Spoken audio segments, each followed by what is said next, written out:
lot of kind of resource extraction, maybe some subjugation. But as time goes on, it evolves into a form where it's more kind of economic partnerships. There's exporting of goods and intellectual property, and that kind of subjugation on like a violent level is no longer necessary. And So I think that whole can you maybe can you explain to me how the British colonization of India was somehow mutually beneficial? I didn't say that. So I Because was contrasting. that's the example I'm talking about. Sure, but the UK, Britain, whatever, no longer controls India, right? Right, but a famine happened there when they did.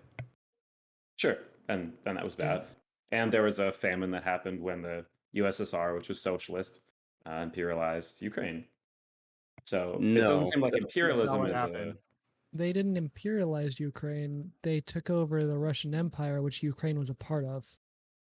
And Ukraine was given the okay. choice to join or not. Lenin won over the working class of Ukraine, and they voluntarily joined the Union.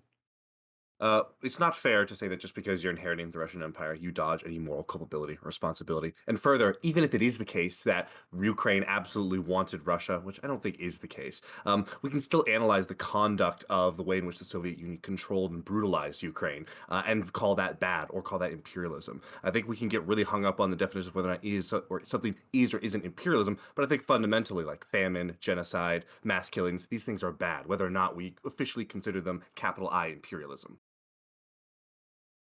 yeah. Well, I Well, mean, I think the issue I was trying to get across was this connection between capitalism and famines because I felt like it was sort of smugly implied that socialism is the only system that can create conditions in which famines happen and millions of people die.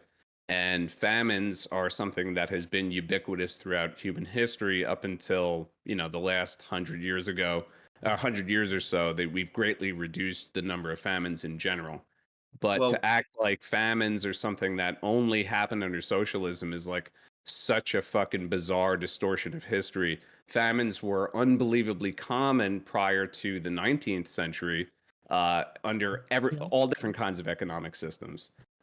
It's not like one economic system. Even I'm not even implying capitalism creates famines. What I'm saying is that the connection that you're trying to make is not as like exact as I think you think it is. Sure, sure. So to be clear, that was my only point. I was addressing the point that capitalism is the only thing that does imperialism. And I was bringing up famines, and then you were saying, oh, famines also happen under capitalism. And my point was just imperialism also happens under socialism. So that I don't think But this it tie doesn't. of But it capitalism to doesn't. imperialism is so But so it clear. doesn't.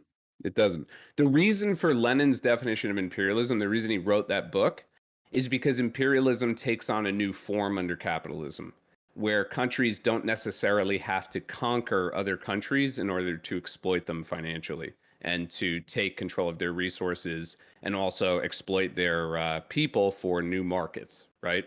So that's So the reason we use that specific definition. And people get mad about that because socialists will sometimes stupidly argue like, well, technically that's not imperialism, but the reason we choose to make that distinction is to understand this, sort of hidden nature of these imperialist relationships. Like by far the biggest imperialist power today is the United States, but we don't control most of the territories we exploit. okay, so let's just walk through a few things. And Yeah. I don't mean to monopolize so much. I want a competition of ideas, but so just walking through these things. So first of all, just starting at the definition. So Lenin, I feel like he had some tie to the USSR at some point. My history is a little fuzzy, but you know what? Let's just grant that definition. Let's use that one, right? As a capitalist, I'm happy to take anybody's intellectual property and make use of it. You know, you, we'll use the whole thing. All right. um, this idea that um, these these empires are forming. Oh my god, I'm so sorry. I totally forgot my thought. Can you repeat It's the okay. second and third Let's points how that you about were this? How making? about this? How about this? Let's move on from the history lesson a little bit. We can get back to it, okay?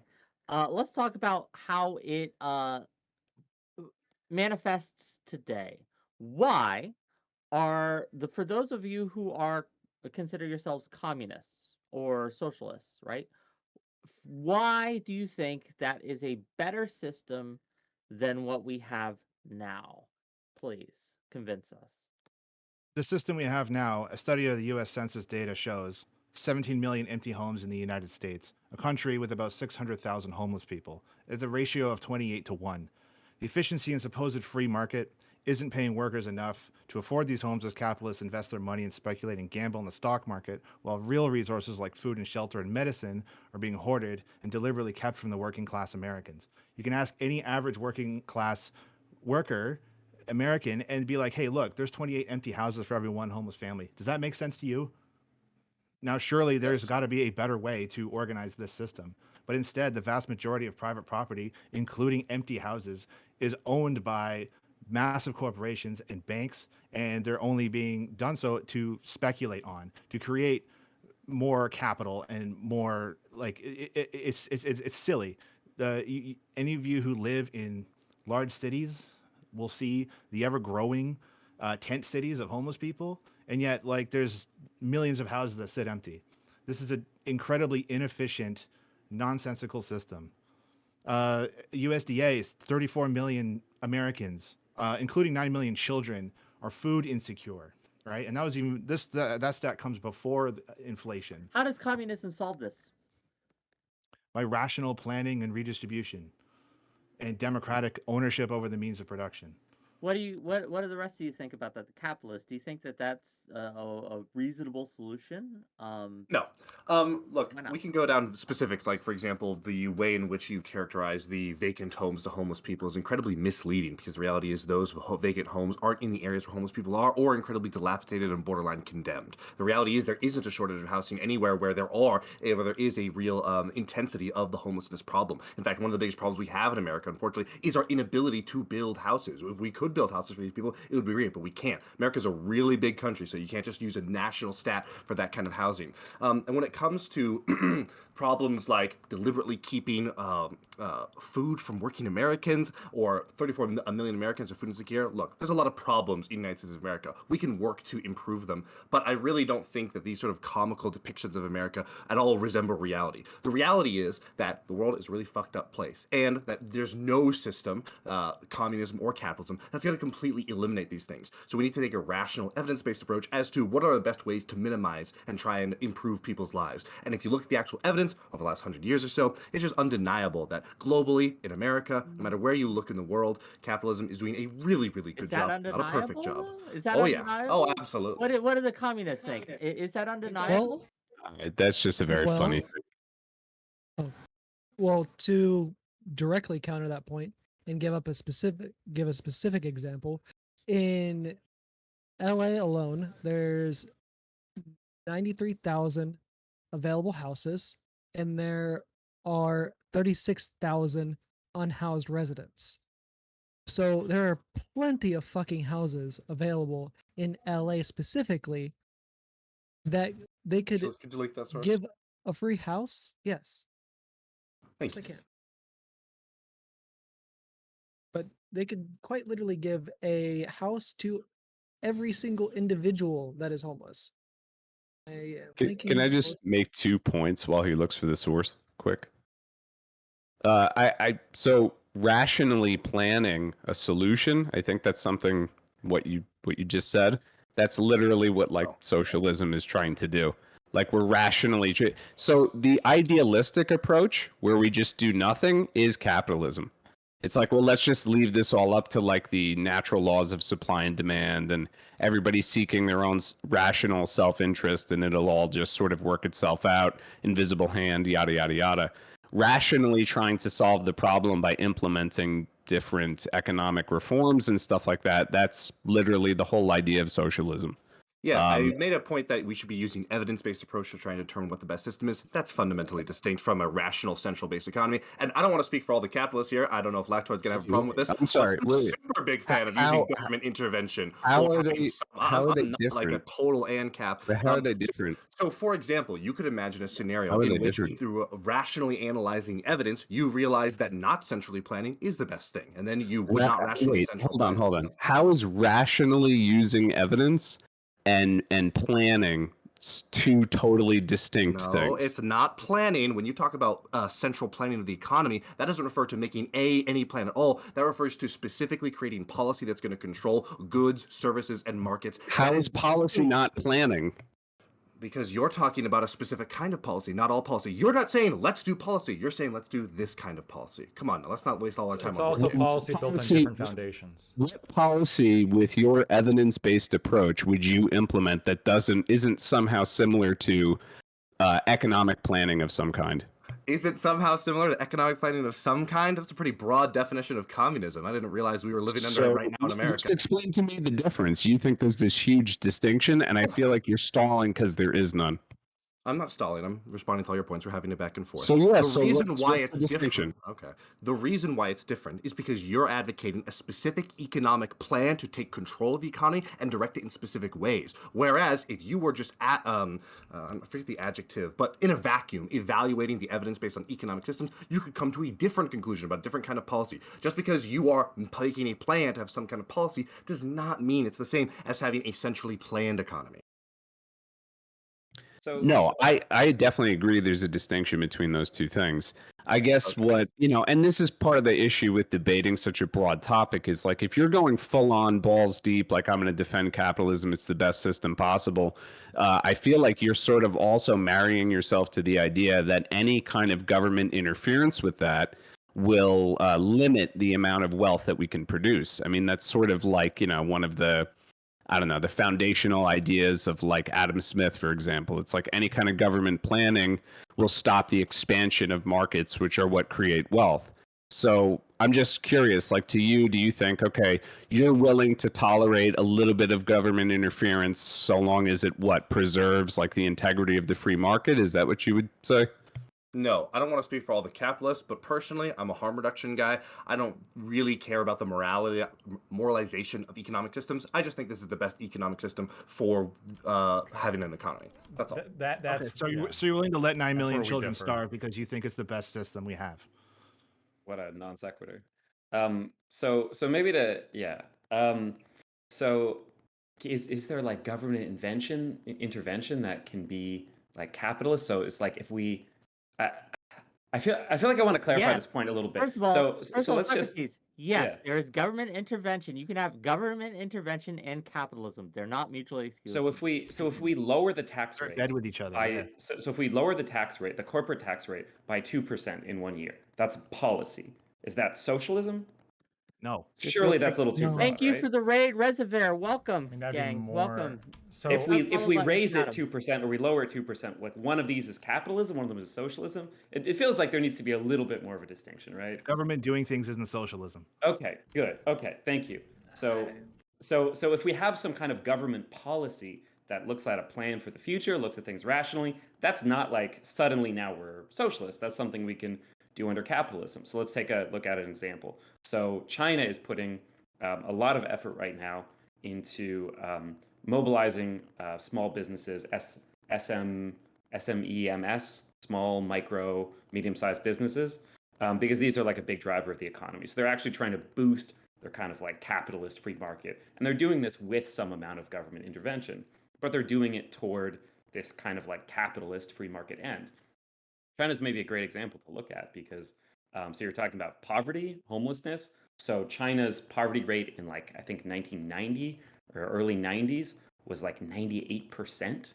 And now it's about 15% after about 30 years of heavy capital.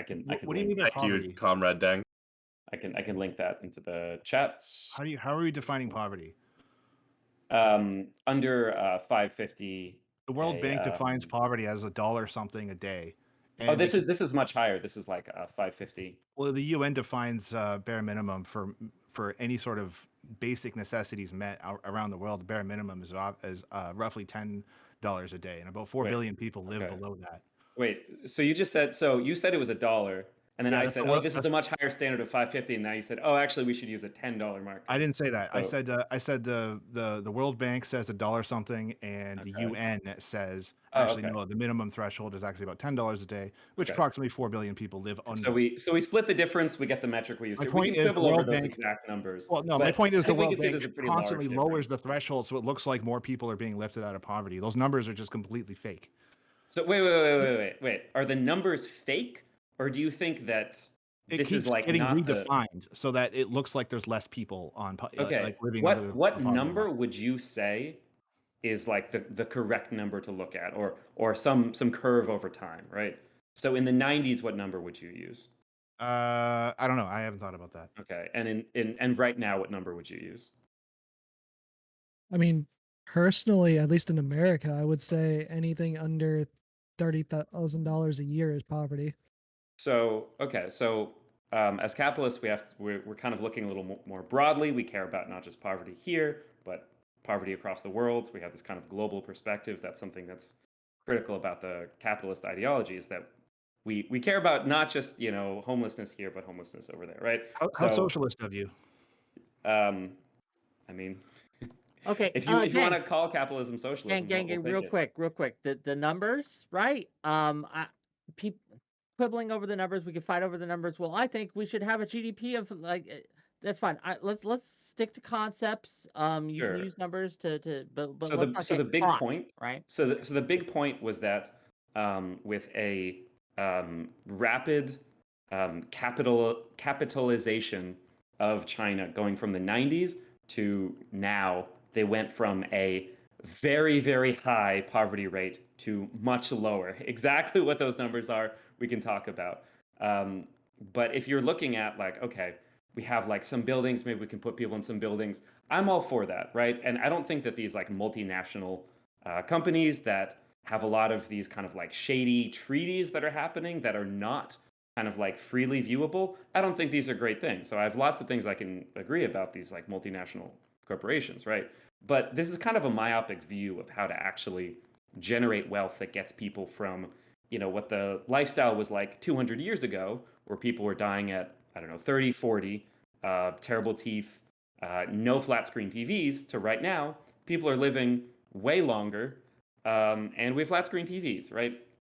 Little silly, but this is something when we actually So try to dumb, dude. accelerate economic growth. We're not just quibbling. How can we get a few people in houses, but how can we raise everybody out of poverty? And That's this is the what's beauty. happening right now in India, as you That's the mentioned. beauty of it. That's the beauty of it. Is the wealth is already being generated. It's just being generated by the labor power of the working class. It's just Hell yeah, and it's being harnessed efficiently by their capitalist overlords. no, it ain't. Definitely not being harvested efficiently.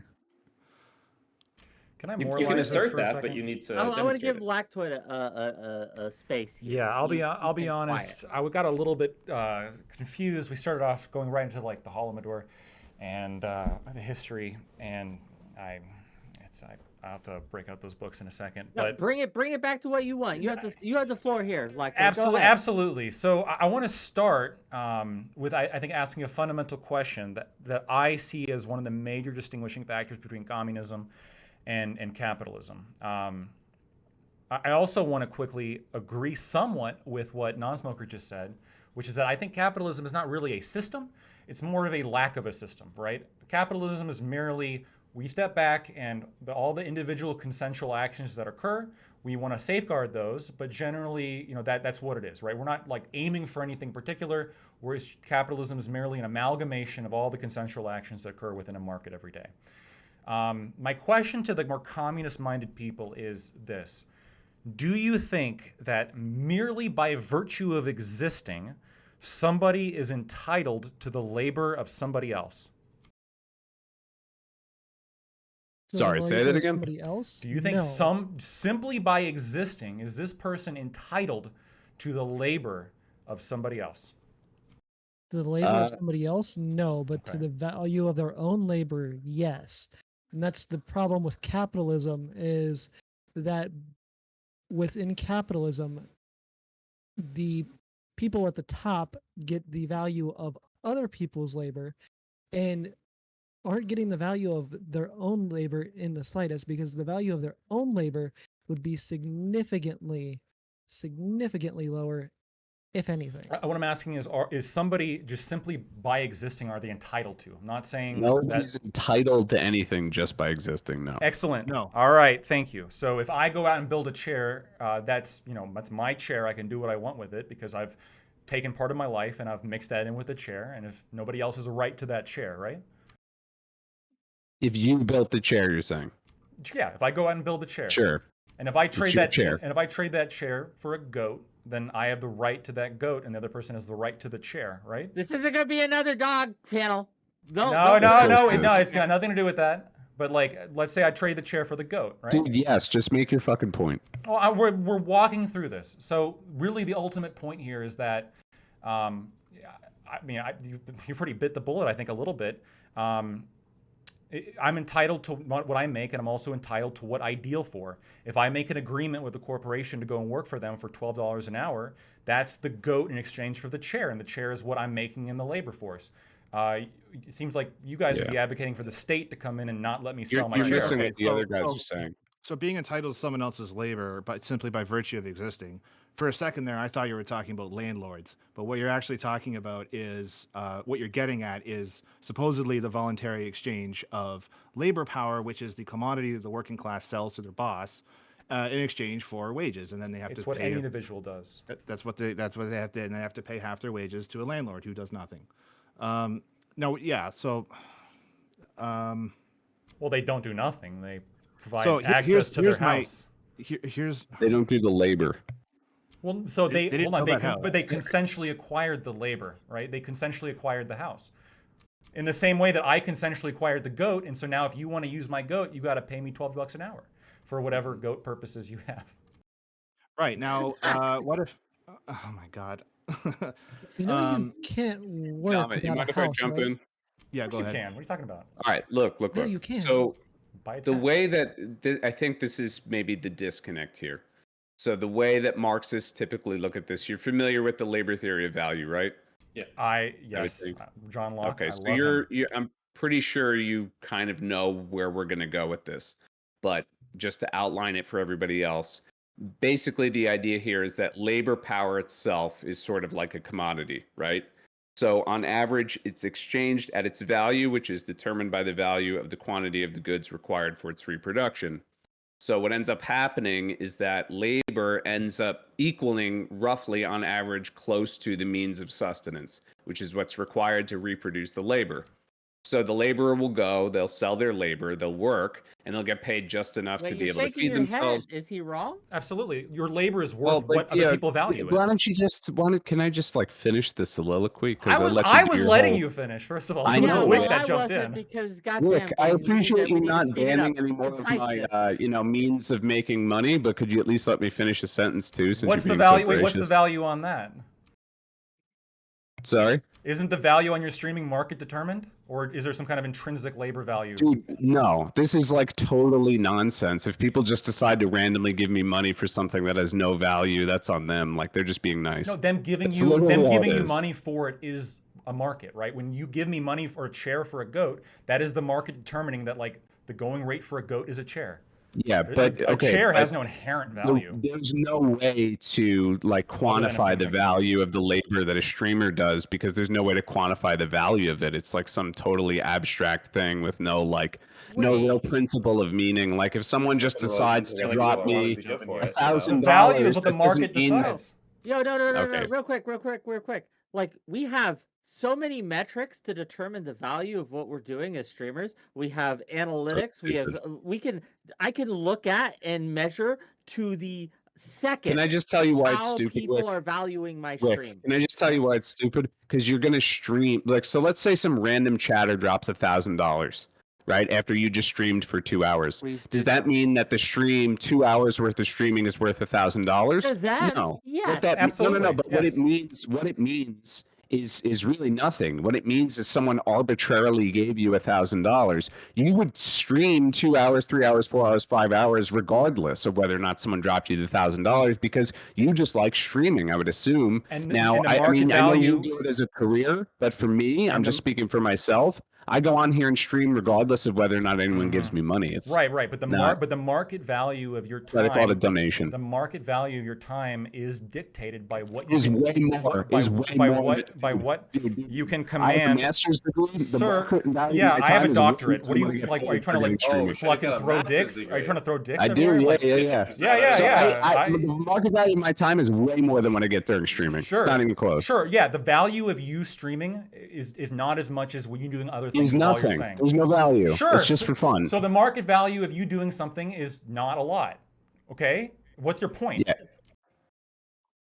You're the one who needed to bring up the whole streaming thing to try to like as some kind of own when I was just like making a subtle joke, Yeah. dig at So Wick, you and you threw off the whole fucking conversation. Okay. You answered. You answered that the market value for your time streaming is worth nothing. Now, that could be true, right? It could be that there's very little financial interest that anybody has to view you, but that's not the case with all personalities. That's not the case with every person who's on media. That's not the case. There's plenty of people there's plenty of people who can command money and value based on what they do. So what's the value of 30-minute fucking like TV show from Conan O'Brien, right? There is a value there simply because of the value that he brings as a person. And that value is determined by the market, right? By the people who are subscribing to that service. If nobody wants to buy a chair from me for a goat, that means the chair is not worth a goat because I can't get a goat for the chair. In the same way, but if I can trade one chair for 30 goats, then that chair is worth 30 goats because I can get consensually get people, like 30 people, to give me their goat in exchange for a chair. The basis of market economics is consensual interactions between people. And the basis for communism is intervening in that consensual interaction to have the state dictate what your time is worth when the market doesn't work that way. Can we use another example than goats? Sure, right? dogs. Like this harem of goats that you are acquiring, it's just, okay. What Anyway, if no one knew what carry you on. did to the goat? Yeah. So anyway, what I was trying to get at with the whole labor power as a commodity, the whole idea I'm trying to get across to you, and I feel like it's really getting lost in a lot of the fucking sidetrack shit about streamers and Conan O'Brien. Like only in the United States or the first world are people like whatever. Anyway, look, my point is that people who are doing labor on average tend to be paid roughly equal what it costs to reproduce their labor on average. Sometimes they're paid a little more, sometimes they're paid a little less. What does that That's mean? just how it ends up happening. And when we talk about labor, it's kind of like obfuscated for us in the first world because we actually don't do necessarily a lot of the labor to make most of the stuff that we use. Now, there is labor that goes on in the first world, of course. It's usually to facilitate the shipment of products or, run like different like aspects of our, modern society, power plants and stuff like that, and shipping goods, various things. But it's kind of lost on us sometimes, I think, that we pay these people in the third world very little, probably enough so that they can eat, like a couple bowls of rice and maybe like pay for like a cot somewhere, and then the companies that run these shops, these sweatshops, or these big corporations that own the sweatshops, right? They make just obscene amounts of money off of the shit that they pay laborers almost nothing to produce. And you happen to think that that's totally like a voluntary thing and there's no, compulsion or there's no, pressure on these people to work in these sweatshops, when the reality is, in a lot of cases, this is, maybe the only opportunity they have in their country or their region to find any sort of decent work because finance capital has totally taken over all of the industry. So there. we can talk about the third world in a second. I want to just go back to the beginning of what you said here. When you said, what did you say? Like the value of labor is the cost. On average, listen, I'll say it again. On average, it is exchanged at its value. Labor, we're talking about, on average, is exchanged at its value.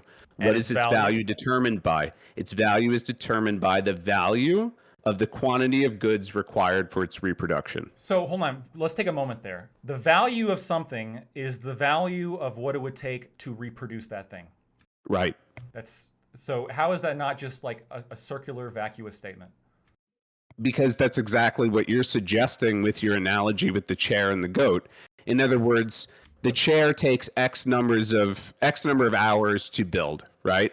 So how many hours did you say you put into building the chair? 5 hours. Okay, 5 hours. So that on the market is roughly equal to, on average, you can't account for every single individual discrepancy, slight different variations in how long, someone might be able to build a chair, much faster than that. It might take them longer. Someone's chair is a little better, someone's chair is a little shittier, but on average, it takes about 5 hours to produce a chair, right? Well, on average, it might take the goat farmer an X number of time to raise the goat with X, number of hours of labor. The labor is less intensive, less specified. You just put food in a dish and the goat eats it and grows, right? So that's the exchange. What if more people want chairs? Okay, so this is when we talk about averages. What I'm saying is you can't account for every single person's difference. This is a market reality. I'm saying, like, what if more, all of society wants a chair and one person wants a goat? What's a more valuable use of your 5 hours building chairs is way more valuable than 5 hours raising a goat, right? Wait, say that again. What? If everybody in society wants a chair, and let's say nobody wants a goat, don't you agree that it's much more valuable to be building chairs than it is to be raising goats? Obviously it would be more because the market demands it, right? Stop. Let me ask it directly to the communists here. Do you not think that the value of something is at least in part determined by how desirable that thing is to the common man? I think that on a person-to-person basis, that's probably the most important factor in determining like individual transactions, right? Like if you really need a bottle of water, you're gonna fucking die of thirst. Like when they did that to those people at Woodstock, right? In '99, was it? And they made it so you couldn't bring your own water in. It was during the summer, and they jacked up the price of water, and the people ended up just buying the water at this ultra high jacked up price because they needed fucking water. So, like, of course, yeah, in that scenario, if the demand is really, really high, given a particular set of circumstances, of course, you're going to be willing to pay more for it. What I'm saying, though, is that you have to... Word? What's up? Do you get paid by the word? No, let your comrades answer too. Please. Can I really quickly? I thought I was having a back and forth. I want to go back and forth for a second. So one more question I have for you: if I can do a brain surgery and it takes me 5 hours, is that worth more than a brain surgery from someone who can do the same thing in 2 hours? No. Okay. So wait. If it's the same kind of do you think every single? So you're saying if the two surgeries are exactly the same, one surgeon is able to do it in 5 hours, one surgeon is able to do it in 2 hours. Yeah. They're both of the exact same skill level. Which one? Well, they're going to get paid quicker, right? Well, but I mean, in terms of the efficacy of the surgery, right? Yeah, the outcome is like the same. The market demand is the same. One person can do it in 5 hours. One person can do it in 2. Which surgery is worth more? Okay, so let's pretend you're the health insurance company, right? And you are trying to decide which surgeon you're going to cover, whose services you're going to cover, right? Like you are fucking Wick's brain surgeon. He definitely needs brain surgery, right? I mean, look at the guy. And, you're trying to figure out which surgeon you're going to cover this surgery for. And you're going to look at both surgeons and you're going to base which one you're going to base their rates and probably a little bit more about like what, prior relationship you have with that surgeon. And you're going to compare that to the market average of what it would cost for that surgery. And if one surgeon is drastically overcharging, right, then you're not going to agree to pay for that. You're going to agree to pay for the surgeon who would charge less. Here's the answer.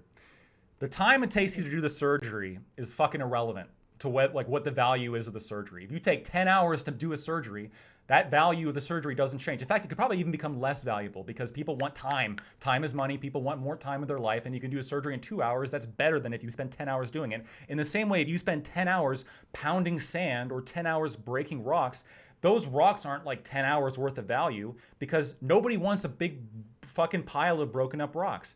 What value is a determination from what people want. If I want a chair, what I will trade for that chair that makes its value. And if enough people all agree, like we all want this for this value, that's what sets a market value. So no, it has nothing to do with the amount of time you put into it. It has got nothing to do with what it takes Adam to Smith replicate that disagrees moving with you, forward. So You know, Adam Smith disagrees with you, right? so Like the whole These are idea of the all- labor theory of value Yeah. is that It's like lacking value of is Adam Smith. determined by socially necessary yeah, labor time. So socially necessary labor time. And this is somewhat like a fault of Marx and perhaps Adam Smith. I'm pretty sure this also applies to Adam Smith. And David Ricardo. Yeah, so all these thinkers were prior to the discovery of the subjective value theory, which is that people, and which is what the vast majority of economists, by the way, who aren't hacks, they all accept this, which is the value of an item is what people say it is, right? So if a bunch of people want a chair, that chair is worth a fuck ton because a lot of people are willing to give up a lot of time and a lot of money and a lot of their life and a lot of trading goods in exchange for that chair. And if that's not value, then what the fuck is, right? If I'm willing to trade 30 hours of my life for a chair, that chair is now worth 30 hours of someone's life, or the equivalent, or 20 fucking, you want no goats, cars, right? If I can trade a car for a chair. And this is so obvious when you look at market dynamics, right? Okay, a bunch of people are buying graphics cards because they want to mine Bitcoin. What happens to the price of graphics cards because there's fewer graphics cards to go around? The price goes up because there's not as much graphics cards to go around, and so people are willing to give more in order to get that graphics card. Labor theory of value, I mean, it's great for like establishing a base level understanding of where do the rights over property come from, but it's got no basis whatsoever as to like what the actual value of an item is. Because by the way, once people like stop liking an object, the value of that plummets, right? Ham radios aren't worth as much now as they were when they first came out. Same thing with toilets, right? When shit becomes ubiquitous, the value drops because it's not as sought after, it's not as worthwhile, and there's not as much. There's all sorts of like factors here when we look at like the grand like market scheme, but none of this has to do with how much time you put into it. How does this relate to capitalism versus communism? That's what I want to know. Right, because capitalism is an amalgamation of consensual interactions. It's I will give you the chair in exchange for the car. What the communists say is, no, you can't do that. That's unfair, even though you both want to trade a chair for a car because we know better. And I think it's paternalistic, right? Like, do I not, as a person, have like the freedom to make trades when I want? That's quite literally an elementary understanding of communism. Communism doesn't eliminate trade back and forth. It just changes it to where there's no longer money involved and makes it more based off of what the products are actually worth. Wait, can I What ask are they you, actually Vigilante, worth? just really quick? Stop, Vigilante. You made a statement there, and I'm curious. Do you think communism doesn't involve money? Well, communism by definition is a stateless, classless society as defined by Marx. So, in order to achieve communism, you have to get rid of money. Is it not fair to hold communism responsible for the means and methods by which it would come about, even if those means and methods are distinct from what it will be in the end? Repeat that?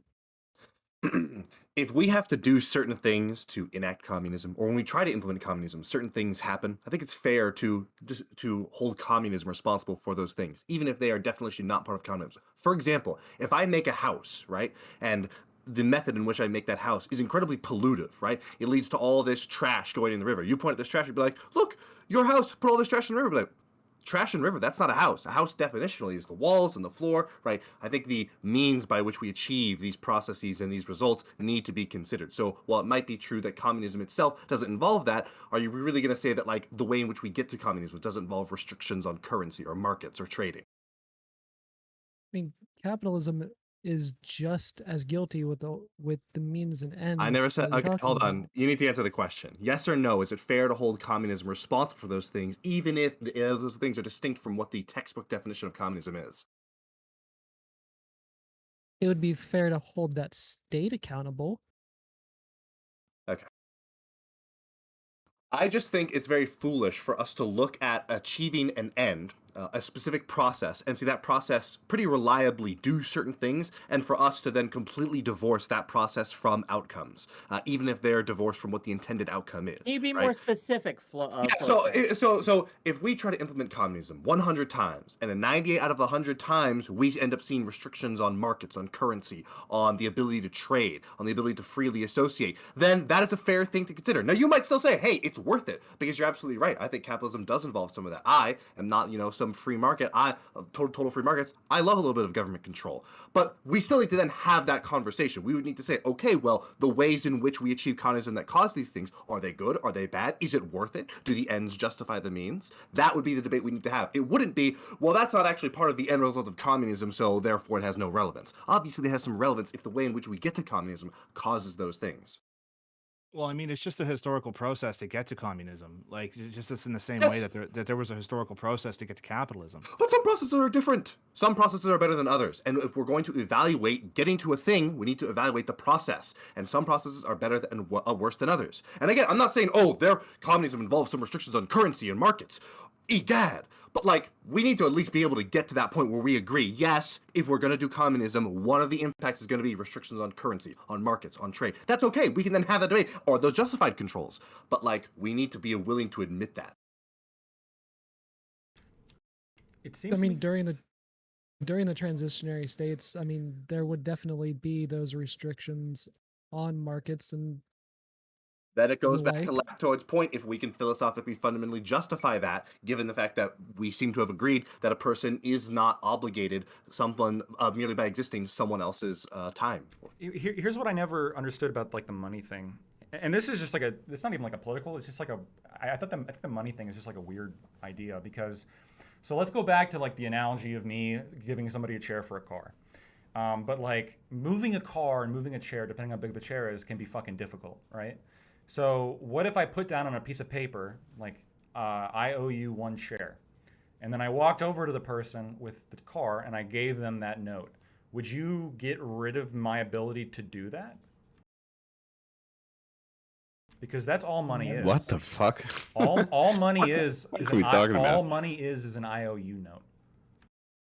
Yeah, look, money is like the universal equivalent, right? Like it only has value because it represents a percentage of commodities that you can exchange it for, right? And then that can be exchanged for money, like that can further be Goods and services. exchanged for money in return, right? Or goods and services or whatever.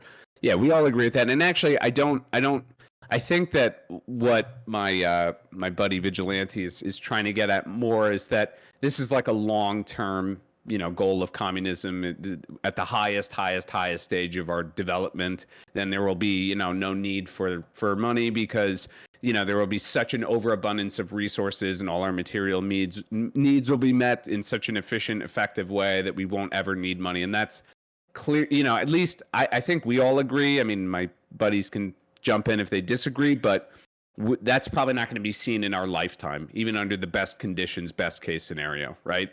As communists in 2023, what we're referring to is not immediately implementing a classless, stateless society right away where the commodity form is destroyed and money is destroyed and everything's perfect and a utopia. But what we're hoping for is a general transition from this, anarchic system of production that we have now, where it's basically, in many ways, survival of the fittest. Everybody's just on your own. If you don't make it, you're fucked and it's your own fault.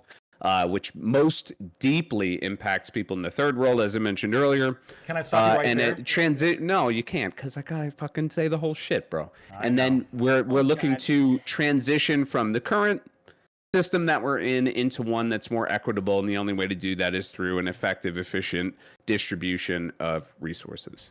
So going back one sentence when you said capitalism has this idea of like you're independent, you're on your own kind of thought process. Let me go back to my original question. Do you think anybody, simply by virtue of existing, is owed the labor of somebody else? So the one thing that I disagreed with you that before, I know where you're going with it. Well, you the one thing agreed. I think you're missing in no, I agreed with you before on that, and I think I'm getting confused, my mistake. But I think what you're leaving out in a lot of your abstract examples is you're assuming that all of these people who come together to do different exchanges or make economic decisions are operating in some sort of like vacuum where no other factor like impacts them. Like, why do people need a chair? You know, what is They like value sitting why down. does someone need a goat? Why does someone choose They to value have I'll plead the certain fifth. needs or certain wants or whatever? All of this stuff, like a human being is a socially produced thing. Like all the to be a socialist means understanding the totality of your being, Wait, are you the s- are you millions look, of look, ways look, in real which you're quick, real connected quick, to other because I'm people. confused what you're saying, and let me clarify because if I'm confused, I think my audience might be confused too. Are you saying that the only reason that someone would desire a chair or a car or a goat or whatever is because they've been socialized to? No, no, no. Oh. That's like postmodern Oh, bullshit. What I'm Okay. saying is like, okay, so somebody who might want a chair, in the same example that Lactoid was giving before, like I could argue like, well, you could just build your own chair. But the reality is most people can't build their own chair because A, they don't know how to build a chair. They never spent their life learning how to build chairs. B, they don't have access to wood or tools or know how to use them. You know, C, the chair that's made by someone else might be better than what they're able to make. That's what I mean. Like all of our economic decisions are determined by, you know, various social factors which, you know, form to be the sum of who we are, right? And when we come to the marketplace, all of those factors play into every interaction. So when we are talking about things like the labor theory of value, or we're talking about like, you know, the consequences of this anarchic, you know, system of production that impacts people and how we need to resolve these inequalities, the reason for that is because all of this stuff is like deeply connected, right? Like we're all connected Okay, we don't in. have to elucidate every single connection. Look, brief. We have like 6 people on this panel. You can't take up every fucking second of the time. We need to let other people in, please. Oh my Dude, god. it's so fucking ridiculous. All right. Socrates Scary. had his hand up. Yeah, Not okay. for a understood by question communists. earlier. Ultimately, what he's trying to get at is that no individual exists in a vacuum, and so these individualized metaphors they're not useful. They don't make a lot of sense. We're We could talking about absolutely no, no, we're no, no, talking no, about no. an actual social system. We're not A- talking a- about ag- individuals. so we can aggregate this to like a larger system. So like in the same way we have one person trading a chair for a car, like we could have like Right. a whole Who- bunch so of who- a whole bunch of people who want cars and a whole bunch of people who want chairs, and then you have people who are going out and making this shit and trading with each other. I mean, and you get enough people and you keep this going, you're gonna get like a capitalist economy, right? With people like making shit and trading shit. That's what it is. Well, no, like mercantile trading has existed long before capitalism.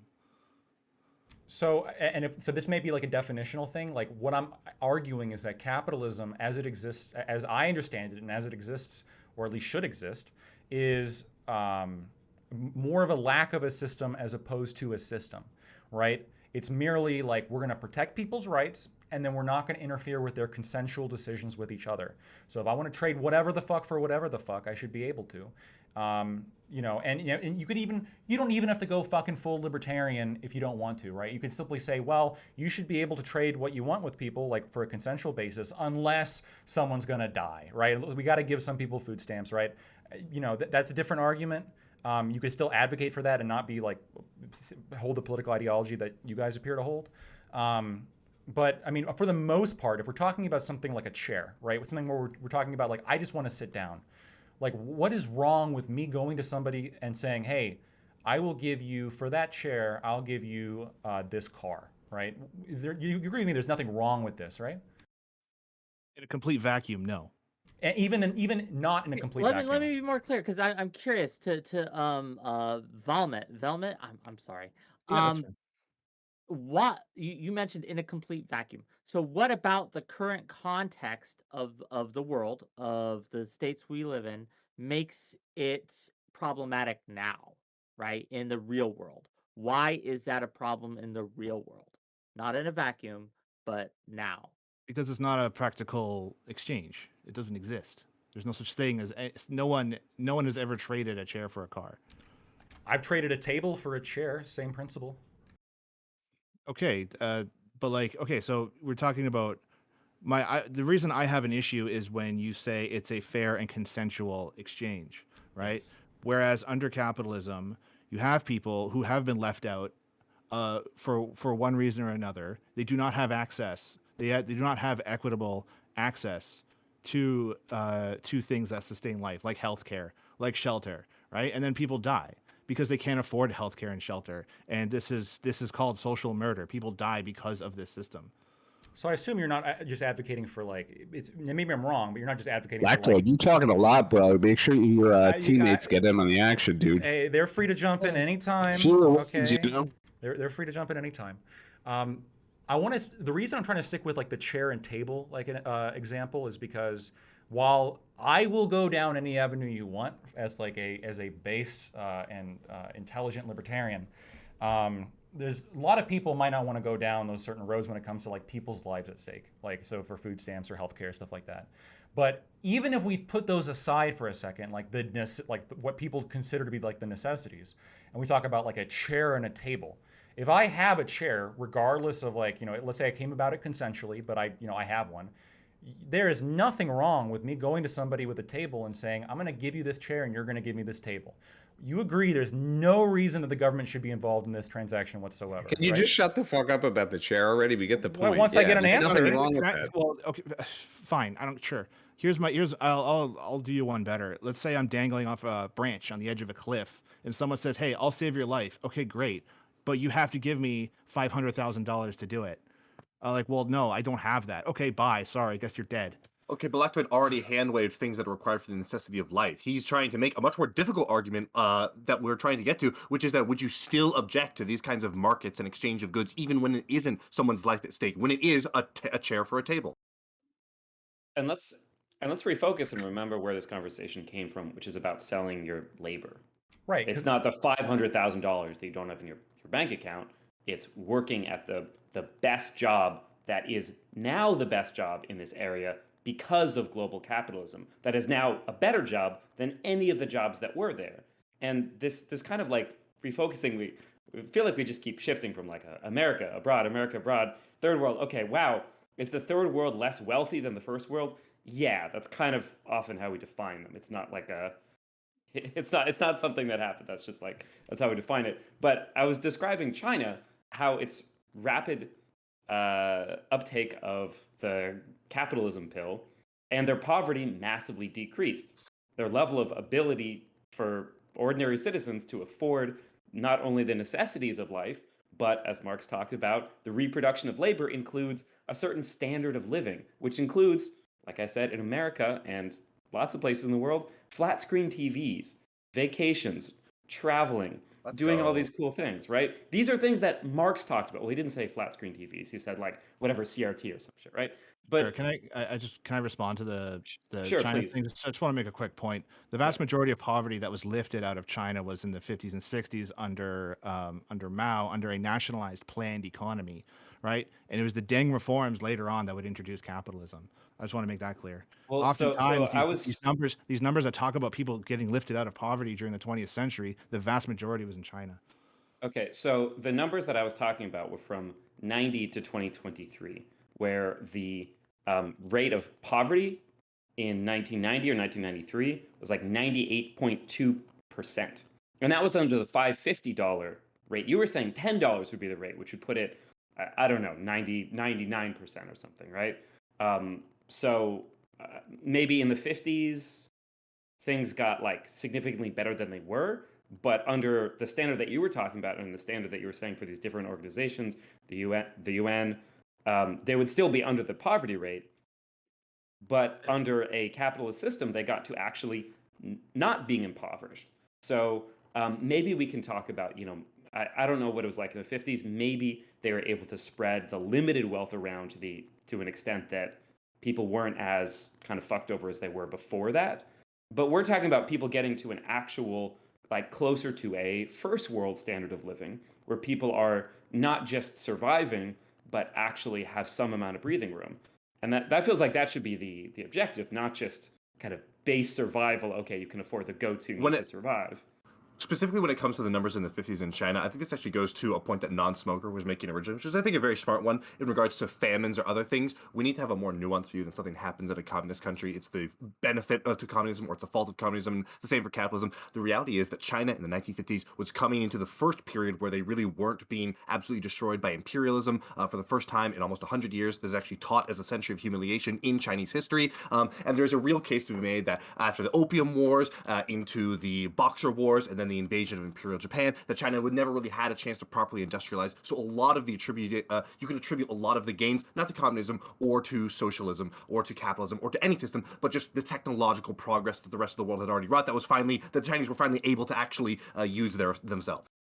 I'm okay with that position. Yeah. The point is then it becomes like who creates this technology? Where does this technology come from? I would Well, I argue think that still does leave a bunch of the numbers that Socrates is talking about from the 90s forward under the reforms of Deng Xiaoping, and specifically Hu Yaobang and Zhao Zilang. I always fuck that pronunciation up. That really did lead to a lot of the newer growth that we've seen. And I think that can be attributed to capitalism because they were specifically using those kinds of principles of opening up markets with limited economic zones. So I feel it's necessary to jump in to clarify that when I was talking about the relationship between economic systems and famines before, the point I was trying to make is that no economic system, no political system has like some sort of monopoly on famines, right? Like it's not like they have sole responsibility for them or that they can solely, I guess, get rid of them. But, with China, in terms of their economic development in the 50s, and Valmet is definitely correct about this, is that you have to remember, first of all, they're starting at like basically, as you mentioned, kind of square one, right? Like there's almost no industrial development in China. They're an extremely poor, feudal-based rural economy where almost nobody has, the literacy rate is extremely low. The life expectancy is low relative to the rest of the world.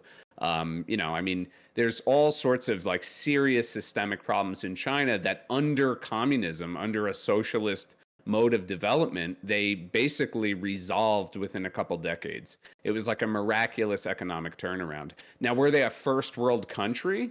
No. They were a developing country, a rapidly developing country. And it is true that market liberalization under Deng Xiaoping in the 80s and then well into the 90s under, other Jiang Zemin and other leaders in China, they were able to just explode, in terms of their growth. The thing is, no communist disputes that capitalism creates explosive economic growth. The problem is it also results in inequality, and that's just something that you can't get around. And it's actually most true in China. There's been a tremendous amount of inequality in China, despite the fact that their economy has grown such an enormous amount in such a small period of time. And now the Chinese government now is basically looking at how they can implement different reforms and changes to resolve that inequality, right? That's a question. That's a and that's question. good. Like let's talk about that. The inequality. Does capitalism, by its nature, create inequality? And is that necessarily something that we need to avoid, right? Like, is inequality in and of itself something that the government should step in to correct? What do you think, capitalists? I'm No. curious. No, why No, not? I Why not? don't think the problem is not inequality. The problem is when people cannot get the services or goods that they need. For example, I think we can all imagine a world. I'm pretty sure we could get to a hypothetical that everyone here would agree that they would be okay with, that it contained a huge amount of equality, where even the base floor is such that people are not worrying for housing, worrying for healthcare, worrying for food, things like that. The reality is that there is a problem with the distribution of goods, no matter what kind of system you have. A perfect allocation is just not going to happen. I think sort of to Lactoid's definition of capitalism merely being the absence of restrictions and systems, the explosion of inequality under capitalism just points to the fact that it's very difficult to make a chaotic world that is fundamentally unequal very equal, even in an advanced society such as we have today. I want to agree with that to some extent. Inequality, again, because I don't think that somebody is entitled to someone else's labor just simply by virtue of existing. whenever you don't engage in some kind of redistribution, of course, you're going to have like more inequality than if you engage in forced redistribution, right? If you have two people and one person, let's say, they have a whole bunch more stuff or they have more work ethic or whatever the fuck, right? They got a whole bunch. If you take a whole bunch what they got and you give it to the other person, of course it's going to be more quote unquote equal. But I don't necessarily think it just being equal is necessarily a just thing. I think it depends on the methods, and I think it depends on if you're respecting people's fundamental rights when you're engaging in these interactions. The other thing, and we don't have to get super into this because this is going to be like, this is going to be just, again, kind of number fencing, which I don't want to do. But I just want to challenge one statement that was made about like China, right? My understanding is that in 1980, the severe poverty rate in China was over 85%, was almost 88%. And now, like since they've been implementing the market reforms, it's down to less than 1, or perhaps about 1%. So you have the largest decline of poverty in China was not during Mao, who implemented ridiculous policies, like killing the birds and limiting families to one child. Most of the reduction of poverty came after China started implementing more market reforms. I'm not a fan of China, so I'm not going to like back them in anything they do. But I just wanted to challenge this statement because somebody reached out to me and said that was just false and gave me some sources on it. So no, I don't think that's a point for like a Marxist economy. I think it actually is the opposite, right? Because once China... just out of curiosity, since Smugbug is here, the communists, do you think China is a communist country or is it state capitalist? I'm just curious. State capitalist. Yeah, I don't. There's actually, yeah. I mean, Okay. there's this, like, I have this discussion on my channel all the time, but no, I'm inclined to not accept it as a socialist country because the working class does not collectively own the means I of understand. production. Okay, It's so too successful if to that's be the case, what would you consider to be a modern communist society? A modern communist society. Yeah, like that exists today. Today, can you point to a nation, country, or institution in the world that you would consider to be communist by your definitions? No, not really. I mean, Cuba, maybe Vietnam are the closest things we have. Cuba or And Vietnam? What about the rest of you? Vigilante, what do you think? I would agree. Cuba and Vietnam are probably the closest things that we have, at least Okay, to socialism. non-smoker, what do you think? Yeah, I mean, I actually disagree with both of my buddies here. I consider China the socialist country, and you know, I think that I guess I'd call it my copium for that is the idea that I don't think that it's realistic to say socialism is a prescribed set of like parameters that have to be implemented perfectly. You know, these are systems that were meant to be, in reality, need to be adapted to the conditions of that country. So socialism with Chinese characteristics is not, you know, orthodox to Marx or any other, you know, typical, I guess, framework of socialism. It's been adapted to the needs of the Chinese people. And with that comes some liberalization of markets, special economic zones, for example. I think that that's something that has been incredibly powerful for China and their growth. But at the same time, they have, you know, 5-year economic plans. They have a significant percentage of their economy are state-owned enterprises. Okay. I mean, I could go on and on, but Yeah, please don't. yeah, you wouldn't want someone making sense, right? Before you do so, okay, the reason I asked that question, okay, is for the follow-up question, which is considering that there are so few modern communist nations, right? Why do you think that is? Why aren't the people longing for freedom and taking up the reins and modeling why isn't the United States modeling itself after these communist nations that, in your opinion, I would assume, are better places to live than America? because every time a democratic country elects a socialist leader, there are coups, assassinations, invasions, embargoes, massive amounts of imperialism, and massive amounts of cutting off, largely CIA, especially Latin America. Like if What do you if think, capitalists?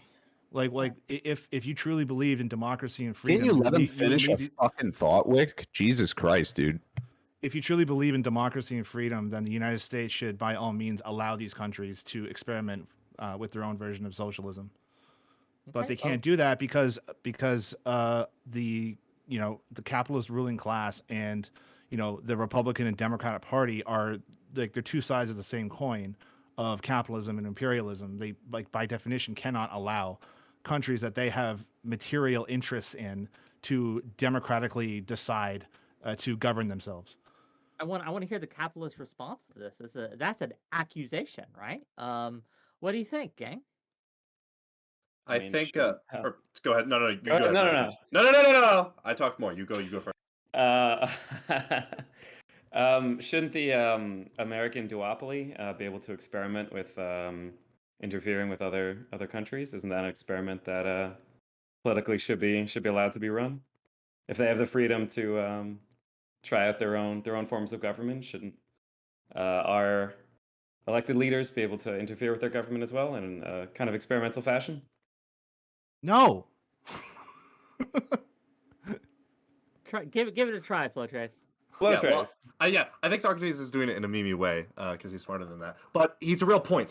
Look, I'm gonna totally 100% morally disavow a lot of the fucked up actions the United States has taken when it comes to Latin American countries. Thank But you. it's undeniable that if we look at the way in which ideologies play out across the world, your success rate, your batting rate does matter. The reality is that when it comes to this level of power politics, morality tends to get left by the wayside, and that's not a good thing. But this is not true of just one side, right? It's not the case that, for example, left-leaning communist or socialist countries have not had immense power that they have tried to use to influence other countries as well. The Soviet Union was one of the most powerful and terrifying entities in the history of the planet. Or if you look at, for example, Angola and the intervention Cuba took there. This is, unfortunately, it's not moral on both sides. I 100% agree. But if one side is overwhelmingly succeeding than another, then I do think, unironically, that is a point to consider as to whether or not the ability of yourself, of a country to project your power when all countries attempt to do so, moral or immoral, is consistently failing in one type of ideology and succeeding in the other. I wanted to. So I don't like to really go down this kind of angle of, well, this country failed because it was communist, right? I mean, there's a host of reasons why countries fail. I think, I mean, you could theoretically have. I mean, there's a good point made that there are international consequences that come when you have like a bad government come into place or like a government that's infringing on people's rights come into place.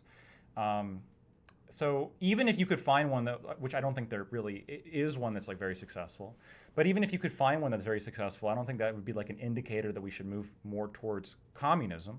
I think it's a indication that communism has grown to be a greater threat, right? In the same way, well, there's not a lot of countries that practice slavery anymore. Yes, and good, right? Because we don't want that. We don't want A we don't, threat. and Lactoid, real quick. A greater threat. What is the threat of communism to you? Yes. If another country had slavery and like they were trying to propagate slavery in the countries around them, regardless of if they were successful or not, I would be highly opposed to them because I don't want them to have slavery and I don't want a world with more slaves. That's not good, right? In the same way, if we have a very successful communist country that's pushing communism, right? Because I think there's a strong similarity between the two, between communism and slavery. So yeah, them being successful just simply represents them being a greater of a threat. So I don't know how much of their success is dictated by their internal failures compared to external pressure. I think the better argument is even if they thank God they're not successful because if they were successful, then we would have a greater threat in our hands. In the same way, thank God Hitler wasn't successful for the exact same reason, even if you could point to certain beneficial policies that he had.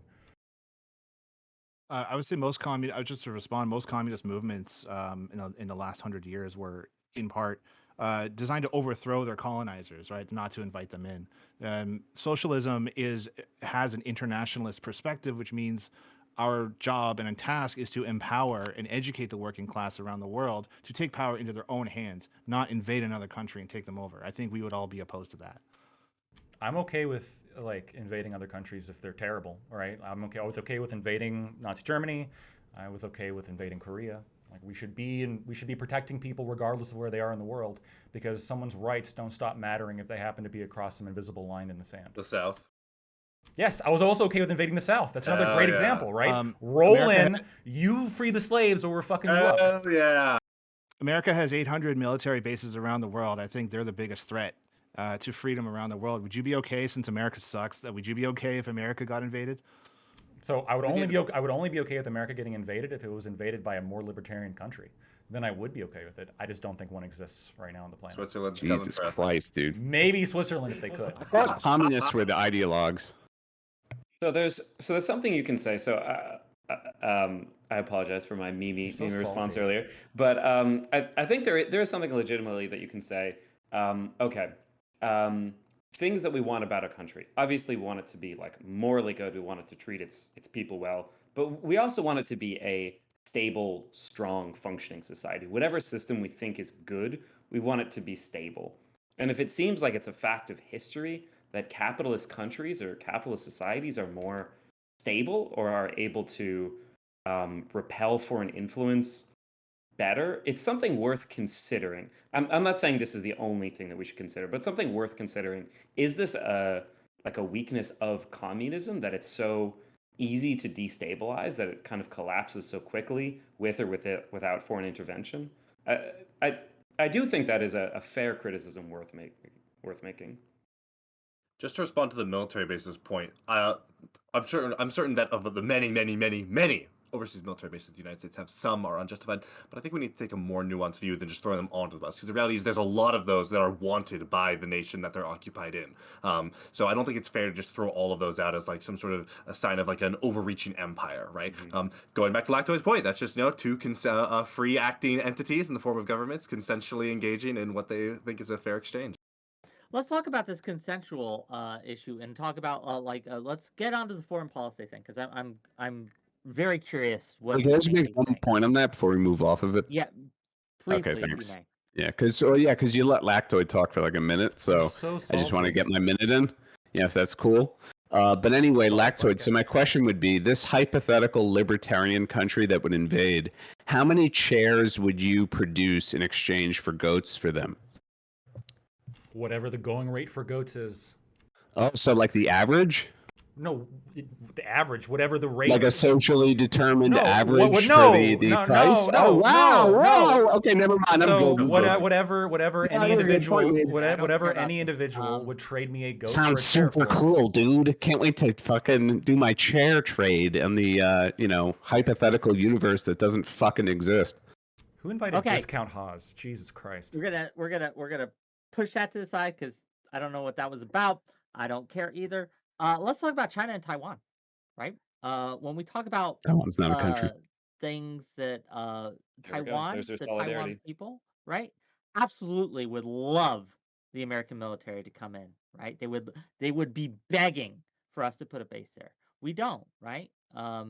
We do have a kind of red line policy where if China were to go and invade Taiwan, we have made it clear that we would intervene and step up, right? And when we look at other, Russia is no longer communist, right? The USSR fell.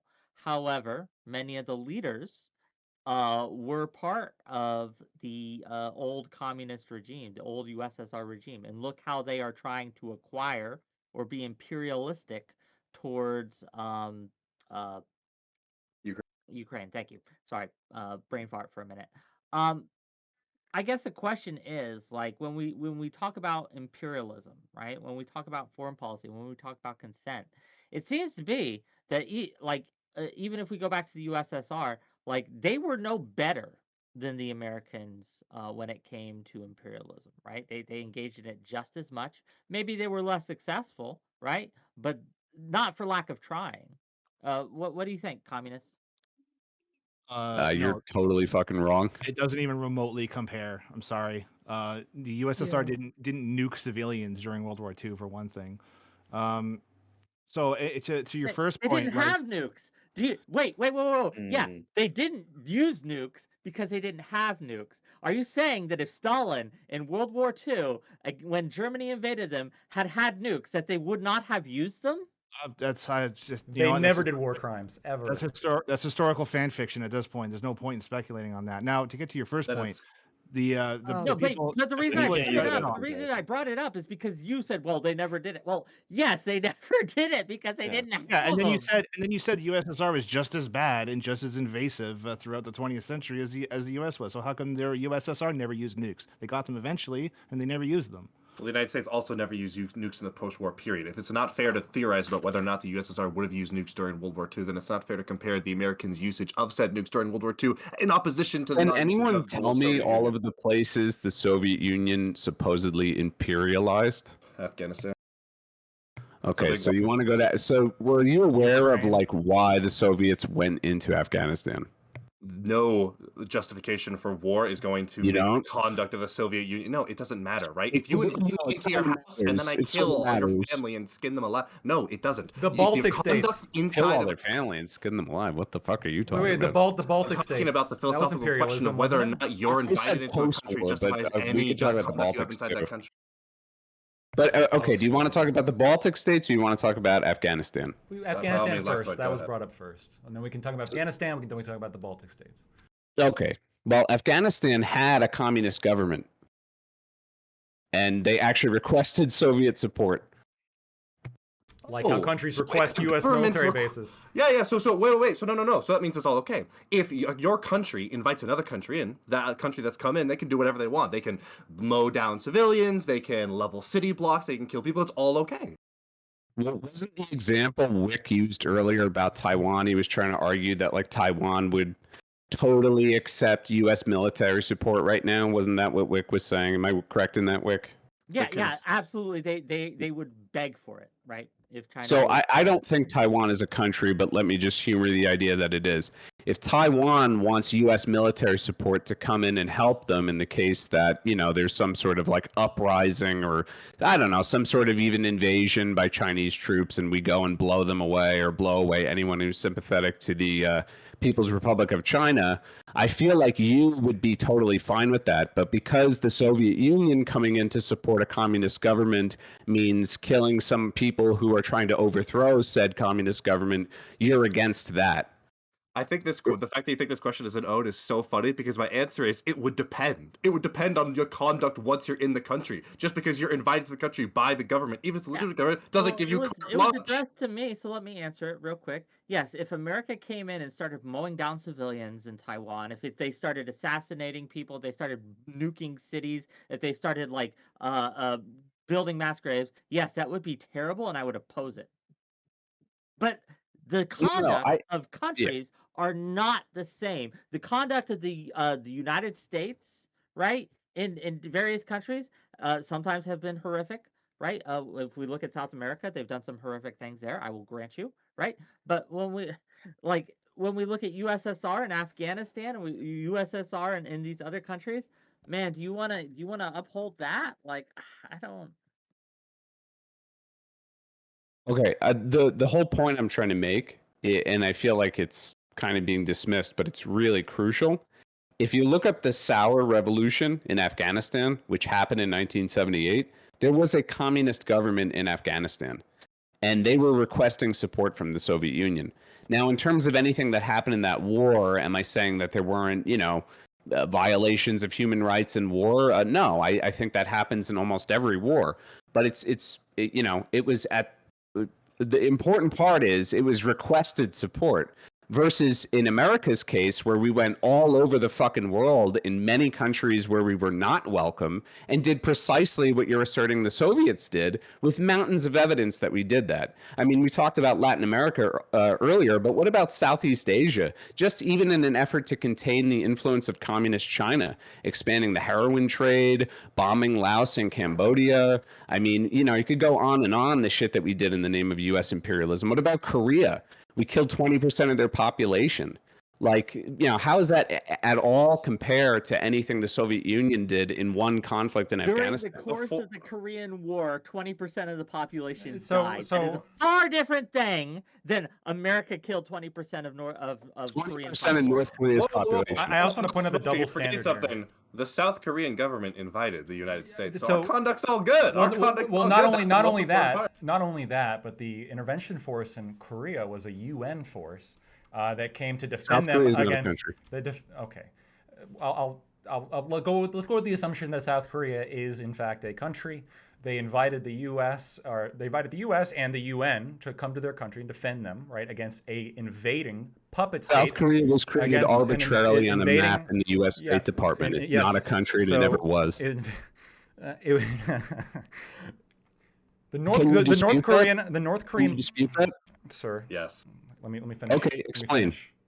What's the historical legitimacy of South Korea prior to the Yeah. U.S. literally give me a second. drawing a line Yeah, on give a me a second. fucking map and creating it? So my understanding was that the line was like an agreed upon line. So the Soviet Union could have No, their little. The it- Soviet your Union could have understanding is their little. wrong. The Your Soviet. understanding is the- wrong. The Your Soviet. understanding is the- wrong. The Soviet Union could have their little like Korean puppet state, like Marxist puppet state. Your They're- understanding is they're- wrong. They're Your understanding imperialistic. is totally wrong. That's great. You can save it for when I'm done explaining it, and then you can say it's wrong all you want. We've been So- talking a while. I just don't want you to, use Well, up too much time in the yeah, panel. So you're very salty. Notice how I haven't brought up how much you've talked at all. I don't know. Maybe you got like a thing for You've Rick. reached the limit of your state allotted No, it's speaking just- time. Yeah, it's just- you're like really you're doing that like commie thing of like Over lashing there, out Rick. at everyone else, not just instead It's of a Wick person and like Rick running and a his panel. cowardly ways. Yeah, who's okay. been Well, bringing then it up. go That's the out. issue Then I go have. after Wick and stop interrupting me. How I'm about just being that? passive aggressive. Oh, I think you're being more than passive aggressive. I Okay. couldn't tell. I'm being aggressive towards you, passive aggressive towards Wick. Yeah, so- Lacton, it's okay. You're Wick making a invited him retarded here. point. His conduct I'm is just going to be telling you good. no that matter what. too. On top of No, I am being the passive aggressive I towards am Wick. the auto zone being burned down in the protest. I did nothing but and I'm collateral damage, whatever.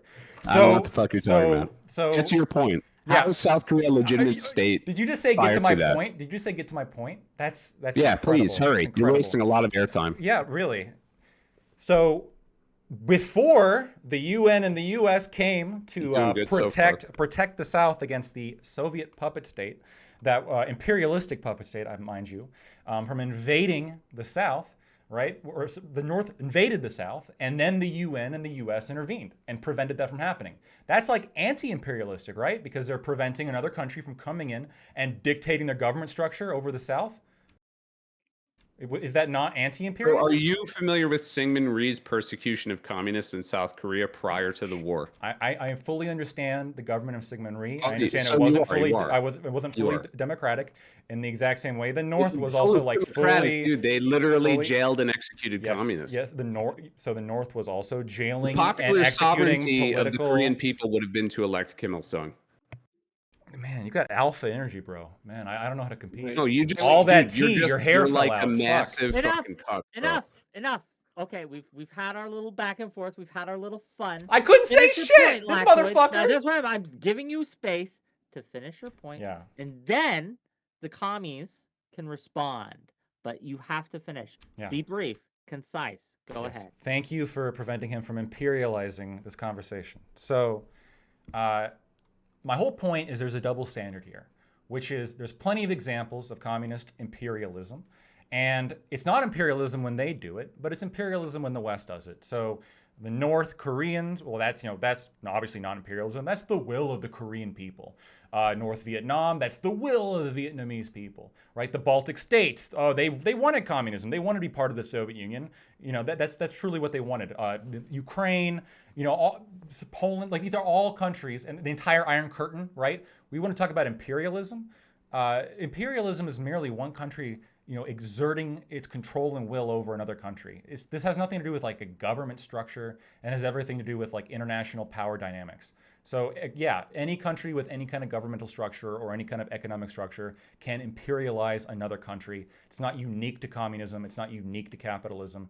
Just accept that it happens on both sides. That's it. Was that so hard? Okay, respond, if you will. Who, me? Whoever Or wants to fucking who? respond. I don't care. Someone, talk.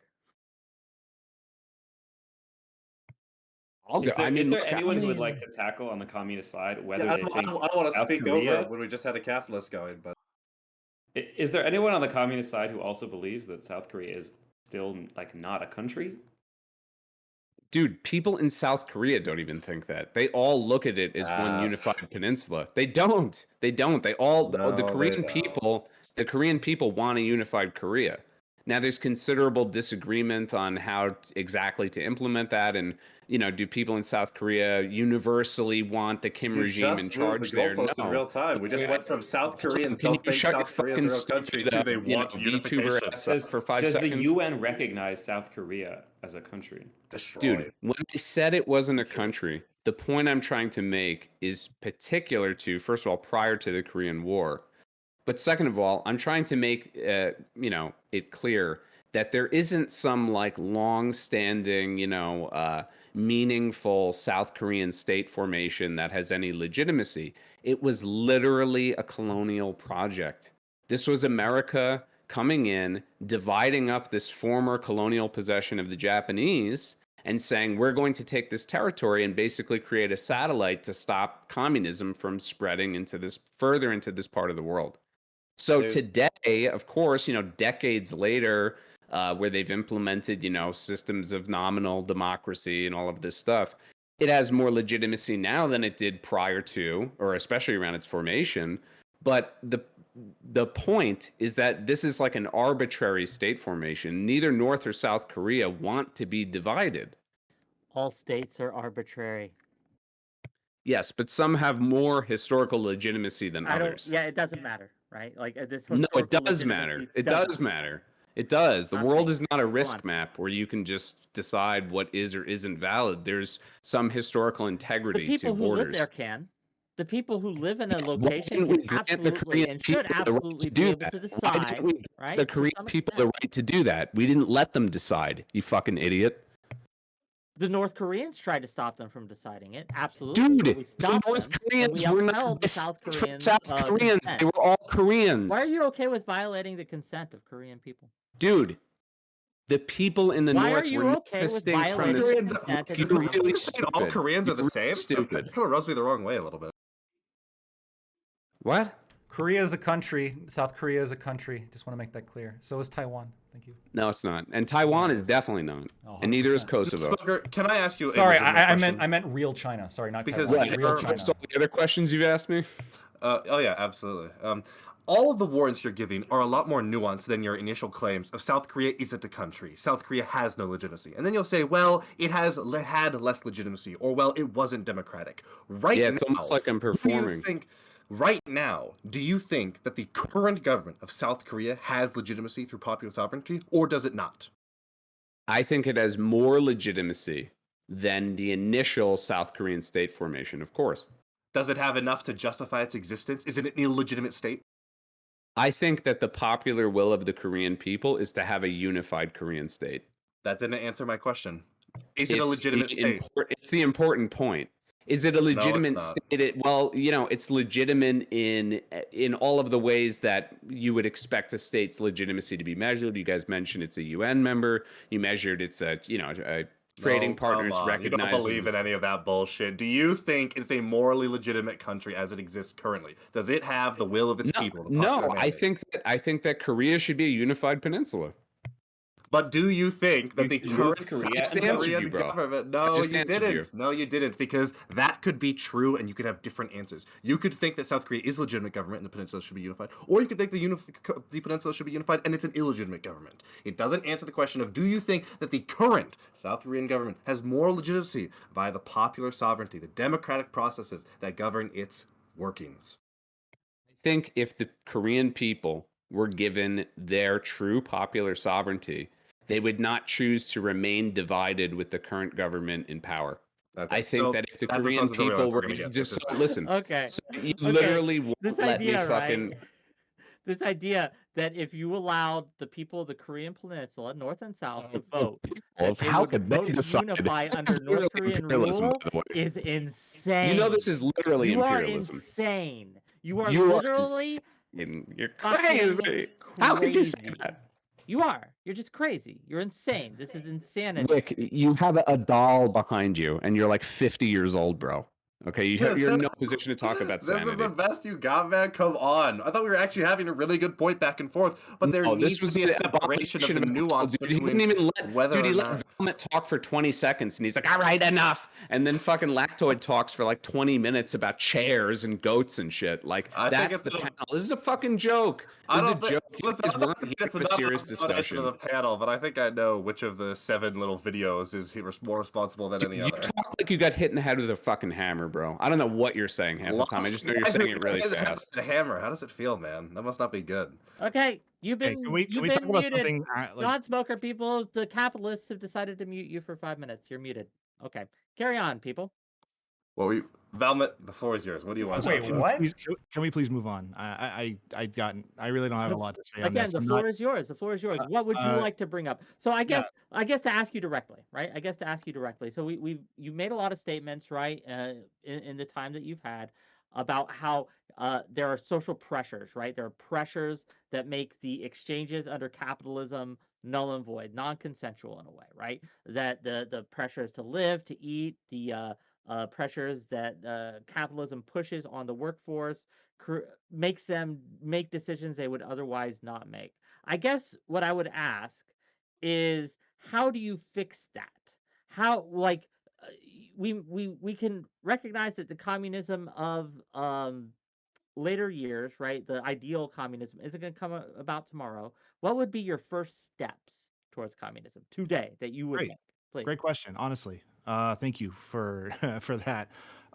Yeah, so currently, the position is there is a scarce labor market, which causes the value of labor to go up, right? And that's a problem for the capitalists because now that's interfering with their profits. And now the Fed is increasing interest rates. I mean, I'm Canadian. That's what's happening here. It's making the cost of borrowing go up in order to cause people's mortgages to go up. It causes our credit card debt to go up, which is forcing workers to take on like second and third jobs, which is creating a downward pressure on wages.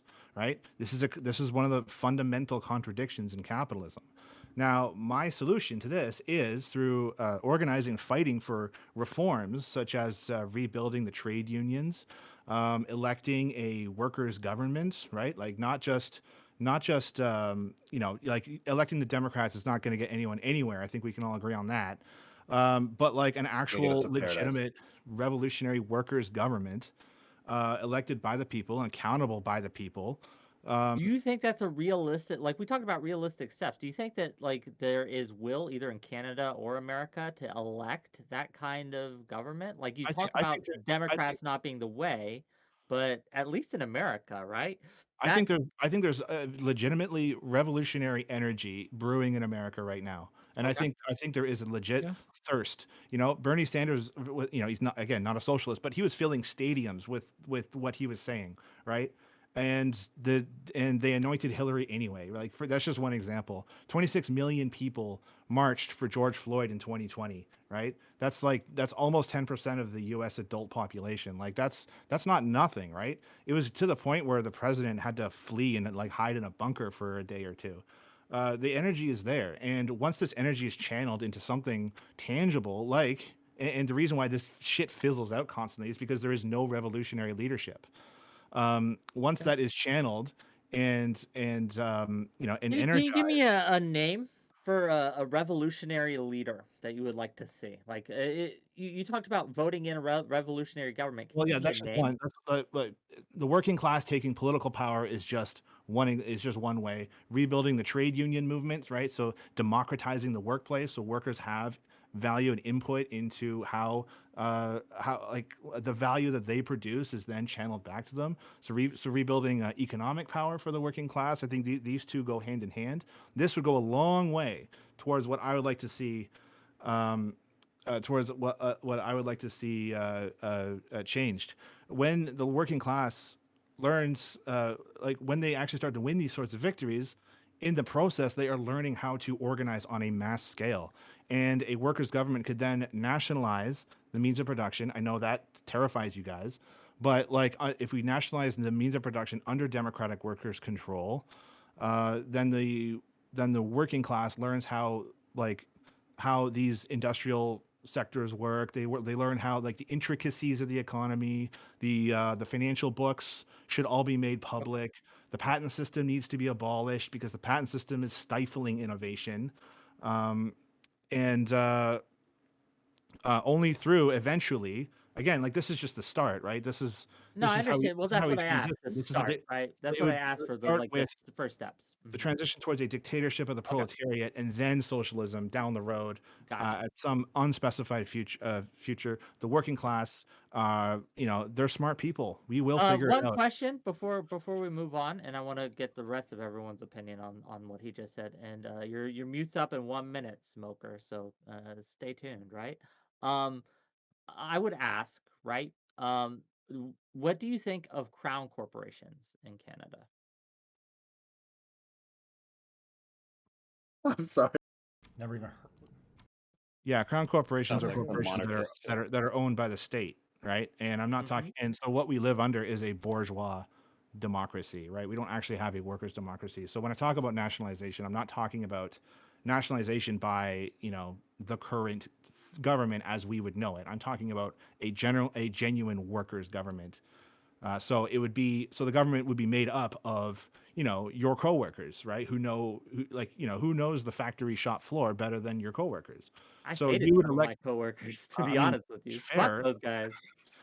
right? Like, it's Okay. a vicious world we live in right now, right? But, like, if you could elect one of your coworkers to a council of other elected coworkers Okay. from other industries, We gotta get on to some other people, and I gotta let non-smoker, okay?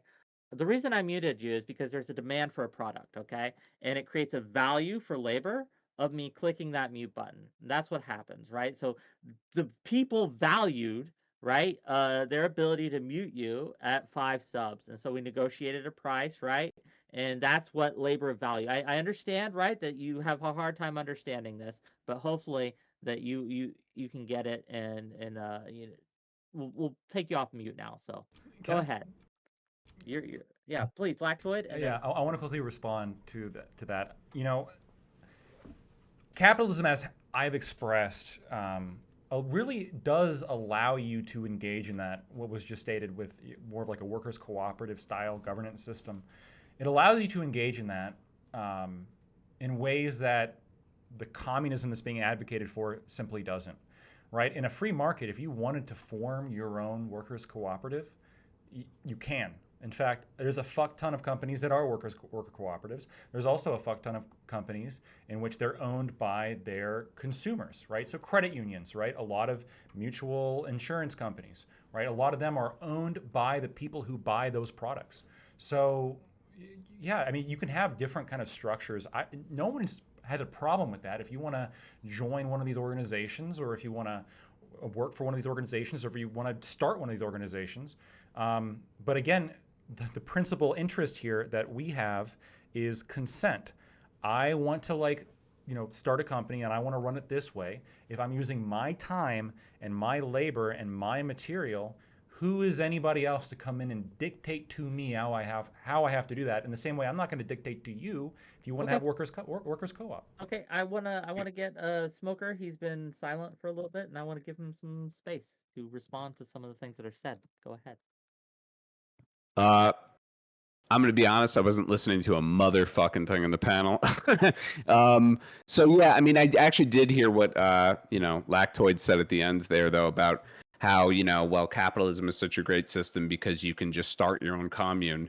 And the idea is the idea that you can develop a, fully functioning economy that exists totally independent of the capitalist system that it's being built within.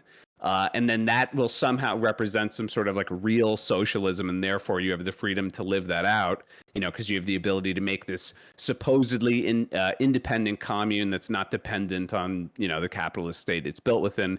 It's such a good example of how these people tend to think that everything they do and say happens in total isolation from everything else. And it's it's just abstractions. It's not based in reality. It's, if anything, they're the real idealists here, which is so funny because everybody says that about socialists. So Did you- I am somewhat of an idealist, whatever. I do think that the systems that keep on being referenced, at least by the communists, are other people making decisions with their own shit that they don't like. That's almost always what it comes down to. I want to do this shit this way. Well, we don't want you to do this shit that way because it doesn't give us as much shit. I know Valmet has been trying to respond. He's been doing his hand, but you can't just do it like this weak kind of hand. Like I can't see it. Okay, in front of sorry. you. You gotta That's outfit what Well, I'm it. it's used not to. fault. Okay. He's not All like right, coming in like a fucking. I'll just interrupt and tell So everyone to suck their fist dick like of the the rest of you guys. USSR. do. Yo, exactly. Do I that, know you guys Dominic. have Come on, words. bro. Yeah, I don't know. I'm just be a Canadian. I'm fucking polite. animal. Just kick in the door. Come on. Yeah. So, would you be surprised if I told you that I think, I'm kind of in agreement with non-smoker that I think co-ops are bullshit. Like, you can't create little tiny Yeah. microcosms of socialism within a massive structural worldwide system. So, a socialist revolution inherently, by its own definition, needs to be on an international basis, right? And that's ultimately what was the downfall of the USSR. Was that it cut itself off. It implemented Stalin's socialism in one country, and then it just sort of cut itself off and isolated from the rest of the world. And by not, and that's because the international revolution after the end of World War I, that's because it failed. And so Russia was, in a sense, left isolated. And now because you have scarcity within the country, you have the means of production that are under ownership of a unelected bureaucracy rather than an actual democratic workers' government. And that's why Marxists like myself will refer to the USSR often as a degenerated worker state, right? Not necessarily communist. I mean, these are nuanced arguments that I have Do you not between think between other USSR was socialists. communists? No, no, No. communism. Nothing is. No, it just okay. Look, just because someone calls themselves a communist and they're in charge of a country does not make that country communist, right? You can label A as B. It's not going to change it as A. Communism is stateless, classless, moneyless society. That's absolutely not what the Soviet Union was, and it's by definition international. So it cannot be done isolated from from the rest of the world, and that's why as Marxists, when we call for revolution, we call for revolution not just abroad around the world. We have to also focus on the belly of the imperialist beast, right here at home in North America. So That's the only way international socialism can actually start to work. So Valmet, so I just want to give you an opportunity to maybe just rephrase what you said initially, which is that co-ops are bullshit. Just for anybody who's out there who thinks that having like worker control over the means of production is kind of cool. I actually have a friend who started a co-op that she owns with other people, and they make all the decisions about how to manage it. They share the profits of the people who work there and like own it, and it's just them. There's nobody above them. Is this like bad? Do you think that the CIA is coming in and like bombing like Do you dance articulate studios? specifically what no, the okay. problem with Or co-ops is? wait. Or do you think that for some kind of socialist system to work, it literally has to be a global authoritarian, like internationalist shadow organization to have like a massive amount of power to prop up a system that doesn't work otherwise? Because that's how you came across. So I want to give you an opportunity to revise that. I appreciate that. Now, when I say co-ops are bullshit, what I'm talking about is they're not a revolutionary thing. I don't even consider them socialist. Just because you change the ownership of a specific store does not make it just like it doesn't change anything. It doesn't change the exploitation. You're just diversifying. yourself? You're just diversifying the exploitation. In order for workers in a co-op, if they want to give themselves a pay raise, then they're gonna have to build and sell more shit. Well, how do they sell more shit? They make more shit, right? And so that's gonna increase, which means that they have to work longer and longer hours to get themselves a pay raise. Wait. That's called and- being a worker. Wait. Can I just Yes. That's can why I I'm just saying get in? co-ops are just microcosms in capitalism. They're subject to the same laws of capitalism. They're not socialist. You think Can I just get working in here? for So I pay don't- is that's like Exactly. So I don't. So I why apologize work? for kind of stepping over your time, but I just want to present this because the end state of what you implied is that okay, imagine a world in which every workplace, every factory is a co-op owned by the workers. This is like a capitalist hellscape in which they're all being exploited. Even if you control the means of production, they're still being exploited by someone somewhere somehow, even if they're the owners, I they're mean, like, making the decisions, they're doing the work, they're like deciding the level of production. wages will still exist and the value is still created. It's just that the value is then returned to the workers in other ways. Um, So are these laws of physics then that you're kind of like working against? Like if you want to, yeah, if you want to make more money, you need to work harder. I mean, that's not exactly a sell more profound. stuff? That's not exactly a profound statement. Obviously, I'm just saying co-ops are subject to the same rules of capitalism. They're not like there's nothing inherently revolutionary about it. If you want to start a co-op, by all means, hell, if you want to start a co-op under a socialism, there's nothing. There's literally nothing stopping you from doing that. I It think really the question. depends. It really depends on what the majority of the working class decides. Because remember, it's not communists taking over; it's the working class taking over. I think the question that Socrates is trying to tease out is what benefits are we not accessing via co-ops that we would be accessing by a socialist revolution? Yes, definitionally it wouldn't be revolutionary, but like, what if we could get all the benefits without needing to go through the rigmarole? I think that's what he's trying to Because get at. okay, yeah, that's a fair question, and it's because co-ops, because they're still subject to market forces, they're still subject to that sort of that sort of competition, which creates downward pressure on wages. What we're trying to say is like, why not instead of a co-op, it will have an individual factory? Why not have workers elect members and red delegates and representatives to coordinate with other factories rather than compete? And we do that on like an international scale. That's what I'm saying. So And the that so and, the and that's the efficient difference. That's the difference between co-ops yeah. and socialism. Why, if I'm the leader of the chair factory, why would I produce more chairs?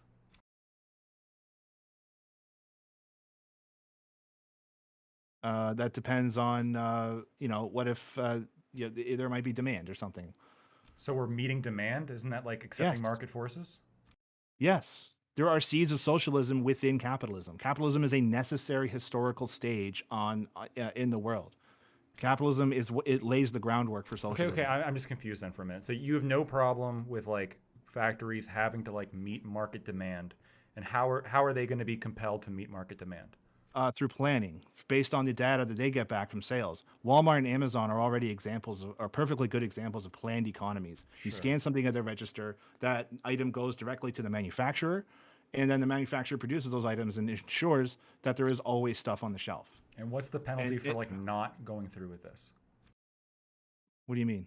So a factory decides not to make the chairs, or the workers there, well, it's not really a ton in for them to make the chairs. Why do they make why? What if they miss their production target? What happens then? Why? Because this was a Uh, major There problem. would be okay, yeah. There was massive problems in the USSR. Don't Yes. get me wrong. And then people were constantly missing production quotas, and they were like fudging the numbers because they wanted to make it Yes. look like they were And do you know actually hitting. why? Because they Do you know could, why? because there wasn't any incentive to actually hit the production quotas. Because there was no democratic input from the working class. It was just arbitrary quotas imposed by an authority from the top down, and they weren't responding to democratic input from the bottom up. Wait. No, you just said that the way that like Amazon and Walmart are good examples of planned economies. They use data to track these things.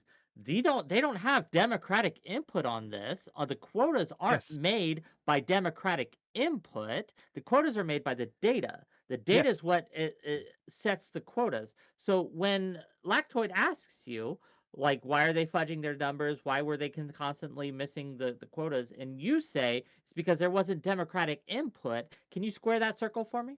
Yeah, okay, because they were using the USSR was increasingly reliant on old and outdated technology to increase their output, and it was just physically impossible. Sooner or later, the system would hit these impasses, and the whole thing Yeah, came how down. does democracy come into this? Though?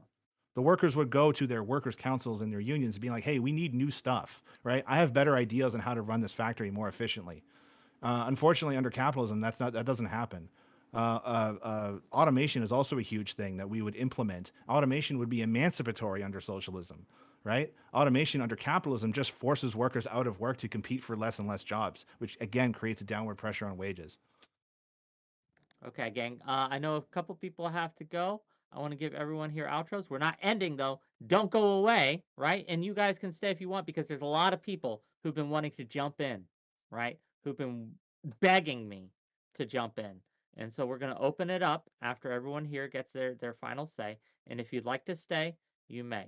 But first we're going to start with Flow Trace. Go ahead. Give your final thoughts on where we can find you. What's up, guys? My name is Flowtrace. Twitch.tv/Flowtrace. Twitter.com/Flowtrace. I'm on Cricket Style J Show most every Wednesday, and I'm in and around the Twitch politics space.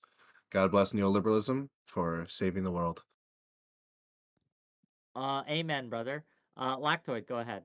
Yeah, I just wanted to actually give a quick closing. This was part of my opening, but I think it fits here as well. For the people who are trying to decide what the answer to this fundamental question is, what is better, communism or capitalism?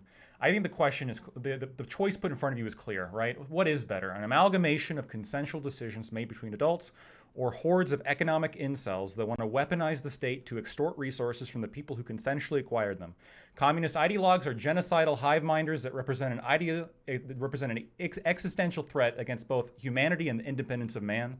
I won't say they're all evil. I think some people here are not evil, but they all universally subscribe to a evil ideology based on bodily violation, making them akin to slavers and mobsters.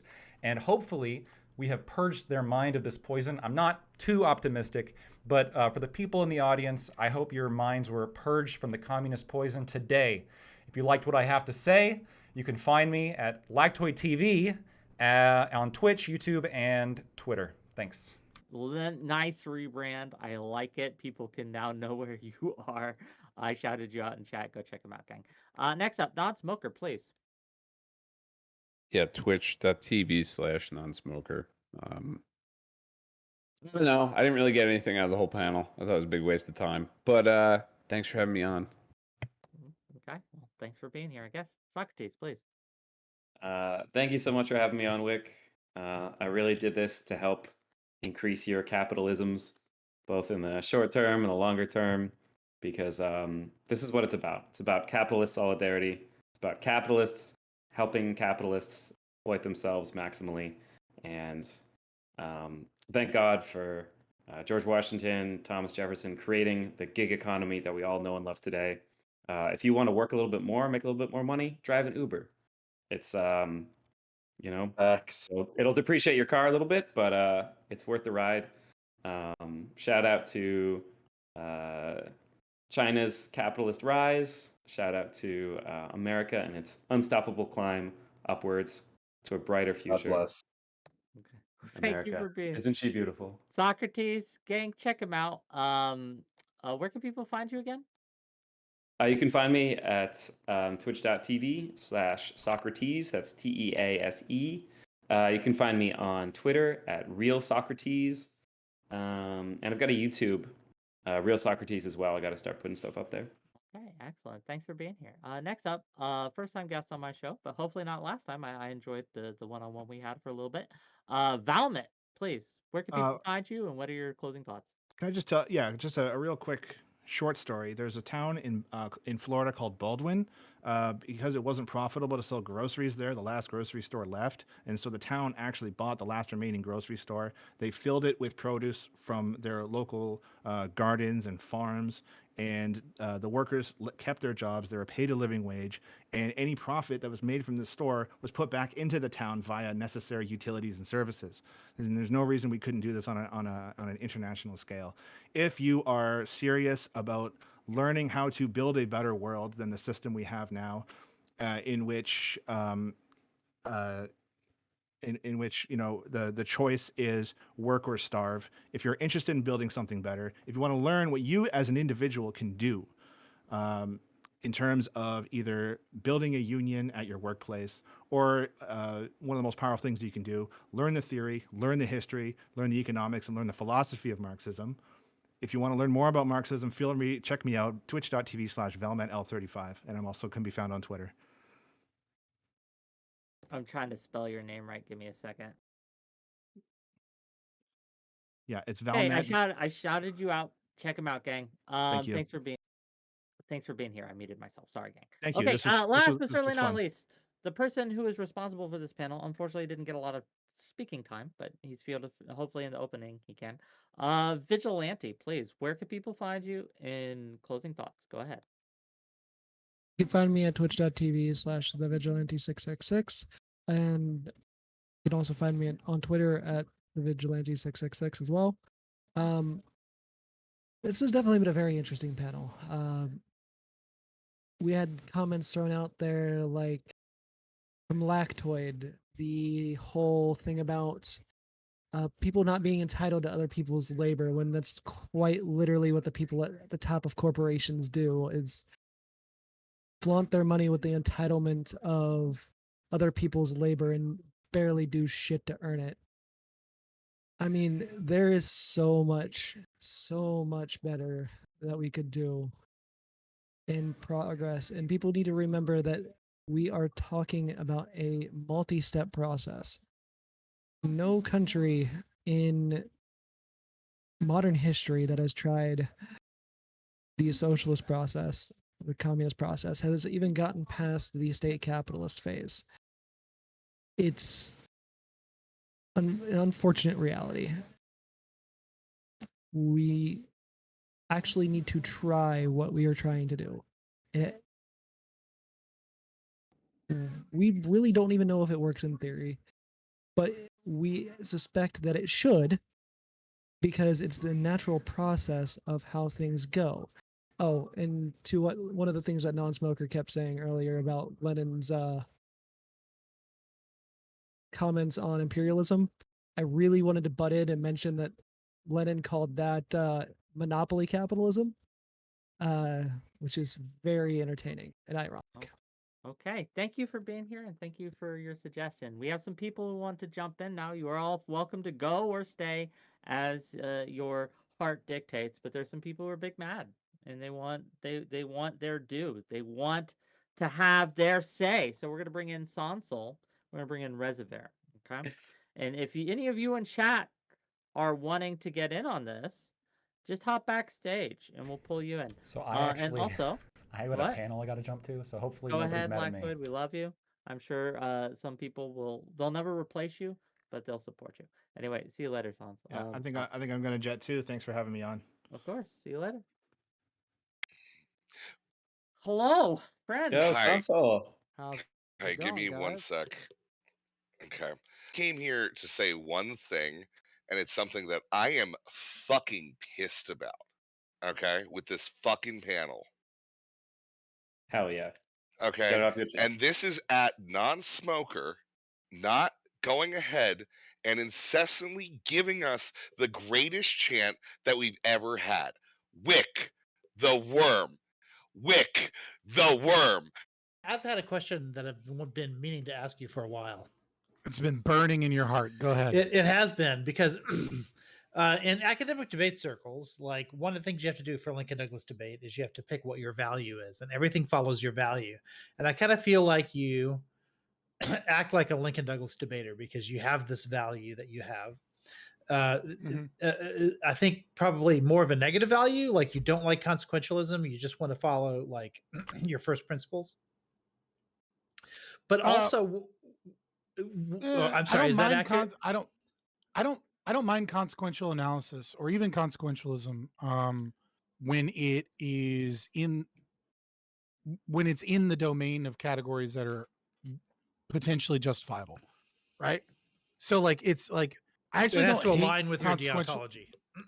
Yeah. So it's like, well, I wouldn't even say it that way, but sure, we'll go with that. Okay. Like I would say it's like certain things like aggression is unjustified, like just logically. And so when they make moral claims justifying things that are unjustifiable, it pisses me off. But I don't mind it like in the domain of like if we wanted to talk about OnlyFans girls, for example, right? Like I wouldn't mind a consequentialist analysis of like outcomes to the moral preference of it. Okay. That's a little bit different than I wouldn't steal a penny to save the world. Yeah, because stealing a penny is ethically unjustifiable. Okay, so, right. So the deontology of it then precludes consequentialism. You're just okay with consequential analysis so long as it doesn't like come into conflict with your first principles. Yeah, pretty much. Okay. That's a good enough summary without getting into like natural law. Like Okay, for so the 2 thing hours. that's been sticking in my craw that I think about every time you talk about something like that.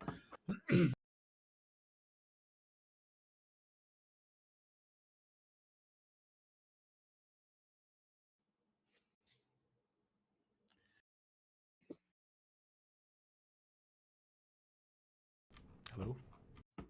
What's happening? But I mean, go, like if it's a quick question, I'll give you a short answer. Like, what's the question? Because like Prime's not here yet, anyways. He moved us in here though, so he's watching. Oh no. He's watching us.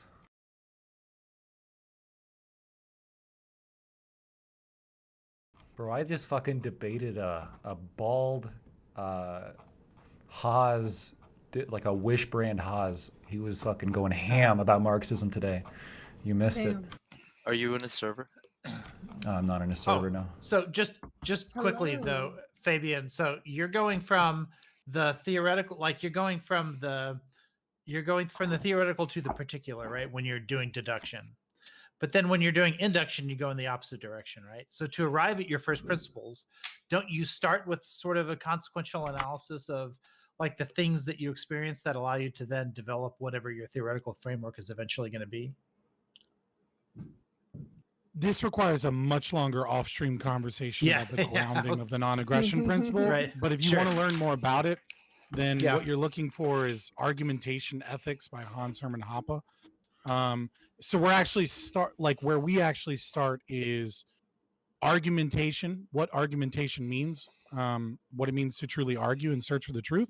And the idea is that it is a violation of the law of non-contradiction of logic to argue for the truth with another person and recognize that person's bodily autonomy, which is the action that you're taking, right?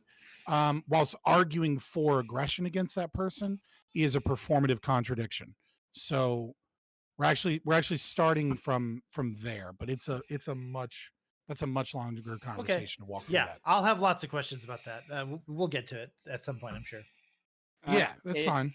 Scott, your gain seems high, and for someone else, I'm hearing them breathe like directly on the mic. I don't know what that is. That's probably me. Is that better? Speak again, please. Is that better? Yeah, that's better. That's better. Mm-hmm. Yeah, I think my daughter was playing with my microphone. Sorry, I didn't realize. I don't know what it is about my chat, but whenever I have audio issues, nobody tells me. Like, just conversations forever, and then I'll look over at my OBS and see that like one of the sliders has been way down, and I'm like, none of you have been able to hear this video I've been watching, and nobody decided to be like, hey, I know. Tell me. It fucking kills me. No, it fucking kills me, dude. I feel you so much. Like, it's like I don't expect much from you guys other than to tell me when you don't hear something. Like tell me that. Like I'll fix it for you. I promise. Yeah. It's like, meanwhile, I have like some of the most active, engaged chatters in Twitch, right? Like I've been told that by companies that have approached me, right? Like, your ratio of like chat engagement to views is insane. I'm like, no, I'm just not buying views. But you know, whatever. I'll take it as a positive. But it's just like, I'll see like chat will just be full of people and nobody will tell me that I got fucked up audio. And I'm like, come on, guys, I can fix this. Alu, we need your camera. So whenever you manage to get that up. Oh, is the we're not happy with the B? I got you. Hold on, let me reset it. Yeah, so we're just waiting on a few people, and one of them is here. All right, Doobie's there. Then who are we missing? Oh, I see Fabian moved out of the Shire. Yeah, right. I mean, we can hold on. Where you want me? Like we can. No, I love the library. We can have our horror. We can have our horror scene. You know, we can. You know, if Corey Campbell gets here, we can have some bisexual lighting. You know, and Capistan. Oh fuck! I can help with that. Horror. But unfortunately, Corey is not going to be here with us today. Yeah, so no bisexual lighting. You know. Yeah, I know. Yeah, he's not feeling well, unfortunately. Dang. Oh no. Was that you, Doobie? I'm fixing the bisexual lighting problem. There we go. Okay. I really did dig the library though. Yeah, it was nice. You know. Oh, wait a minute. Hold on. Give me 1 second. Give me just 1 second. I apologize. All right, we're going back to the library. I don't know why. I was just feeling the library today. Oh god damn it! I exited out of it again. Oh man, I would do that library as a background every day. I mean, had a green green screens are pretty cheap. Yeah, I need to get one. People need The to know what's- what's going so- on behind me. The green screen is not the expensive part, right? The expensive part is actually making sure you have proper lighting. Yeah. Right? Like, because I have like 3 white lights and 2 soft lights. Yeah. That are like, which is why my skin is a little bit white and a little washed out because I need more soft lighting, but it's too expensive. I swear have- I'm not this white, but whatever, fuck it. The Over best months middle that of I've been winter, here, you're I allowed have to seen be, dude. comments on Prime's background lighting and the bed. Yeah, for sure, it becomes a topic of conversation.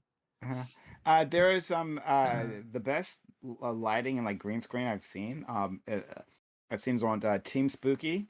It's a guy who does fighting games. He's in the fighting game arena. But anyway, like his setup is so fucking good, and the way he uses the green screen in the background, like he'll have like different animations played for like different things that are happening. I really wanted to do something similar like that, but I literally don't have like the space. Like I couldn't even put a green screen behind me. Like I have no space in this room. And I also don't want bright lights in my face the entire time, which is another thing. That takes a while to get used to, like having giant lights and like it's just like I know I'm gonna be blinded if I look above a certain angle right now. I mean, It's like- if it makes you feel better, I am sitting on a lawn chair on my balcony. So It No does bright make me lights feel for better. you. yeah, but like, No bright lights aren't you for me. also like not a streamer? Like you don't have I'm to worry also about not a production streamer. value. I feel bad. I'm Like- like definitely bringing down the production value of whatever y'all are trying to do. Oh, it's fine. Whatever. I mean, we allow Canadians on here, so I mean, it's kind of That is questionable. yeah. And just for the audience members at home, we're just waiting on one other member to join before we get started. Hopefully, they'll be here soon. Oh, and Right? you know what? Go ahead. I just said Someone- right. Oh, okay, yeah. Just give me positive affirmation, Prime guys. thank Right? you. I'm pumping you up. I'm I like appreciate Flavor it. Flav, the white version. I don't think you should be proud of that. I just calmly say No. things like, "Cool, right? Good job. Okay, fantastic." Right? Do Like, you remember know? that I like going back and watching, sometimes I like going back and watching old reality TV shows. Don't judge me because guilty pleasure. But do you remember Flavor Flav's the Flavor of Flavor of Love. Love. Flavor of Love I loved and that the show. woman and the they woman like spit on the other who- lady. Is that what we're talking about? who took No. a shit on the The carpet. woman who shat on the Oh, floor, dude. I mean, that's reality TV. Like, I don't believe in Oh. any of that shit. No, I think that was real. I really do. I think that one. I look at reality TV with a critical eye because I know a lot of things they do set up. I know a lot of the and editing makes things like more dramatic than they actually are. I get that, right? But no, this woman shit on herself. She sat on the floor, dude. Yeah. It was crazy. You guys been watching MILF Manor? Oh no. What? No, I haven't. But I've It's heard real? a MILF lot Prime, about Manor? Prime, that you should have been on that show, Prime. Yeah, basically, it's like a bunch of like 50-something-year-old women, right, who are like really sexually active, quote unquote. And they're like on a dating show, like at a resort on the beach. And like the big reveal I want to spoil it. The big reveal in the first episode is that the guys that they're going to be dating are their sons. Like it's it's a bunch of Jews trying to fuck each other's mom in this fucking beach. It's really fucking strange. It is the most awkward thing ever. Prime, would you offer your mother up for this show? I think that's how offered you would, my mother up. Yeah. I don't know that's how that works. I think there's like the other way around. Like the mothers joined in, and to be accepted, their sons had to like agree as well. But would I No. offer my mother to have sex with a MILF? You get to have sex with other MILFs though. That's the Other thing, MILFs, other MILFs, right? other MILFs. Yeah, other So like MILFs. it's Yeah, like yeah, trade. yeah. It's like a trade, you know. Like you Yeah. get to shake hands with the guy, eat breakfast with him, but He's you also like get to doing fuck your his mom. mom after Yeah. he fucks your mom. Yeah. Or wow, You during know what? you might be in the corner. I will say, it depends on how hot the MILFs are. I will put that out there. If there is a threshold for me to do this. What is the threshold, right? They're all like what ex model MILFs. yeah, like Yeah. what type what type of MILF are we talking about here? Are we talking like big mommy milkies or Big like mommy fit mommy? Like which one do you prefer? I have a wide range of body types that would be acceptable. Okay. But He yeah, said someone wide that. range. That means big mommy milkies. Yeah, Oh, that's I okay. know. That's All our right. this is what Anyway, we're ontological milkers. Yeah. but yeah, I would. But like, I looked at the lineup of the women on that show, and I don't think they would meet my expectations to go that far. Put them out there. Just leave it alone. Yeah. Man. Yeah, I'm good. I'm good. Have you guys been watching The Last of Us? Yeah, I don't know how I feel about that third No, episode. but I've heard it. It's gotten a tremendous amount of critical praise. Like, I need to watch it. It's I really think it's good. great. It's really good. Yeah. Yeah, I think It's Apparently, confident, episode for 3 sure. is like blowing everybody's mind. I don't know. Episode That's three is all I where they, know. I like, don't know they- what the they- plot was. I don't know what happened. I mean, I just know that- it's.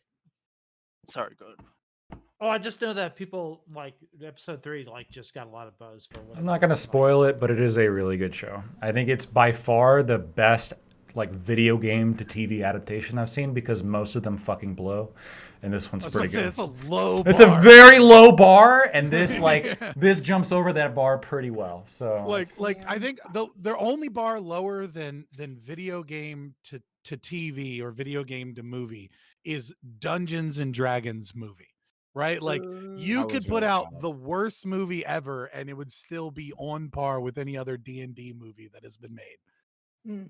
it is independently good though, like unironically. I think So does it follow the story of the game exactly? I've never played the Almost. game. There's some I've never. additives. I know There's a nothing couple about the things game. I have there played where the they game. like go a little bit deeper. But Yeah. it's pretty strict. Like in terms of like sticking with the story, it seems pretty strict on that. Yeah, so Couple changes here what and what I really appreciate that they do, it seems like they a lot of where a lot of like shows fail is they will like rewrite the story of the game, right? And this is what makes people really mad. But what they do instead is they add a lot of context to things you see in the game, right? So they just like further expand, the like opening scene of the game. Like they gave some context to what was going on there. So I think it's great.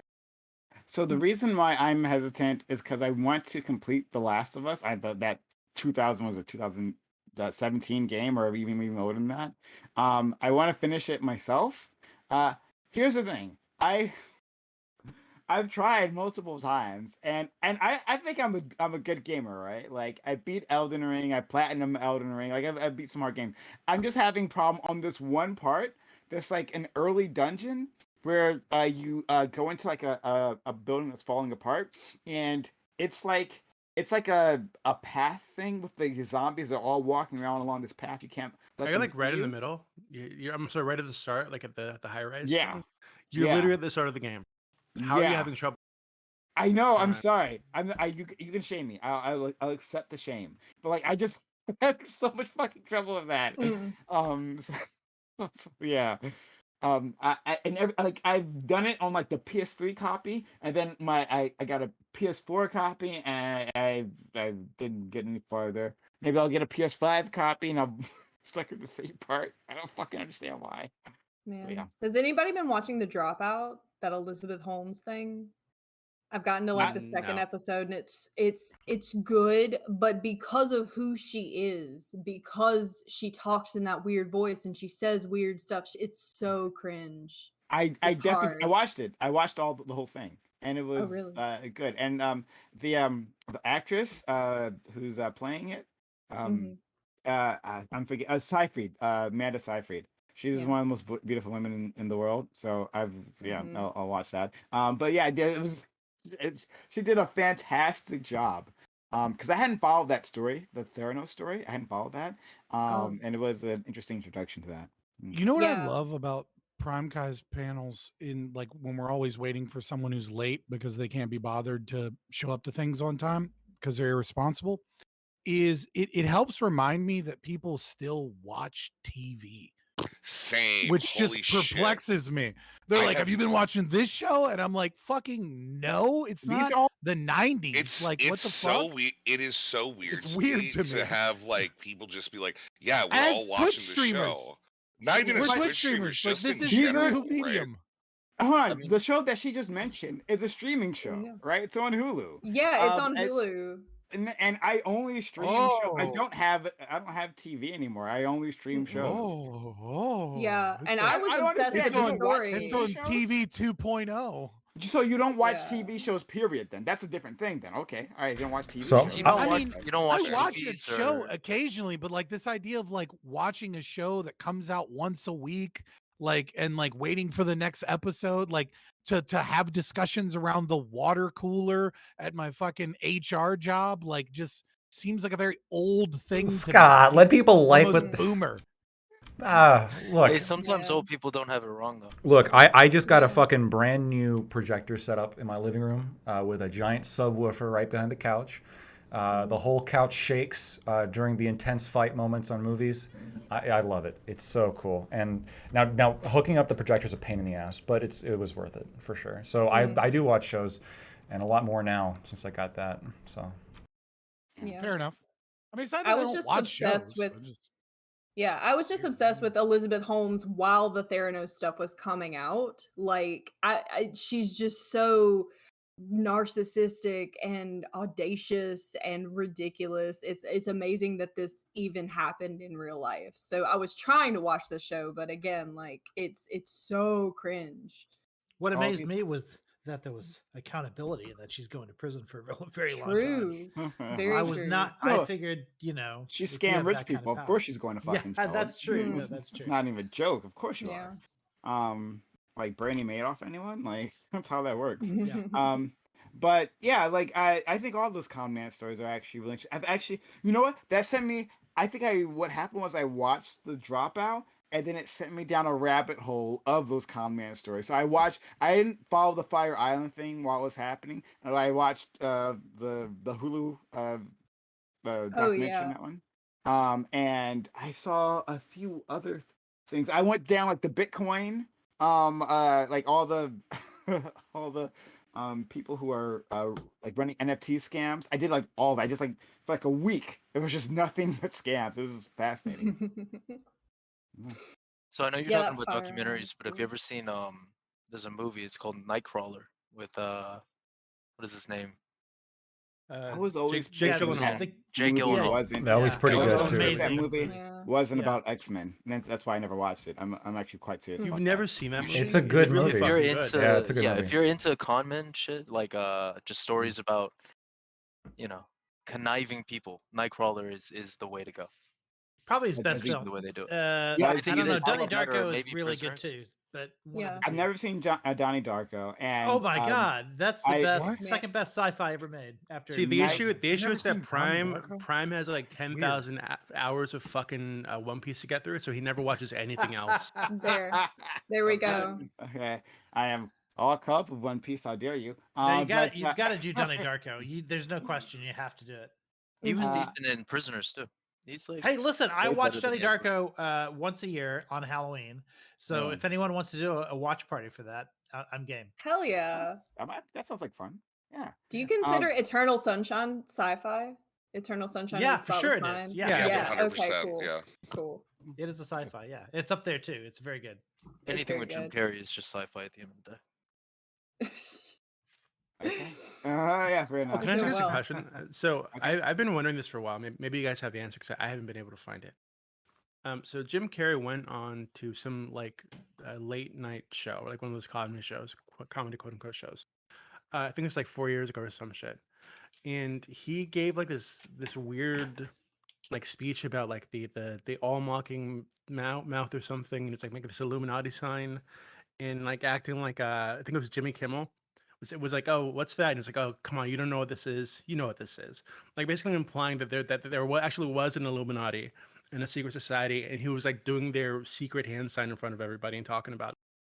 Like, and I've looked for like context, like what the fuck was that, like a movie that he was like hyping up, or like why did he do Have that? you been like He's looking on at like esoteric timing 24/7. have you been looking at like the side shit that he's been doing, like criticizing politicos and like the world order and everything like that? His Yeah. Twitter is awesome.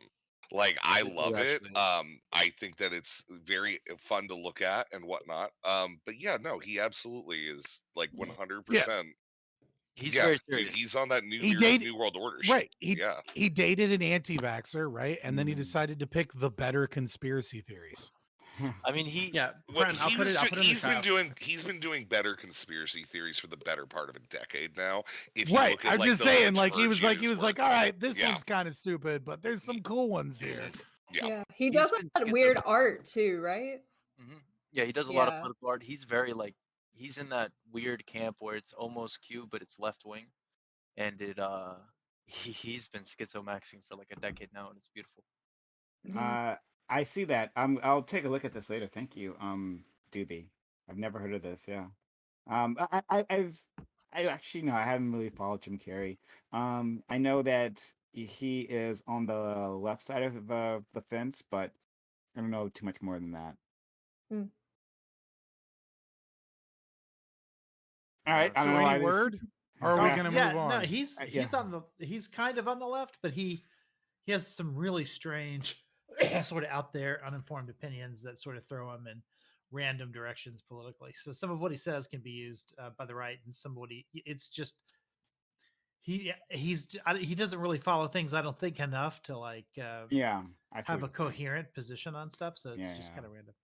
Do you think okay, so he did marry a crazy anti-vaxxer, but a crazy hot like anti-vaxxer. Like, do you think Jenny McCarthy would have been worth the trouble? Yeah. What? Yeah. I mean, But that's like, if I was Jenny 22, still, like, I would have a pro-vaccine. very different answer, right? If I was 22, I'd be like, hell yeah.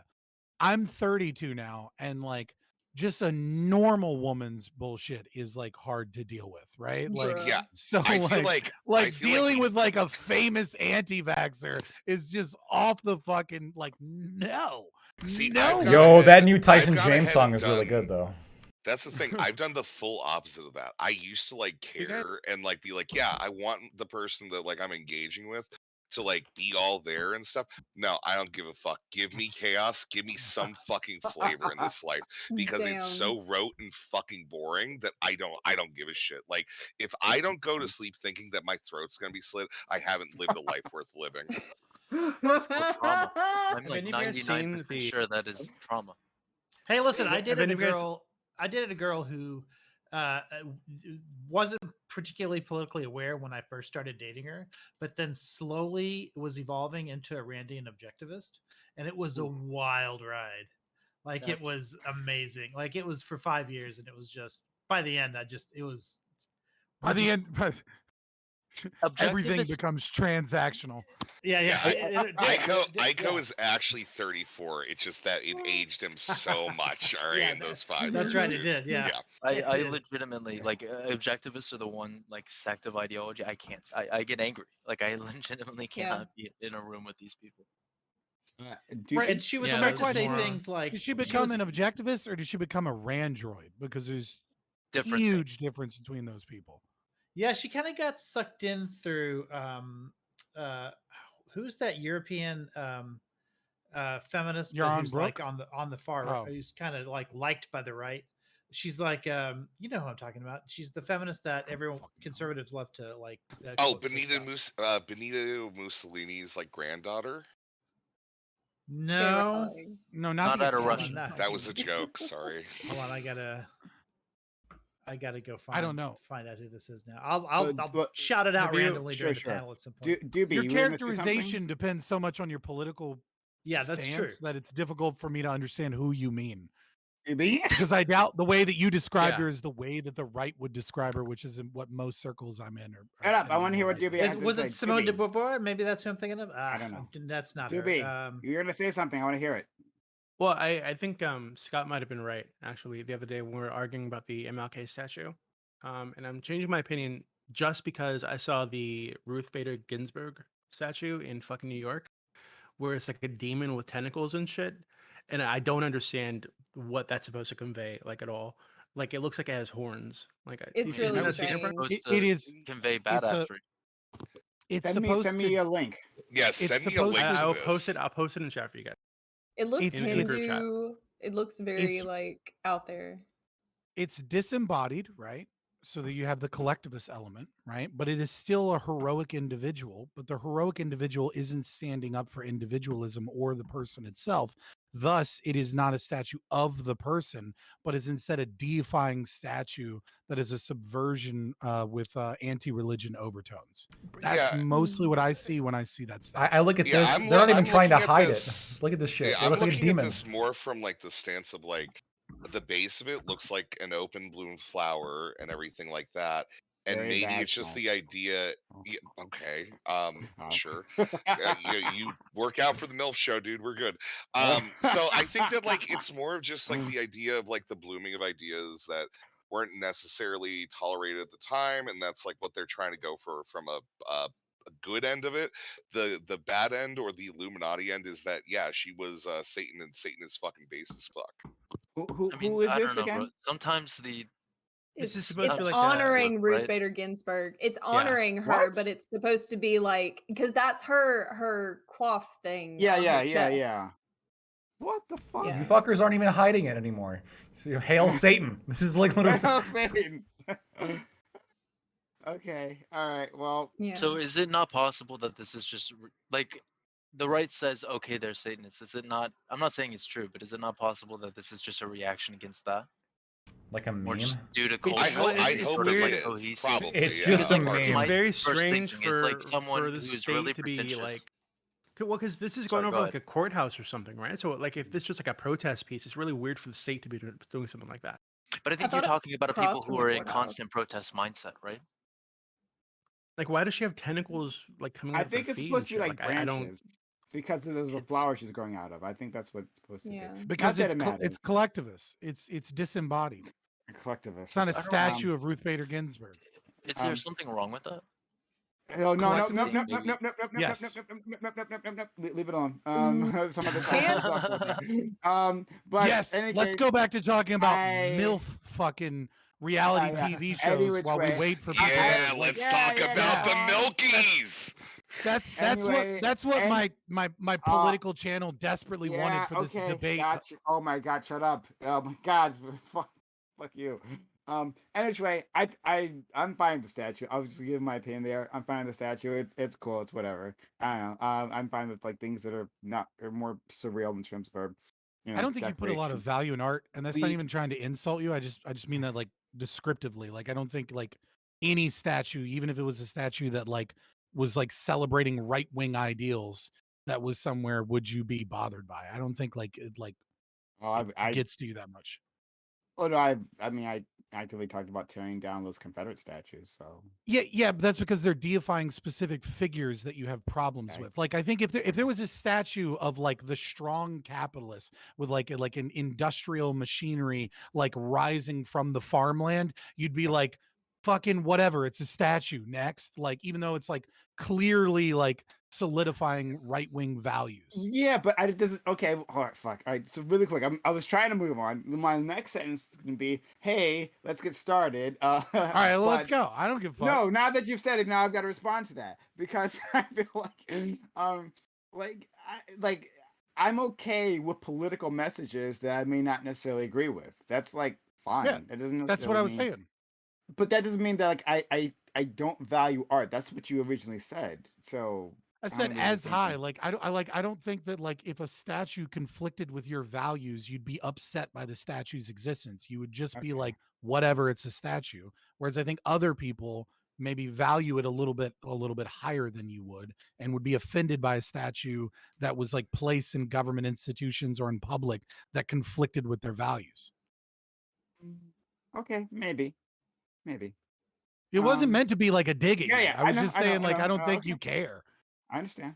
All right, fair enough. So we'll move on. Hopefully, our last participant will be here soon. Hello, everyone. This is the Revy Roundtable. Hope you enjoyed that pre-panel here. We have fun pre-panels. You should be here at the start. You missed the pre-panels. We all kinds of things happen in our pre-panels, and you truly do miss out. But in any case, thanks all for being around. This is Revy Roundtable, which we have Mondays 8 p.m. Eastern. We got a great group of individuals here. Excited to have them. So we'll get started. Oh, if you've just stumbled upon this channel, hit that follow button. You know, we have this content all the time. We have great talks. You'll enjoy them. Hit that follow button.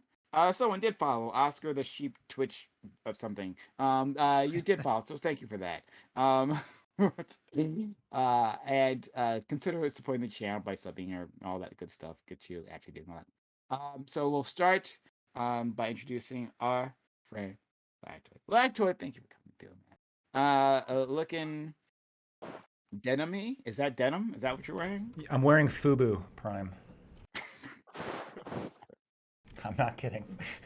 Of course you're not. This guy's great. Lactoid. I have nothing less to add. Lactoid, go ahead. Yeah, no, one of my favorite jackets. Very well made. It's got Muhammad Ali in the back. Great boxer. But no, I'm really excited to be here today. Thank you, Prime, for inviting me. I think we got a great collection of people I will fight with. I can't wait. I also went under a little bit of a new rebranding, I guess is the best way to say it. If you're interested in what I have to say, you can find me at Lactoid TV at YouTube, Twitch, and Twitter. Thanks. I mean, I can find you at your name, not a random collection of feelings. Okay, great. That's fantastic. And communists are now welcome. No, this is the number one reason I was concerned, okay? I mean, I'm sorry. I watched you earlier tonight. Communists are obviously welcomed. Okay, you didn't threaten to kill any of them, Lactoid. It's because I'm not like them. Pussy. He's getting soft. He's getting soft in his old age. Let's go to our New friend, tolerance. Fabian Liberty Scott. Scott, thanks for being here. Today I learned that Scott is only 32. I would have pegged you much older than that. I would have pegged you much older. This is shocking for me. But I'm gonna have to dye my beard and look younger for this panel. That's just the only thing I can. So so I'm Scott from Fabian Liberty. I have a rare genetic connective tissue disorder, and we learned that Primekais is ableist by saying that he thought I looked older than 32. How dare you? What a terrible leftist he is.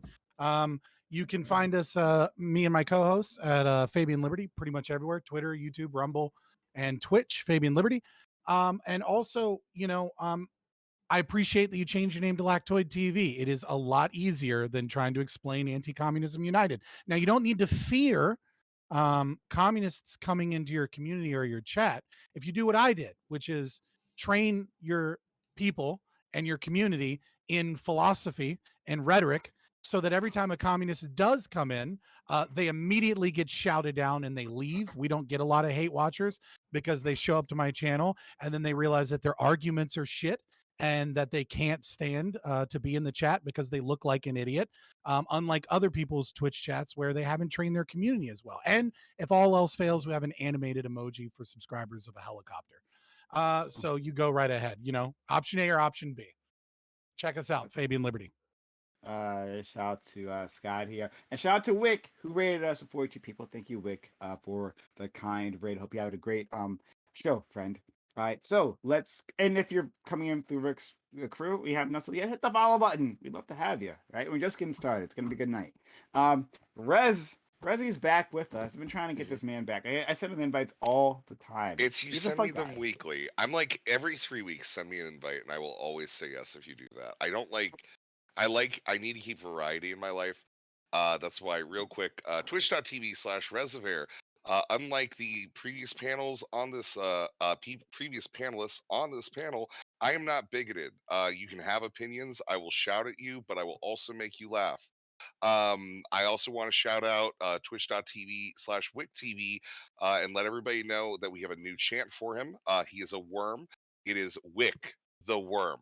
Wick the Worm. And I'm going to keep doing this until you stop me, Kai. So Wick the Okay, Worm. thank Wick. you. Okay, all right, cool. All Thanks. right, Yeah, that's so my intro. Thanks. Rez is one of those like, I wouldn't want to be a part of any club that will have me types, like, he's too What do cool you for know? that. It's not that. It's Uh, just I want variety. I need variety, dude. I get bored Okay. with my own shit. So I have to put on cow lingerie and stuff every once in a while. Wick the Worm. How long? All right, Trust moving me, on. I'm working on something, bud. I'm working on it. You'll see. It'll be beautiful. Well, thank you for Horrifying. stopping by for this particular week. Aiko is back with us. Haven't had him here. I don't know. I think it's like 2 weeks, maybe. Yeah, But yeah. Yeah. But thank you, Aiko, for taking time out of your day. Oh yeah, sure, no problem. I, for one, think that there's plenty of variety on these prime panels anyway. Like for instance, Lactoid used to be anti-communist. Now he's changed his mind on that. I think you would miss that if you went on the panel like more often. That's what I call variety. You know, Lactoid provides all our diversity here, right? One, he's the only true blue communist here, as far as I know. Oh yeah, I Two, want to listen. Lactoid's powers are amazing. Like for instance, I tried to go on the open panel to talk about these economic topics last week that you had that I thought were amazing, and then I came on, and then Lactoid immediately turns it into an oral sex panel, like for 5 hours. So When did this that's happen? that's a lot of power. This happened I just last week. yeah, See, the it's other. every day, so I lose track. Oh sometimes. right, okay. Right. He's also a Canadian, so he provides diversity in terms in terms of nationalities, right? He's all these things. He's the everyman. All right, so Yeah, let's move on to he can derail a panel like no, instantaneously. like Yeah. yeah, like no. Well, Scott can do it even better. Oh yeah, Let's yeah, be no, honest. yeah. I feel Prime, like are you that whole trying to top give row is Lactoid the pass right capable of now? doing that. Yeah. No, for fuck's sake, for fuck's sakes, no. I got some Moving thoughts on dominance. So we can talk about it if you want. Let's go to Johnny.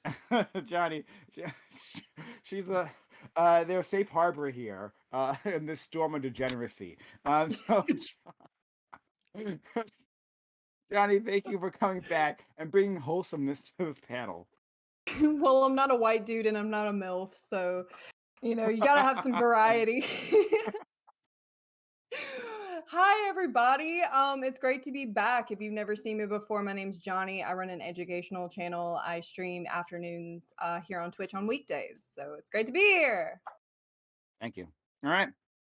Got our friend Alu, who was here previously, recommended by our good friend Doobie. Alu is back with us. We loved having him previously, and we're so glad that he accepted the invite again. Thank you. I'm just Doobie's far left minion. Doesn't treat us well, but he's fair. So Okay, thank you so much. But were you low for anyone else? You were low for you were low. So Yeah, a little bit. yeah. Next we have Dark Lord and Savior. His name is Doobie. Doobie back with us. Our most regular guest that we have been for like years running. Thank you, Doobie, for taking time out of your actually busy day. He's got a lot going on, and spending it with us. Yeah, thank you for having me. All right. Okay, so let's get cracking. Topic one. Shit, I'm not even sure because I always like use the second topic as like, oh, I think it's the spiciest topic, but with this crowd, I'm actually not sure which one that will be. So, all right, we'll try the public sector unions are a matter of perennial political debate. Proponents argue that they are the most effective way for labor to protect themselves and raise their wages. Detractors say that unions make services more expensive and less responsive to reasonable operational pressures. What's your opinion on public sector unions? Should they be banned or at least have their powers greatly diminished? Do you believe that any problems that they may cause can be solved with simple reforms, or are public sector unions generally a positive force in our society? So yeah, I saw an article on the Daily Beast, and it sparked this. We talk about these things all the time, generally in this political sphere, and like I think we'll have some surprise opinions from people around here. So I'm really interested in jumping in. So Lactoid, Alu, if you could mute yourself when you're smoking or something, right? Absolutely. Thank you. Lactoid. Yeah, so when you have a union that dictates the wages, protections, and benefits of state actors, you quite literally have the state dictating the power of the state, which is the basis of authoritarianism. Now, recently, there has been some question on this, right? So you have Janus versus AFS-CME, which did limit public sector unions' ability to brazenly push political positions based on the principle of they are the state, and this would be infringing upon First Amendment liberties. which is good, but it only limits the problem. It doesn't eliminate it. And here's another example of a bad public sector union: police unions, right? We criticize police unions a lot. They are bad, but they're bad just on a different scale, but for the same reason that every other public sector union dictating terms to the voter is bad. These people should be accountable to the public if they're truly public sector workers. If we're going to pretend to live in a democracy, then the democracy should be the one setting the terms of public employment. Finally, public unions suffer from a unique problem that private unions don't. In a private union, if the union's demands are unreasonable or destructive, the company will eventually go out of business. There is a natural stop point, the destruction of the company. These issues don't exist for public sector unions, as the government can't go out of business. They'll just simply levy a larger amount of resources from the public to fund themselves. The very last point, Reagan firing the air traffic controllers was the best thing he ever did, both empirically and principally. Look into it. He was fucking based for doing that. So. Thank you so much. Okay, Scott, please. Yes, to everything he said, but I'll add another layer of libertarianism to it and say that public sector unions are inherently violent because they actively advocate taking people's tax money whenever they engage for wage increases, which ultimately requires the enforcement of violence on people, or at the very least, armed men ready to commit violence for forcible seizure of property should you not pay. The second thing I would like to add is that while unions in and of themselves are perfectly reasonable and not a violation of the non-aggression principle, so long as we ban their ability to use funds towards buying politicians and lobbying, and so long as we get rid of the National Labor Review Board, there's nothing wrong with them in that regard. Unions are a destructive force, not only for the economy, not only for the freedom of everyone, as they are some of the biggest purveyors of communist thought economically, but they are also bad for the employees. Overwhelmingly, unions have held us back and helped destroy the economy. They take credit for things that they never did, such as giving us the weekend, such as reducing work hours, such as safety regulations in work. These are just additional things that the state imposed that are less effective than what the market was already doing. To quote Rothbard, in the capitalist society, there prevails a tendency towards a steady increase in the per capita quota of capital invested. Consequently, the marginal productivity of labor, wage rates, and the wage earners' standard of living tend to rise continually. Literally everything that unions have taken as a victory that they've done has been an utter failure. They've only simply added government regulation that has made it less effective. And they are constantly at odds against the betterment of the people in the union, trying to get things like Luddite things of getting rid of automation, or fighting to make sure that machinery or vehicles aren't used because it takes away their jobs. Meanwhile, what this does is it increases the value of labor, despite the fact that it does cause some people to leave, and the marginal utility of their labor goes up, which means the economy is stronger, which means wages are stronger. And so they actively fight against themselves with communist rhetoric that is just a destructive force for the country. Thank you so much. Rez. Yeah, no union should ever exist that exists outside of the purview of the law. Police unions are not legitimate unions. Any entity that exists within a society should be subject to the rules and regulations of that society. Regardless, I think that every Supreme Court decision that has been made that has gone ahead and basically put police at no ability to have any level of accountability, and the fact that then their bad actions do not come from something that ultimately hurts the people causing those bad actions, but rather the rest of society collectively, is bad. Teachers unions, I'm pretty cool with it. Teachers are doing pretty bad in this country. I think they could probably do better. I think a little selfishness would be great for the people that go ahead and socialize our children. But overall, I think unions are pretty cool. Police unions, I don't really view as unions, though. I just look at them as like contracted criminal organizations. I guess much for that. Let's go to our friend Aiko. Oh, sorry, took me a while to unmute. Yeah, I feel bad because I feel like with the balance of this panel, I'm expected to be on the pro-union side, but I actually am pretty union skeptical.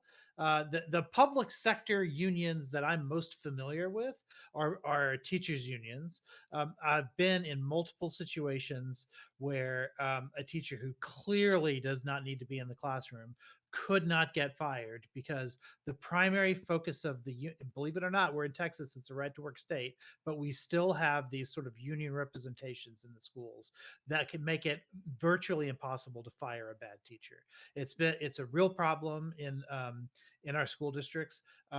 Maybe it's not to the level of police unions, which are clearly like horribly toxic, but you can see this in public sector unions all over the place. And I think if I were to go with what's been said before, I would take what Lactoid said, but I would remove the layer that Fabian put on top of it, and I would go back to listen.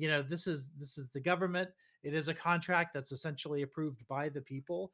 I can tell you this: the school here in Texas, at least, if a school district is bad, property values drop. So the people do have an interest in keeping good education, and that is something unions work best when there's not enough incentives where in the markets where they exist to give them like good working conditions. So in the 19th century, unions were absolutely necessary. There was no other layer of protection for them, but we have a lot of layers of protection now through the way our governments are structured that make it less necessary, especially in the public sector unions where I just the actions, and we can go into more detail on this once we get into it, but the actions that Speed it up. these people are that these unions are creating try to make workers less responsible for what they do and not more.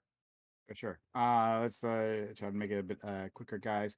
And no worries, I'm plenty pro union for for us all. I'll balance this out myself. Johnny, please. Cool.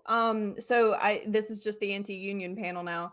I do have negative opinions about police unions. However, a lot of my negative opinions are surrounding teachers unions for reasons that have already been sort of enumerated. But another reason would be that teachers unions, there's evidence to say that they create toxic work environments wherein people are expected to do the bare minimum, and anyone who goes above the bare minimum makes everyone else look bad. And so there's this idea that in order to keep the peace with the other teachers in your school, you need to toe the line. There's also the idea that when you are in a public union, there's no company for you to unionize against. You're literally unionizing when you go for higher wages, when you go for what the teachers unions did when they expected to not go back to work for 2 years during COVID. They're going against the taxpayers, literally. And there's no other layer between that. So I have a pretty anti-union, anti-public union rather stance right now as we stand. Okay, thank you so much. Let's go to Alu. You muted. You muted, friend. Yeah.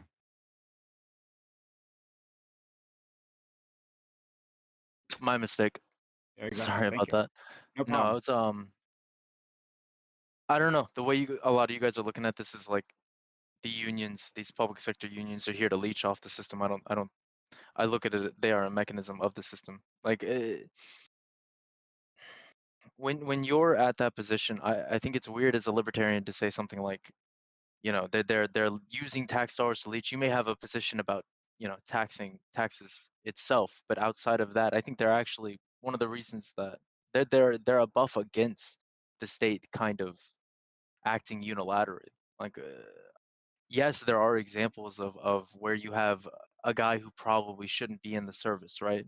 who is still in the service, but they deal with that in other ways, right? They put them in a position where they can't cause any further harm. When you're dealing with someone who truly can't be fired, on the other hand, there are plenty of cases where the union is. I feel like you're overinflating um, how much this happens where you have somebody who is negligent, who is like a bad actor in the state, gets protected by the union. These guys do get hit. Like there's someone I know actually was telling me a story about somebody who was going from field office to field office. He was in a agency and he was stealing.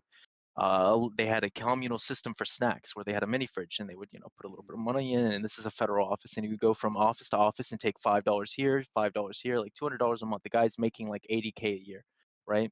And he got caught and he got fired. And there's nothing the union can do to protect him there. Like there are bylaws to this, right? And I don't know. I just take issue with the premise. Unions are there to integrate with the company, because if the company or the corpus, whether it's private or public, if that fails, the union has nothing and all of its members have nothing, and it is failed as an organization. It has to work in tandem with them.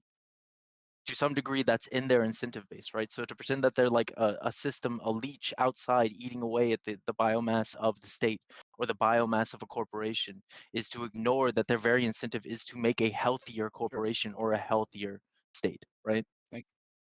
Thank you so much. Next, we have everyone counterpoints, so I'm so happy to see. Right, this is beautiful, smiling face. Counterpoints. Who, I think you like Doobie's now our most regular chatter, but like before that was counterpoints because he was just so dedicated to this platform, but scheduling things made it difficult for him to be here. But he's here. He'll stop by every so often when he can. Thank you so much for being here, friend. No, my my very sincere pleasure to see some friendly faces back in the game again. So, Johnny, Doobie, iCow, and then Fabian, well met. And then for all the newer people, we'll fight it out and get to know each other. So no, I'm super excited. And then I will, if you'll tolerate me being late. I was in the wage cage up until literally 23 minutes ago. So if you'll tolerate me being late, then I'll be happy to show up at least monthly in order to kind of get the scene going again. I love fighting people. I love having fun. So that's my little intro. I do Warhammer 40,000 videos. Politics is now a side thing for me, but it's still very fun.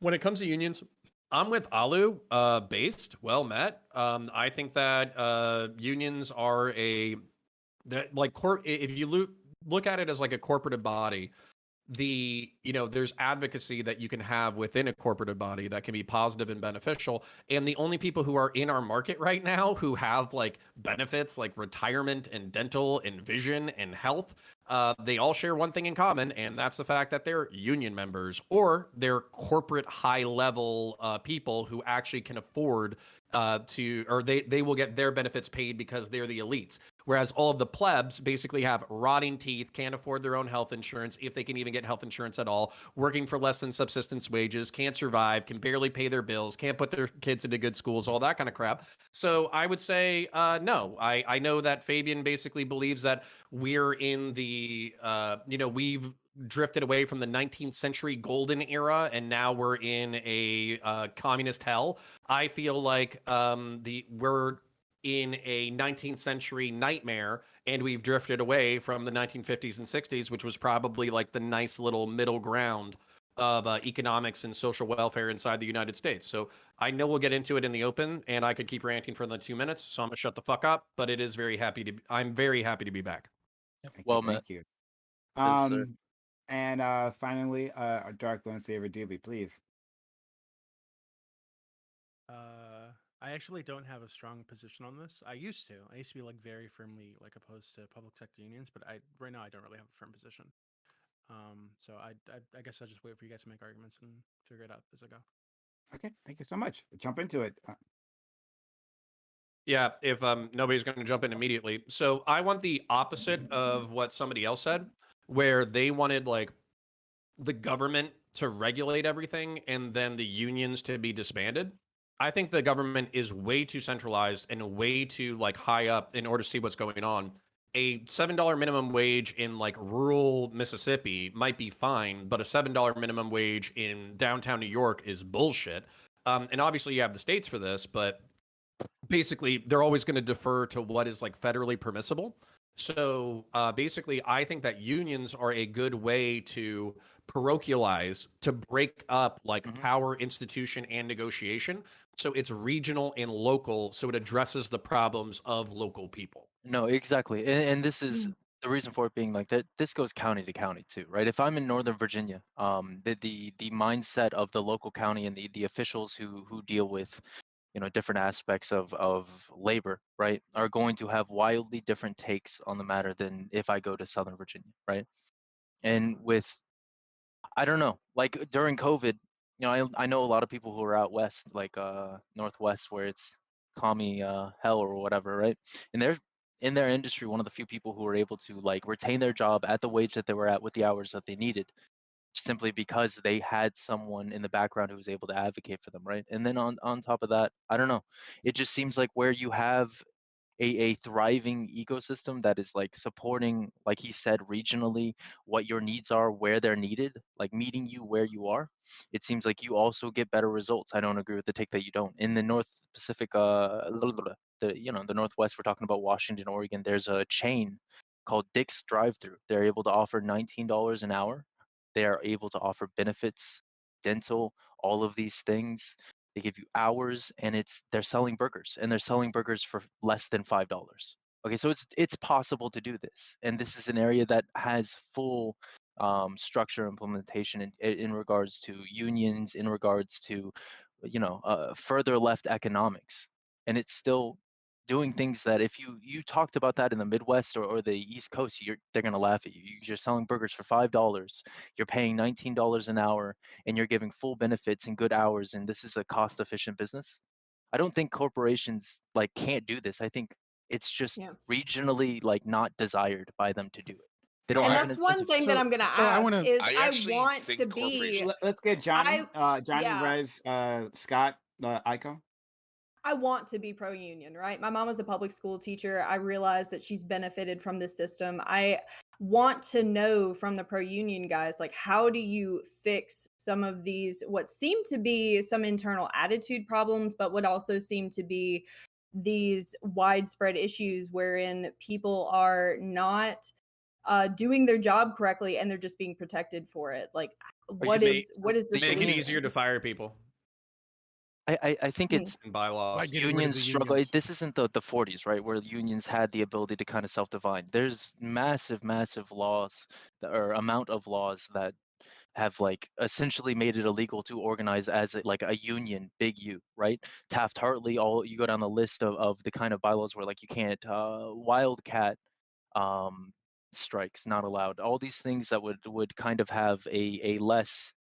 At this point, it's like unions are nice, but they've been integrated into Thing. the corporate structure, which is, you know, Let defeats the point of a union. Let's go to Rez since he's a pro corporate guy. Yeah, Then we'll go to so Scott I'm and pro Aiko. union, but no, corporations literally can't help here, right? They're literally obligated by the law not to, right? Like they have the only duty that a corporation owes is to its shareholders and to itself, right? No one else. And they are legally defined by law to have to produce for the shareholders. So no, I don't think to what Ali was saying, I just want to make that quick little rebuttal there that I don't think corporations have any duty, nor can they legally exercise that duty if they wish to in the first place.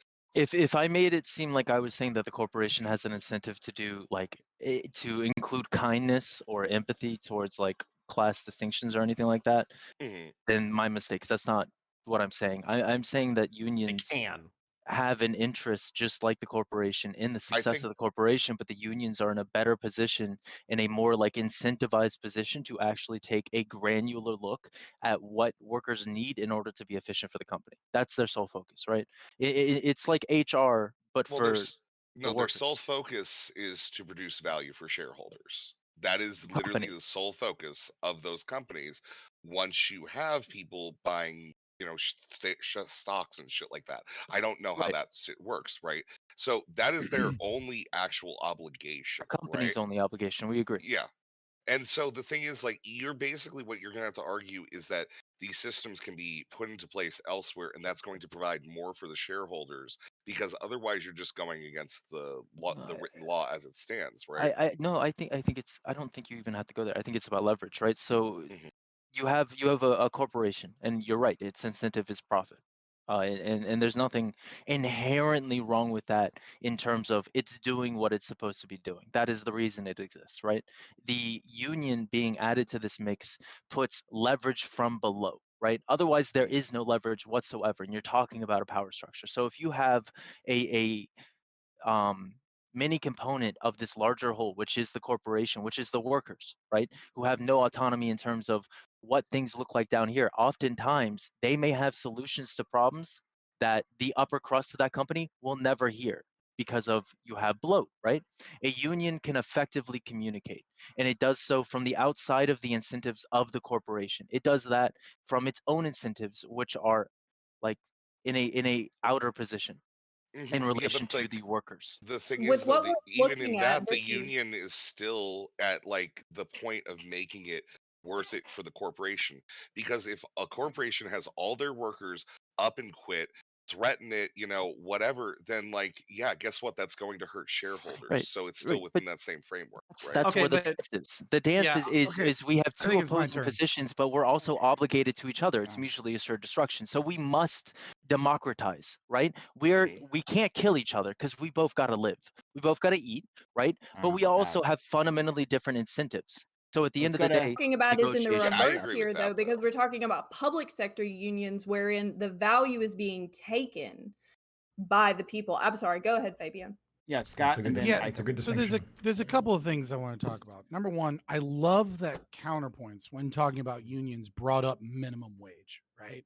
which I want to Because this abolish. is right. We need to abolish minimum wage because minimum wage is stupid and it prices jobs out of the market and reduces labor participation rate, which reduces everybody's wages. But when we're talking about unions, what we're also talking about is different ways that they get around laws that are designed to keep them from being able to donate to politicians by hosting events for politicians or hosting events where politicians campaign. And what we really know is that we're also talking about the way that our politicians are influenced by stupid policies like minimum wage that unions that are predominantly leftist advocate for. The second thing I wanted to say is Alu said that wildcat protests are illegal. And while that's technically true, it kind of misrepresents it a little bit. And I don't know that this is on purpose. I'm just saying they're illegal in the sense that you can be fired for them, which is a huge problem with unions because they have state protection.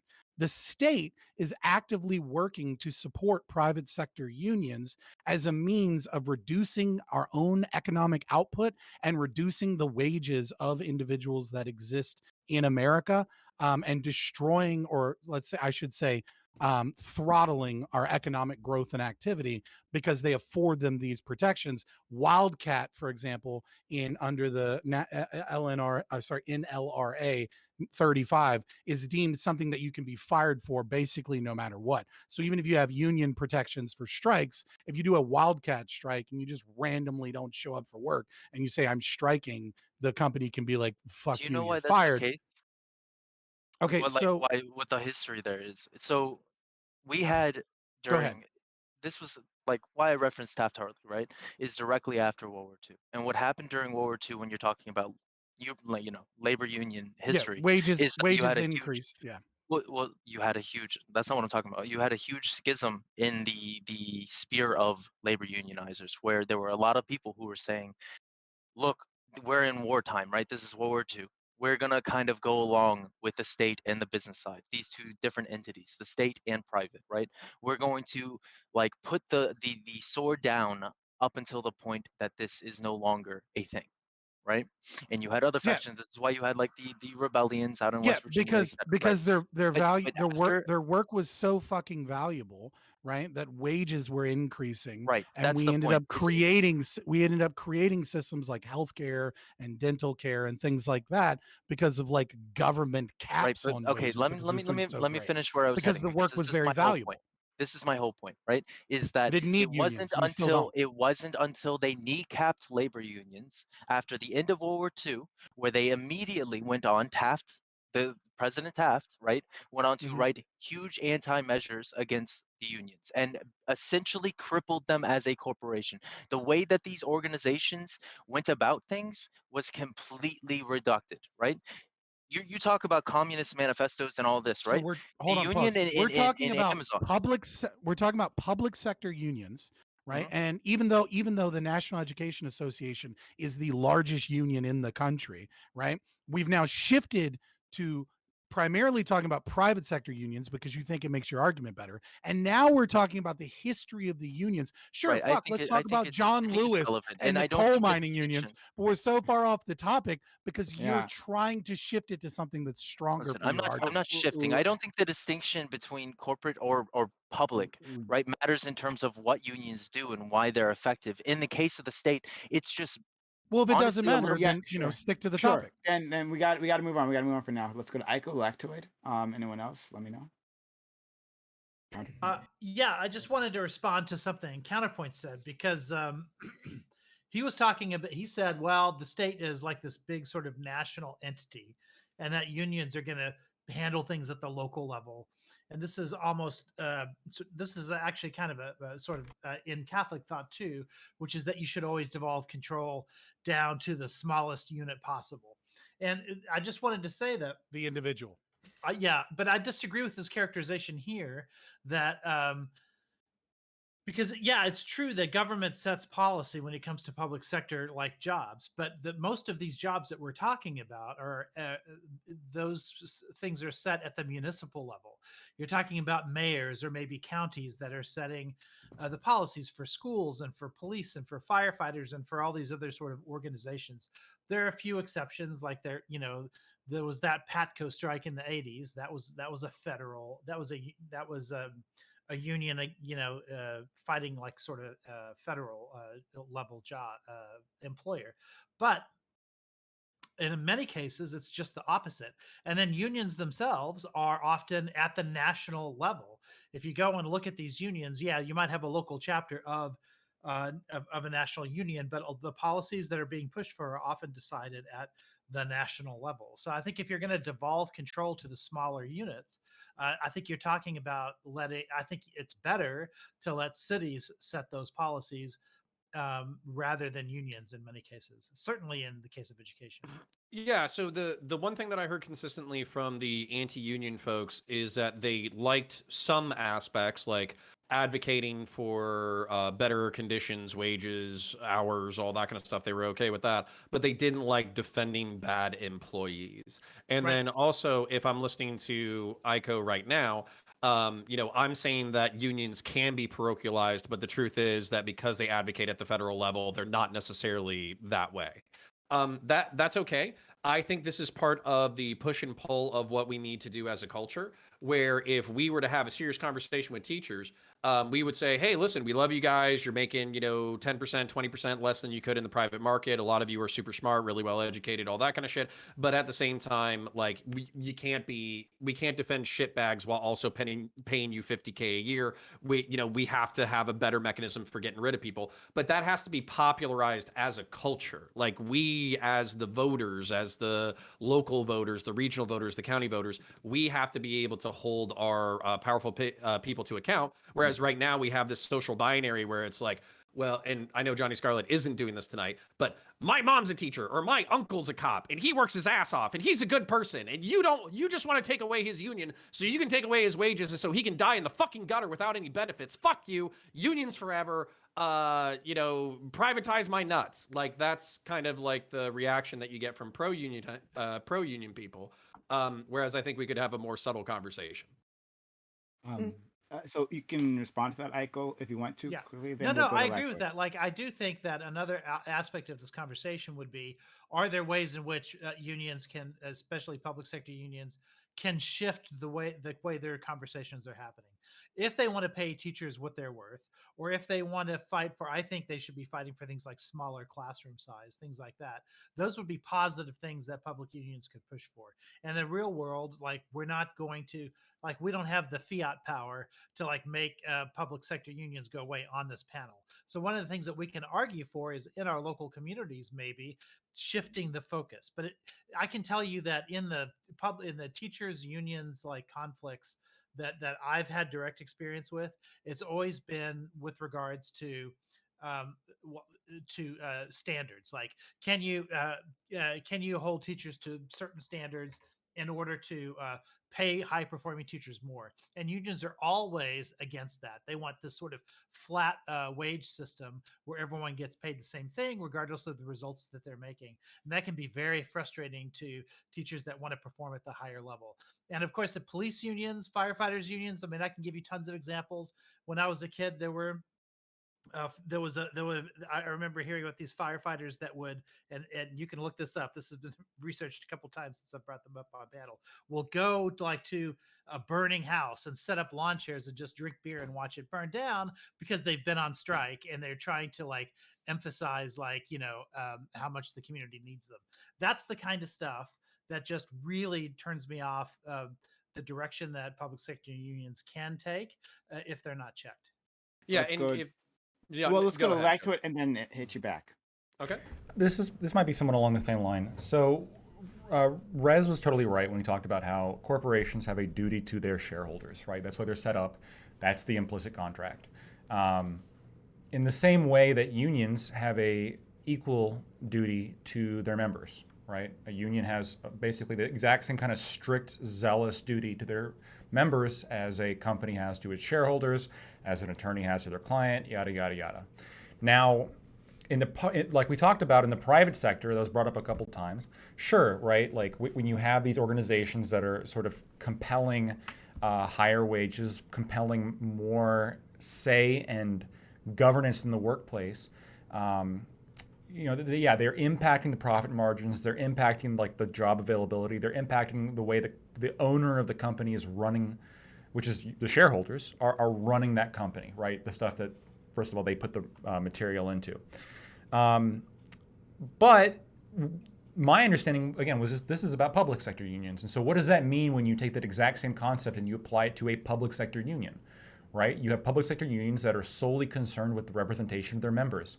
They're not concerned with the representation of the voters. They don't care. They're not particularly concerned with democracy.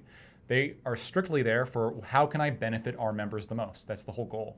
And I mean, how does this idea in a public setting not just like fundamentally anti-democratic, right? You have a organization who is tasked with trying to,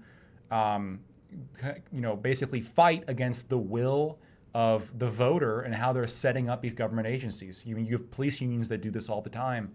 And I mean, it's most evident with police unions because most of the time when they get involved in like the higher optics setting, it's because somebody was killed. But every public sector union does the same thing, just in more subtle ways. To me, that seems highly authoritarian. What democracy? Can I respond to that? The people who vote in, like the public, right? We're talking about public teachers. We're talking about public, sector employees. My opinion is, if we live in a democracy, shouldn't their governance and shouldn't their compensation packages be dictated by the voter, by the representatives? Fuck that. Okay, Like, so I don't train, think this by the is way, a Prime. contradiction with the voter, right? Like, whoever said it earlier that this is more to do with like, the question isn't like, are unions good or bad? The question is like, are these federal unions doing what they need to be doing? Like, are they doing good things, right?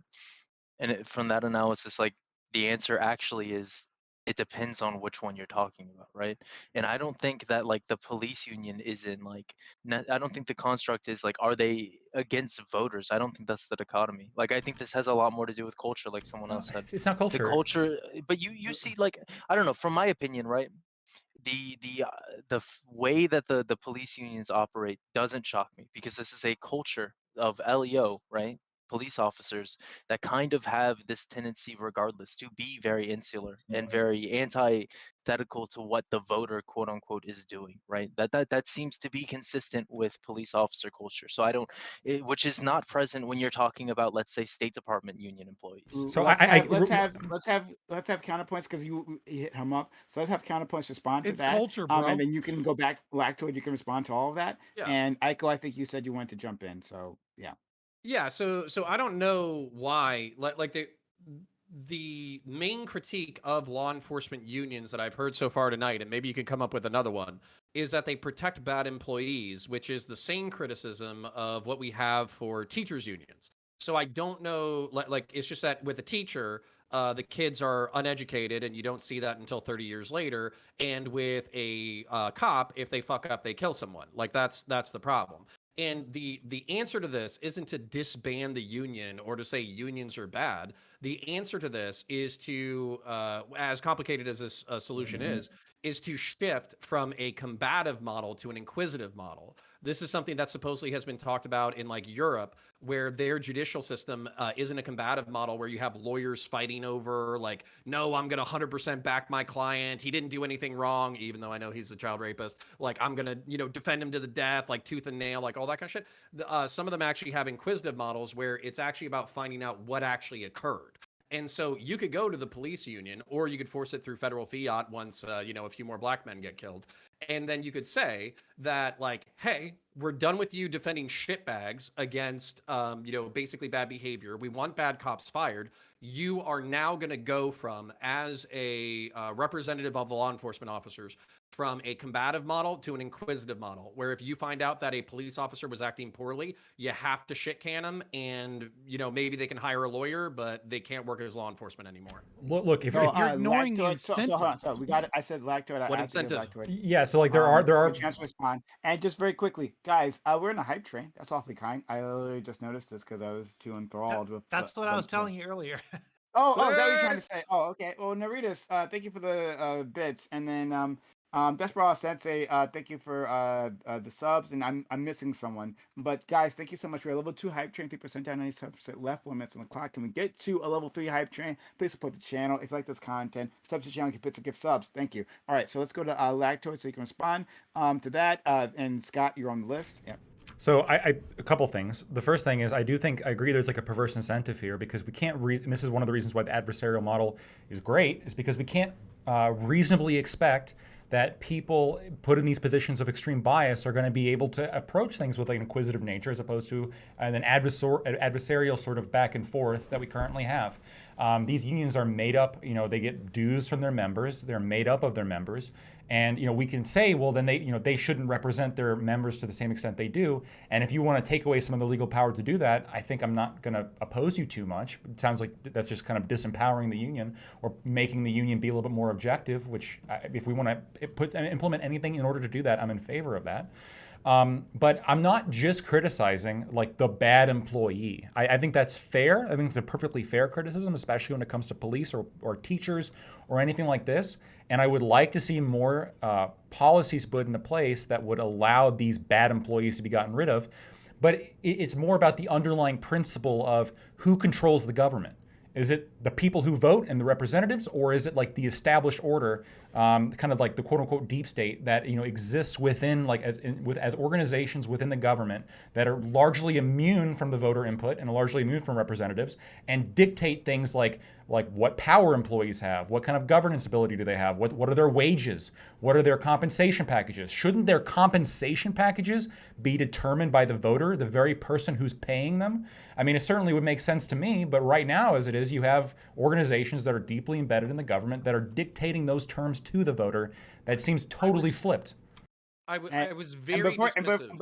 Before you do it, before you spawn, guys, because of counterpoints, right? The guy is about to talk, right? Gifting 5 subs, we're at 68% of level 2 hype train. We're getting very close, 72%. Sorry, 32% left before level 3 hype train. Help save the hype train. Subs to channel, give subs. You get ad-free viewing, and you'll get our emotes and you get all the good stuff, and you'll be more of this will happen. So thank you to our buddy Counterpoints. 90 seconds on the clock. Let's see if we can make it to a level 3 hype train. Go ahead, Counterpoints. Yeah, absolutely. And hey, listen, just because the panel scene has taken a hit doesn't mean that we're not still having fucking fun debating with our goddamn friends, getting stoned on a fucking, what is it? Is it Monday night? Monday night, having fun, bullshitting. So come on, fucking help a brother out. And then Lactoid, like I kind of just like laughingly dismissed it earlier, but I'll tell you my direct problem. People want all of the things. They want police officers who know MMA and who know CPR and who know first aid and who are well trained and de-escalate, and they have nice cars and they have a 3-minute response time and fucking blah blah blah blah blah blah blah. They don't want to fucking pay for that shit. Nobody wants to fucking pay for that shit. Nobody so what's going to happen is when you democratically do people's salaries, if I could fucking vote on Fabian Liberty's salary, I would vote negatively. I would actually I would force him to pay for the ability to work. So like if that's Not surprising what I want to considering do, you're pro theft. yeah, see, exactly. You don't leave it to the average citizen to determine what's going on. I don't understand. No, It's like so they do- well, this is like all public policy, I want right? to enslave Fabian Liberty. I know. So this is all public Let me jump policy. this. I just want to respond real quick. I just want to respond really quick. So this is all public policy. The argument that voters are gonna want a good product for less money. I understand that, but that's up for the representatives to hash it out, right? So you have the group of people who are we think the police officers are overfunded and they're not doing they're doing too much. Maybe they might vote for the party that says reduce their funding, and then you have the people who have the opposite opinion. They vote for the pro funding, leaving this up to a insulated organization like public sector unions who are dictating those terms to the representatives. At the very least, you have to admit is highly anti-democratic. It seems like you almost said that just now. You don't want this to be left up to the voter. I don't like democracy. You're right. Fair. Yeah, All right. I expected you. I like republic. So let me respond. I'm kind of with No, let Scott in. Scott. Yeah, so I know that you would vote to take away my money, and that's why we shouldn't have votes on people's jobs, right? That's why this should all be fucking privatized. Public policing is fucking retarded. And so Dave Smith has a really funny bit about this in his Libertas special, right? Where he talks about someone saying the police work for us, and he said, well, okay, go outside and start ordering some cops around. NYPD loves that shit, right? They don't fucking work for you. They work for the state. They're honorless mercenaries that work for the government, right? By definition, they cannot have honor. It's impossible for a police officer to be an honorable person. Define honor, friend. I don't care about the honor they're part. oath breakers. But I agree that Alu, I'm going to finish this up real quick, right? So the problem here is that you guys are talking about culture. You're talking about how's a good way to do this, and you're completely ignoring the incentives, right? You're completely ignoring the only thing we can actually talk about, which is praxeological positions, right? Human action. What are the incentive structures? The incentive is that you have a state monopoly that uses taxpayers' money, and then you have those individuals negotiating for your tax-paying money and for their positions. And so what you're doing is you're separating it even more from the Democratic or the Republican process when you allow these individuals to negotiate with other individuals who don't have any skin in the game other than the fact that they might get voted out. But of course, enough corporate money won't stop that from fucking happening. That's not. Alu, it's an intrinsically broken system. Okay, so here's number one. Honor is your basically your personal conduct following a certain set of values. So if you're acting within line with your values, you can be honorable. And by the way, there's plenty of cops police who conduct officers themselves- definitionally fail that. Oh, shut the fuck up. Okay, and then here's the other thing. So sanitation. I'm not going to workers shut the working- fuck up. It's Okay, a fact. Well, I'm telling you to Cops shut the can't fuck have up for honor. the next 20 seconds. Okay, that's super stupid. So No, now, it's okay, about- yeah, let- well, let let me point counterpoints out. go, Let me point out something that's fucking stupid with the other thing that you said. So sanitation workers, county sanitation workers also work for me. Mm-hmm. Should I go to the sanitation department and then start telling them how to do their jobs? Should I walk around and be like, hey, bro, as a matter of fact, what you should do is scoop the shit out of the filtration system and throw it into the fucking, throw it into the clean water, because that would be a more efficient way of doing your job. They work for me too. So should they listen to me when I'm giving them orders because they work for me? I don't know. So Again, No, because that's fucking retarded. That's like a Exactly. retarded thing you said. Exactly. You think you're So it's like twisting really my logic dumb. on its No, I'm not, counterpoints. because the sanitation workers work for me. You Why think shouldn't they you listen to what I say? you think you're twisting my logic on its head, right? But what I Uh-huh. advocate for is the only thing that gets rid of these contradictions, which is privatizing those positions so that they're employees. Okay. Right? I don't The think absurdity is public having the workers- government and I don't think democracy private in citizens charge should of be able to order employees. around public employees because they feel like it, just because they're employed by them. Right. Counterpoints. Are you fucking retarded? What I'm pointing out is that the absurdity of the phrase that these people work for you, because they don't work for you. Because if you go around and start bossing them around, not only will that not work, it would be stupid. Do they work to your benefit where you have clean water and a relatively secure society and educated children? Do they work to my benefit? Yes, Sure. all day, every day. Yeah. Yeah, but that's like, and like that doesn't actually say anything. Like if, like, Okay. some things can be partially to my benefit and still like an incestuous relationship based off of stolen money. So like if we want to say like, yeah, if we're taking a consequentialist analysis of like what good things I get, maybe, but it's all gotten with money stolen. So I guess no, they don't work to my benefit if you track it back far enough, because they're required to work via theft. Okay, Okay, so the reason, knowing yeah, most voters don't take the stance of tax is literally theft, and any structure that Yeah, I exists don't give a in fuck like about the argumentum economic ad system. populum, right? Like I don't give a fuck about the popularity of an idea. You're Argue whether or not it's you're right. talking about incentives, right? You're talking about structures in society. At some point, it matters what the majority of people are operating on if you want to use leverage effectively. If you really want this, where like you want a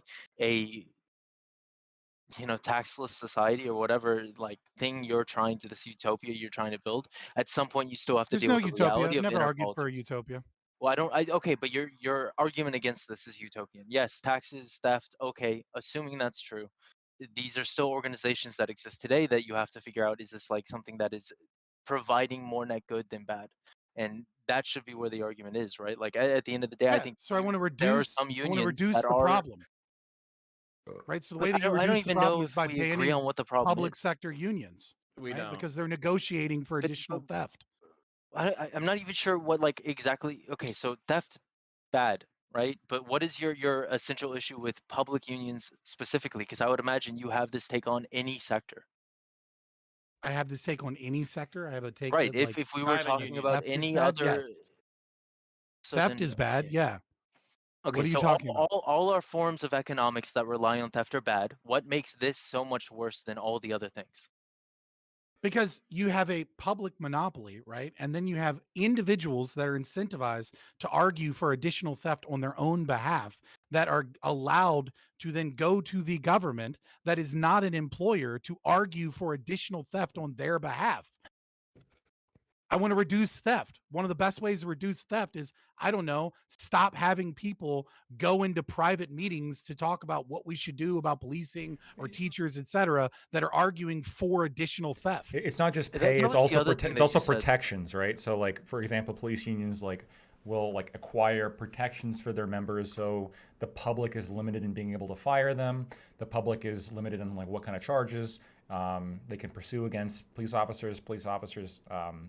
I mean, if anybody's deciding what these positions should do, representatives, what's your problem with that?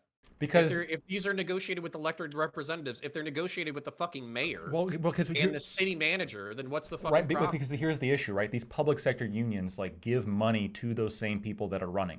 So you have like a direct financial interest between the government. And private institutions give them money, so they basically cut funding so they can No, reduce but their taxes.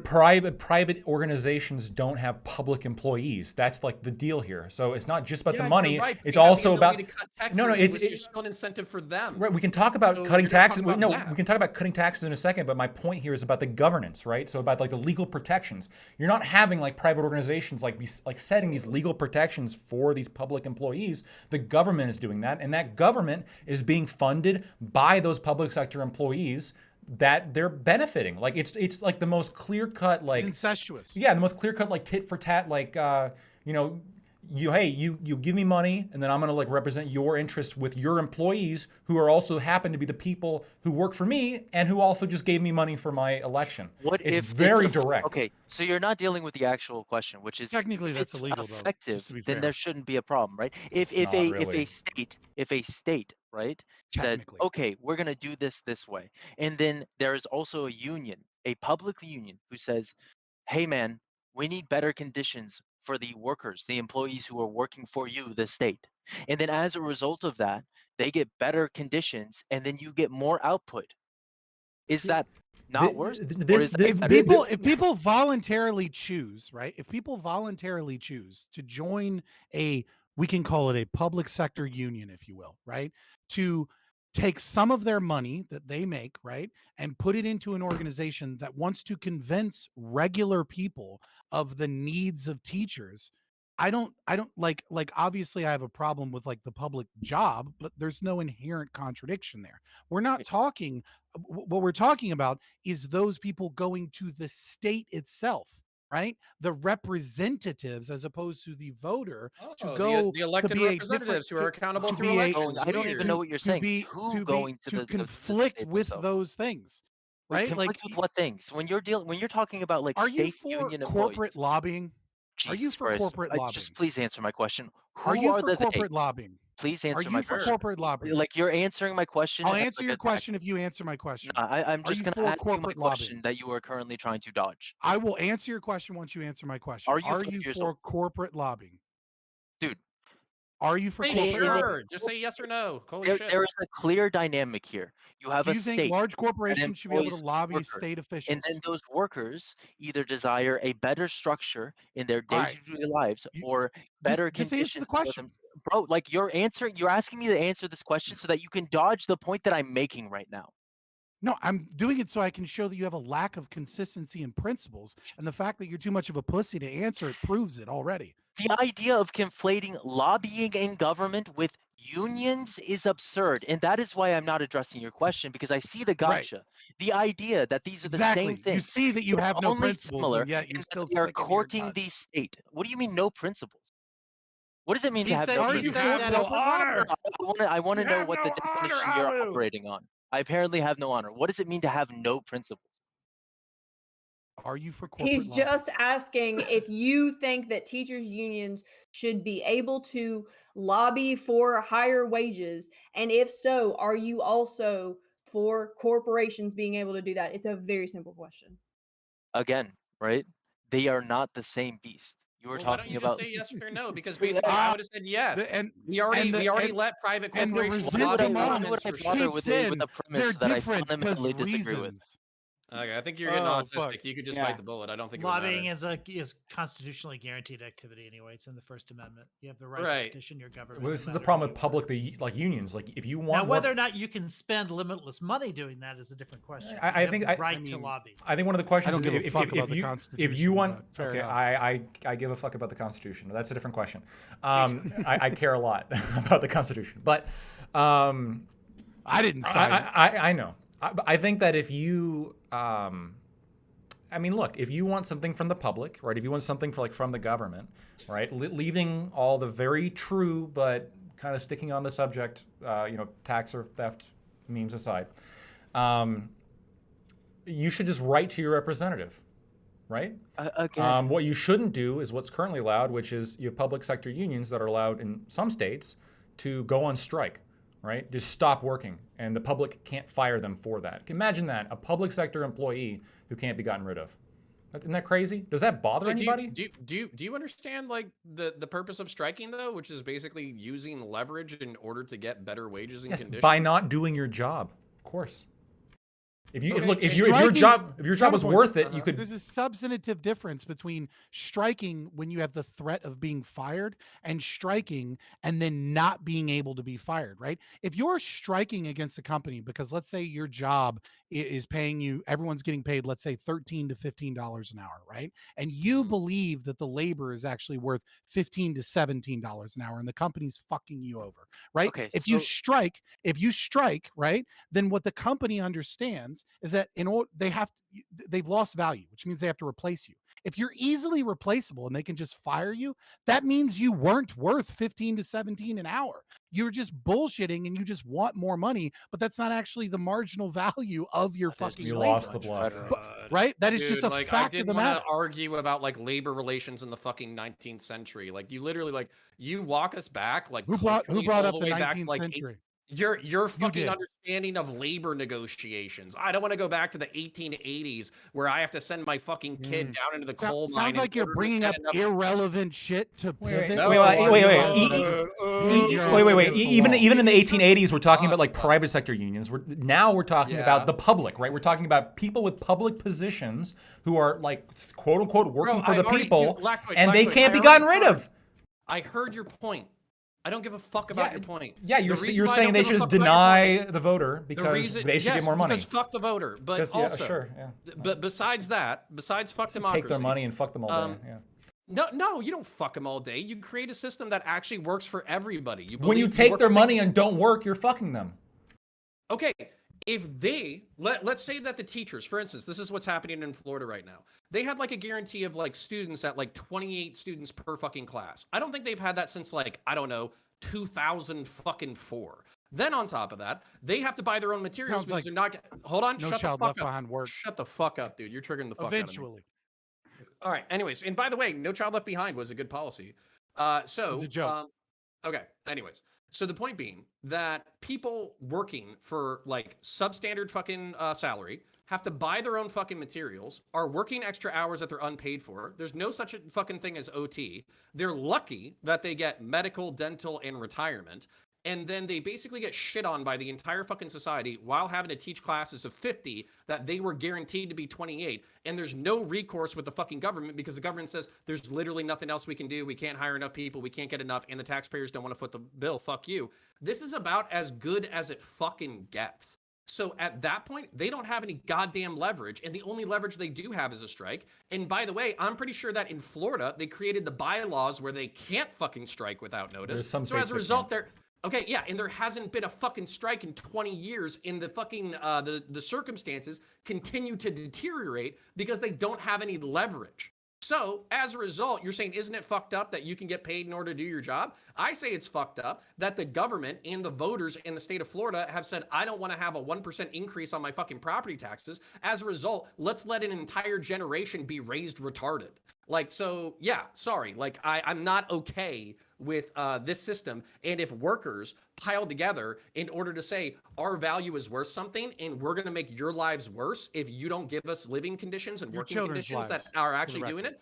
Yeah. Then we're going to fucking leave for 3 or 4 days and you're going to have to take care of your own fucking kids, and then you can politically pressure your representatives to give us a better fucking wage. Where's like the natural stop to this? So like, for example, like when the air traffic controllers were fired by Reagan, right? They were told they couldn't strike it. They decided to strike anyway. Alu, he already had the fucking answer to you. I don't know if you heard it. Where'd Alu go? I may have not. He appears to not be here right now. He had a thing happen. Yeah. So fucking the demand. The only How many more people? So I'm gonna keep on going with it then because he's not here to tell me that I didn't address it. I'll answer your question. So the actual demand made by the air traffic controllers was insane. Right? When you actually look at it, it would have made them either the first or the second highest paid federal employees in the country. Their benefits package would have been just absolutely unaffordable. And they were demanding all this extra shit. And they were saying like, look, you better give us this shit, right? Otherwise, we're gonna walk off. They were told you can't legally do that, and they did, and they were fired. Now, if you are put in a situation where public sector unions can strike and they don't get removed from power, or they can't get they can't get fired, then where's like the logical endpoint? Like the value of like the services that public employees are providing should never be determined by those people. Of course, everyone's going to think their job is like the most important thing ever. Can I take a stab at that? You can, iCow, but then I do have Alu's answer that I want to give as well. Okay, so here's my answer. Like at least in the when it comes to teachers unions, if teachers sort of demand compensation packages and lack of accountability rules and things like that, if they were too successful, what would happen is, because I've seen it happen in district after district, is private sector schools would start attracting more students because because their model would work better. And because we're talking about charter schools. Charter schools are everywhere now, like at least here in Texas, and I know there's a lot of other states where that's happening. And Florida the and fact Arizona are the is, big charter ones right schools now. generally don't perform better than public schools because public school teachers, just the model seems to be working better.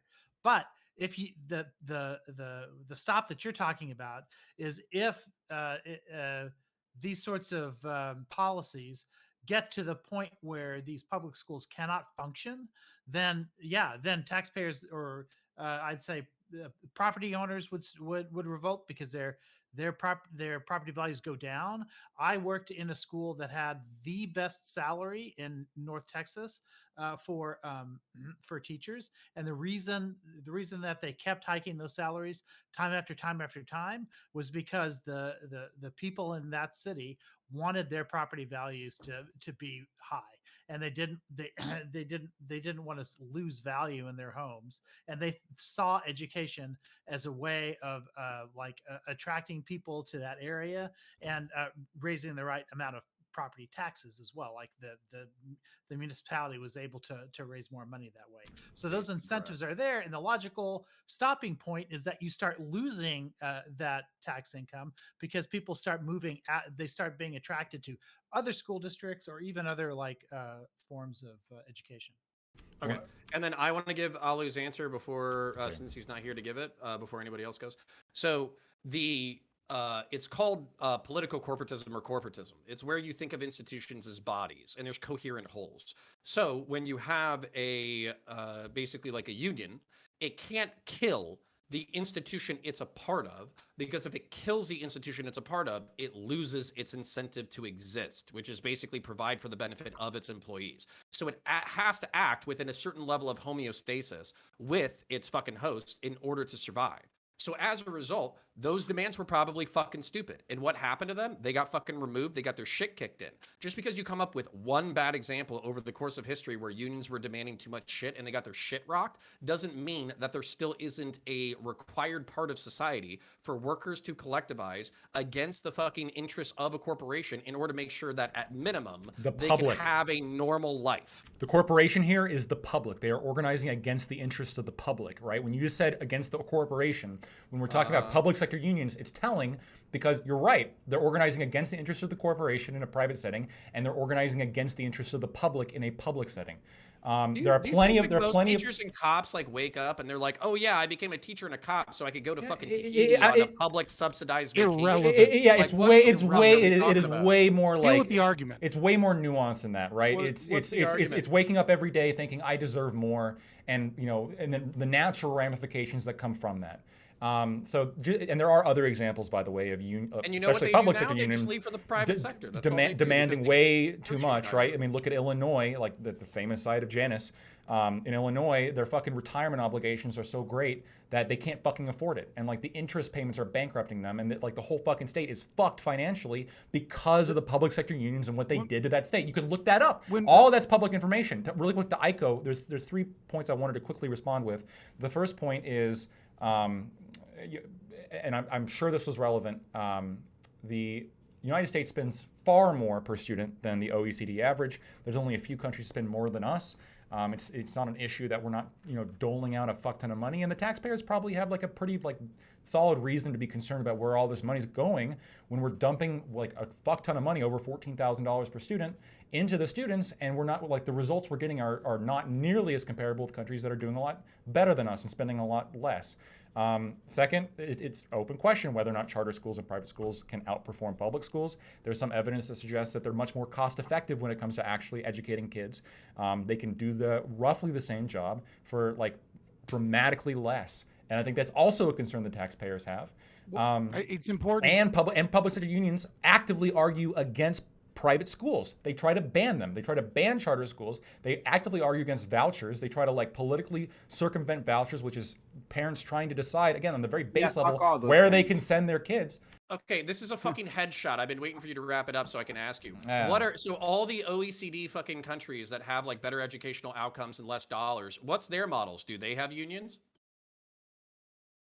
Um, Do they have that's a good government question. protections for teachers? Do they have higher than Probably. average salaries? Yeah. So, anyways, the problem with Yeah, the just walk problem by with, that. So well, then, No, no, no, why, yeah. then why are No, the no, tax no, no, why no, are the no, taxpayers no, the no, no, taxpayers probably no, aren't concerned there, but in the same no, way they are in no. Florida. No, the problem with counterpoints and this discussion about like the idea of like private schools and the efficiency of private schools is you have to recognize that every American is taxed roughly $4,000 per person to support public schooling, right? And depending upon the amount of money that's spent on a child is somewhere between 11,000 to 25,000 a year per school age child in your district, depending upon like, obviously New York City is going to be way more than like, Mississippi or something, right? So when we're talking about a system that is competing against public schools, right? They're competing knowing that everyone that sends their kid to these private schools is just throwing forth, if they have a school age child, they're throwing, depending on how you want to look at the data, like $4,000, $11,000, $20,000 away to put their children in a private school that's working an uphill battle despite this other system being quote unquote free. Right. So it's Okay, like, here's- it's not really a fair comparison. I also want to Here's quickly where respond to that. No. that My point was that the OECD, all the other fucking larger countries like Japan and Germany and Europe and France and all that kind of shit, they probably have super strong fucking teachers unions and they probably have really good like government benefits. That was my point. So if you're going to say that they have better educational outcomes and they have less cost, then what the fuck is up then with where our the goddamn fuck shitty is the system? money? Then where the fuck is the money going? Look, if they're blowing a bunch of fucking money on dumb shit, then I think the taxpayers have a right to be like more concerned in Florida than they do in Japan. If Japan is able to do like what unions promise to do, but do it with less money and get better outcomes, right? Sure. You know what? And Also- here's where I'll concede. also to you. There's counterpoints, just for administrative. the Hold on. record. I want to concede before you fucking say some other shit that's gonna trigger the fuck out of me. So, like Man, you're really easily administrative. triggered. I know it's you. You're just fucking. You're oil to my water. So, anyways, the point being that like it's probably administrative bloat. That's probably what it is. So to concede to you, this money should be going to teachers. It should be going to students. It should be going to materials. It should be going to updating, shit. And instead, it's going back into administration and it's going back into the fucking union itself. So there's a perverse incentive right now. So if you wanted to come up with a different system to hold them accountable in which to break up this money and get it where it actually needs to go, I'm all fucking ears for that shit. Yes. But I'm not going to do that at the choice of like either banning it totally or saying that it doesn't serve Yeah, a function. a better so vouchers, right? A better option here is vouchers, right? Private education and charter Hey. schools consistently like can do either like roughly the same with considerably less because they're driven by a profit model, and so they actually have an incentive to cut administrative bloat in ways that public education simply doesn't. But you also know that there's a whole bunch of fucking voucher. I'll shut up, Iko, in a second, I promise. So there's also problems with charter schools where plenty of charter schools have really good reputations that they earn through the voucher system. I actually like the voucher system because I think it mixes the private market and the fucking public system where there's incentives in order to hold people accountable and develop correct institutions. And all that stuff. Would you call it a public-private partnership, maybe? Like a Sure, marriage I of the call it the corporation third and the position. state? Yeah. So anyways, so Fucking fascist. Yeah, pretty much. So, anyways, the point being, like a pro-gay fascist.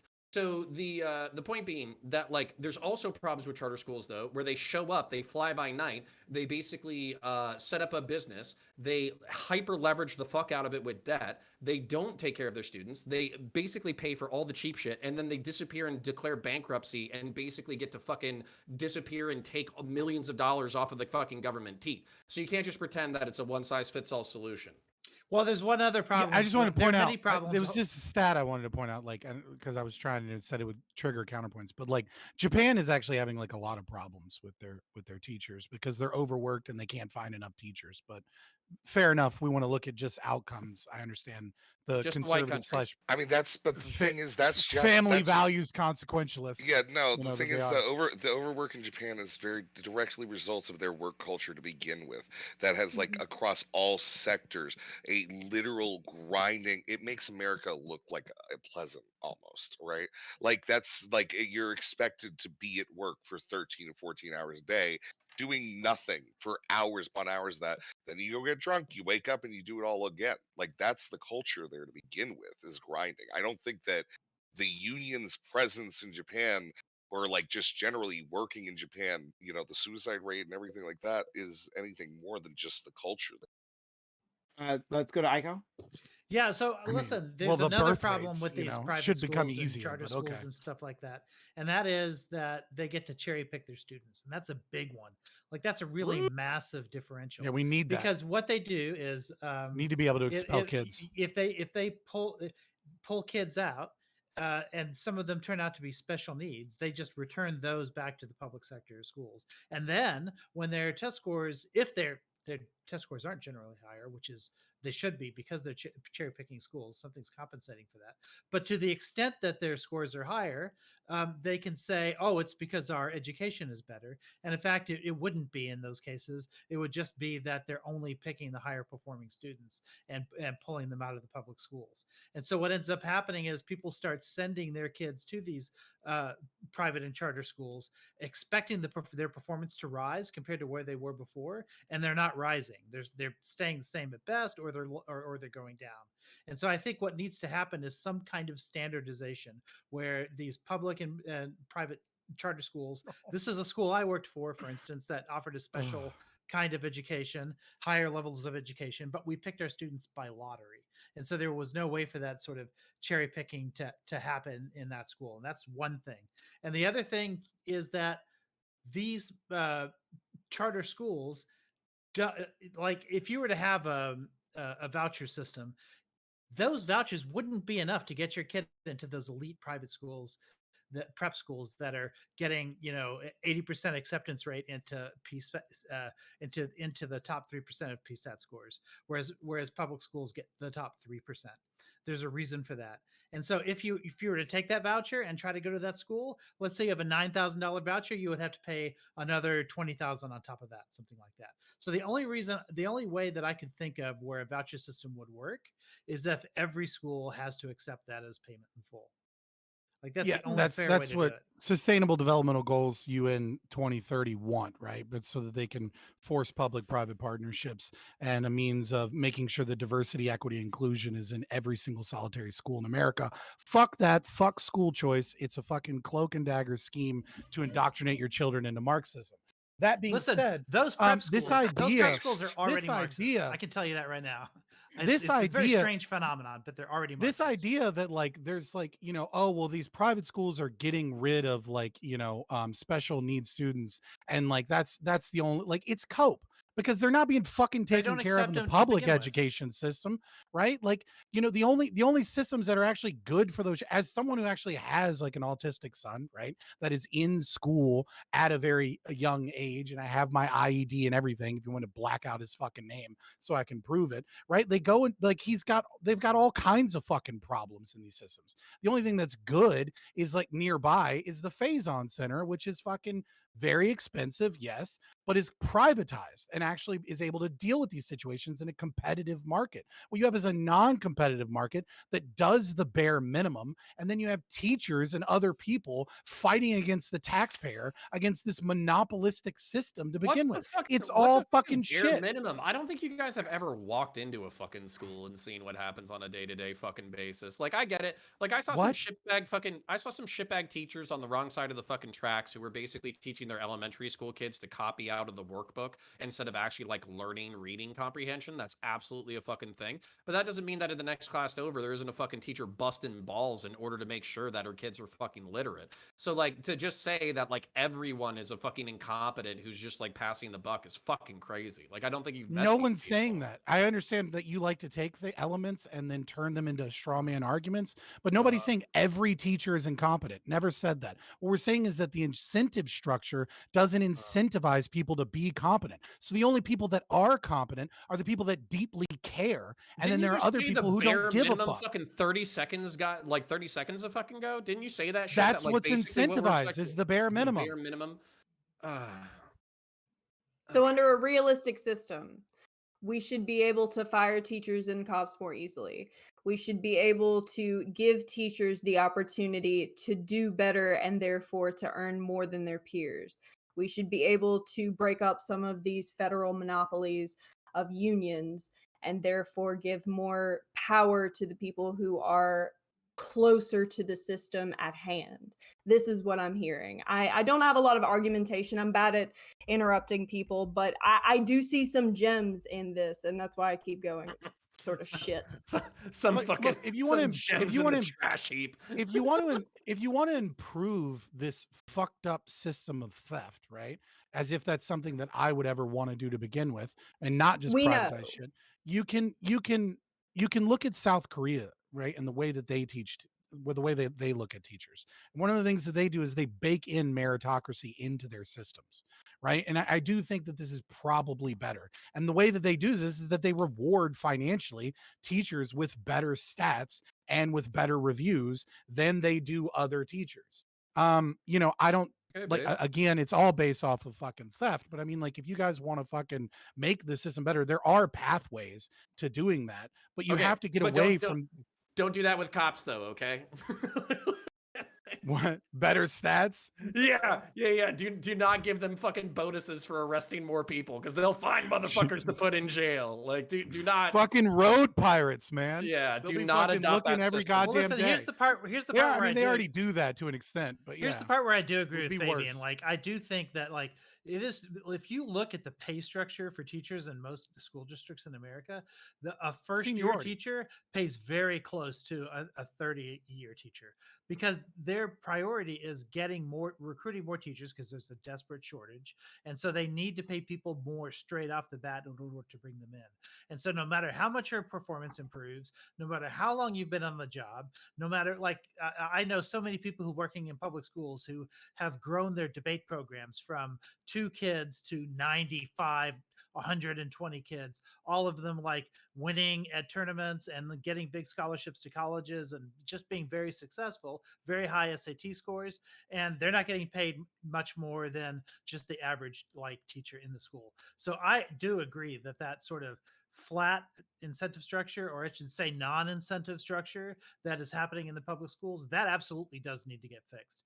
But I wouldn't say that that teachers unions have done much to improve that. I mean, they've been along for the ride, and for decades, and they had an opportunity, or they've had a part in changing these structures, and I just don't see them fighting for smaller class sizes and things like that. The other problem that the kind of the elephant in the room that nobody's talking about, especially when we talk about teachers' unions, is that they have inherent political messaging, right? And I brought this up in my opening statement, which is that unions in general tend to push communist rhetoric, but they have like NEA pushes social emotional learning, diversity, equity, inclusion teaching, and what you have is you have organizations that are primarily filled with activists, because that's what a union fucking organization is going to be, that is placed into a system of constant.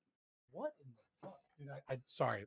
I'm smelling a dog fart from right beside me, and it's so rough. It just fucked up my whole train of thought. Us too. But you said, like, when nobody's talking about the fucking the idea that, like, having them at the federal level and having them hosting dinners and luncheons with politicians and rubbing elbows with these people to have this relationship isn't just about the incestuous idea that the teachers unions are kind of working with the state to get wages for themselves, but they also have political ideologies that tend to be Marxist that they're trying to push into our government spaces and education when we're talking about teachers unions, which I think is important when the NEA has 3 million members.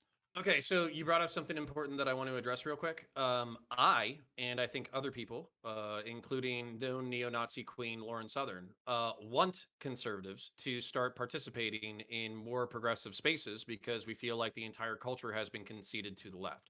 So when we're talking about education, when we're talking about teachers unions, when we're talking about all that kind of stuff, part of the reason is this is a self-perpetuating cycle where if you bring up meritocracy in an NEA meeting, you might get the side eye, and you're also not going to get elected. People are going to shit talk you, blah, blah, blah.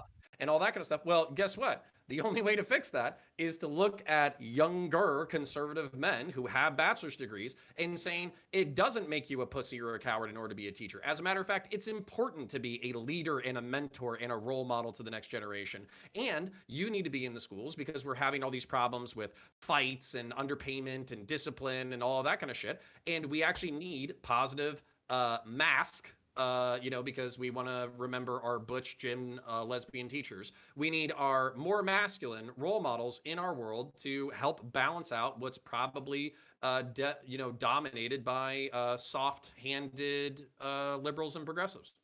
But yeah, here's the irony of this. You're not going to bring conservatives in to teach unless you pay more, because conservatives tend to respond more to salary in terms of how they take jobs, and the people on the left are more likely to go in for a whole host But this is part of the culture that I want to change. So, for instance, like I want to teach. As much as I use profane words and I say the N word in private and all that kind of stuff.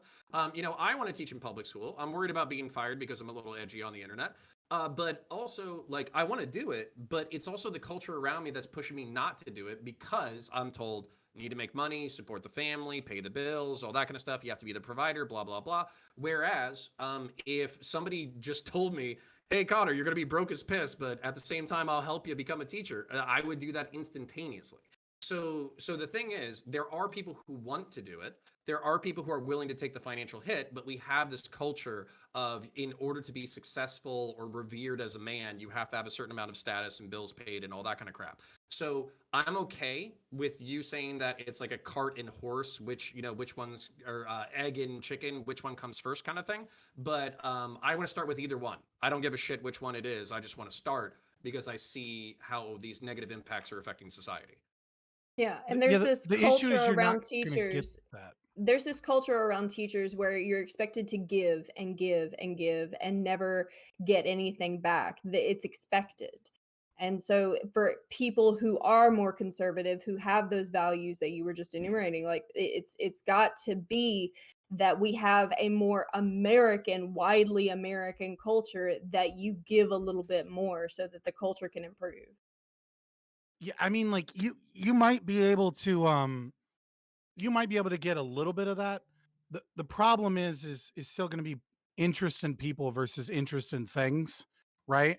So teaching is always going to be less of a low valued position financially, right? Like you're never going to have like, I mean, sure, you might have some teachers that make a lot of money, but it's not going to be a very well paying job.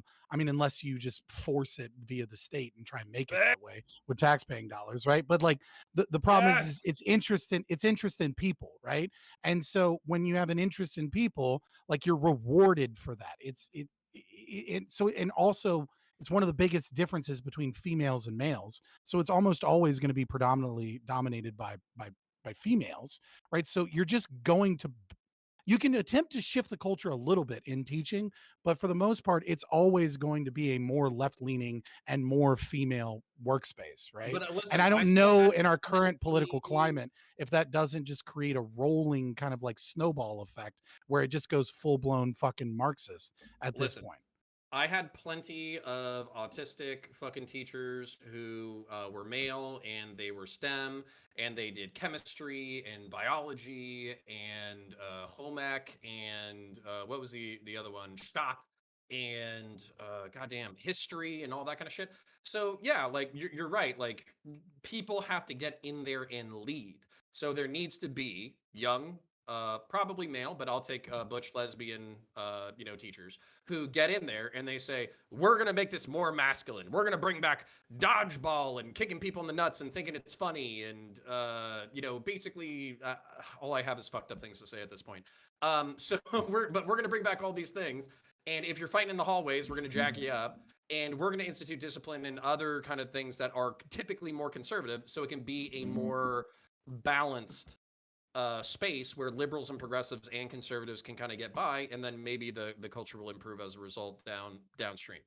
Okay, so we're gonna move on to the next panel. Okay, so New yeah, panel? we're gonna Where are we going? Who's next hosting? sorry, Topic. excuse me, sorry, topic. Um, Yeah, so we'll move on to the next thing. Thanks all for this. This has been fun so far. Guys, if you've been enjoying this content, hit that follow button. Make sure notifications are on so you know I'm going live. I do this all the time. And we'd love to have you around. So, and if you like the content, especially, right, if you love the content, or if it infuriates you, if it makes you feel some sort of emotion, consider subbing to the channel. You'll get ad-free viewing, you'll get our emotes, and you'll be keeping us up and running for another day, another week. So consider helping us out that way. All right. um, we'll move on to our next topic, panel. And I hope this is a fun one. Um, I I wasn't sure, but well, we'll see. Um, and we had two people who had to drop out because of personal things that happened. So hopefully maybe they'll make it back for the second topic. We've got a big Or ice storm coming in Texas, so I wonder if that has something to do with it. I don't think any of them are in Texas. No. But yeah, but for the reasons. But anyway, hopefully they'll be back. Topic 2. The tech industry has been rocked by a series of mass layoffs from nearly all the major companies. The reason given is that post pandemic demand has fallen, so tough decisions must be made. But at the same time, all of these tech firms have massive cash reserves after a year of record breaking profits. What do you think is the cause of the layoffs? Do you think they are a reasonable reaction to shifting economic demands? Are these layoffs due to the unreasonable demands of shareholders? Should we restructure our economic system so that it has different incentives to encourage less destructive behavior? So yeah, the numbers are huge. The numbers are huge in terms of people who've just been laid off. Like in the past like 2 weeks, it's God, it must be like 40,000 at least 40,000, who've lost their jobs. It's devastating. Um, and these companies again are coming off of record-breaking profits. But now well, maybe we'll get into it on the panel, but companies have basically just one excuse as to why that's happening. I'm going to ask if these people actually believe any of that, and how can we address it, that kind of stuff. All right, we'll start with our friend Lactoid. The cause of the layoffs was a market bubble. The fact these people were hired in the first place and offered such insane paychecks was because people were expecting to satisfy a market demand from them. And as it happens, the market demand has changed. People's interest in NFTs, cryptocurrencies, and Amazon purchases dropped since the pandemic's been loosening, which is probably pretty foreseeable in my opinion. And although losing a job sucks, the fact our system so effectively shifts production to demand is one of the greatest empirical benefits of a free market. We don't want a bunch of people who are highly paid software engineers if there is no appetite for it from the people. Doing so would be a waste that is almost on par with the waste created by public sector unions. Thank you for that, buddy. I'm glad you got that in. Let's go to our other friend Scott. So, apropos of the quote that I read from Murray Rothbard in the first opening statement, I would say the exact same thing, right? That over time, marginal wages increase. And so what you had during the pandemic is you had the need for a lot of code building, the need for a lot of employees. And as that has dropped off and technology has increased the marginal value of labor with additional algorithms that have been written, they don't need these employees. Right? Like it was only a couple months ago that Twitter was firing like 90% of its staff. And everyone was like, oh my God, the sky's falling. Twitter's going to collapse, going to have all these huge problems. They had a couple of bugs and now they're doing great. Right? But the money's not good enough because advertisers pulled out because, ESG, therefore firing the employees was bad, right? Just circular fucking logic of dumbassery. The real thing here is that this is good. We should celebrate large tech companies firing a ton of people because what it means is they no longer need this amount of employees to do the same job. This is creative destruction within the own workplace, and it's amazing. Right? Remember when journalists told coal miners to learn to code, right? And then The journalists themselves got fired, and YouTube and Twitter and Facebook and Google considered it hate speech to tell journalists to learn to code, and you were kicked off of platforms or potentially got community guideline strikes because you told journalists to learn to code. Well, the cool thing is that all these people that were fired already know how to code, right? So what are they going to do? They're going to go out into the market knowing how to code.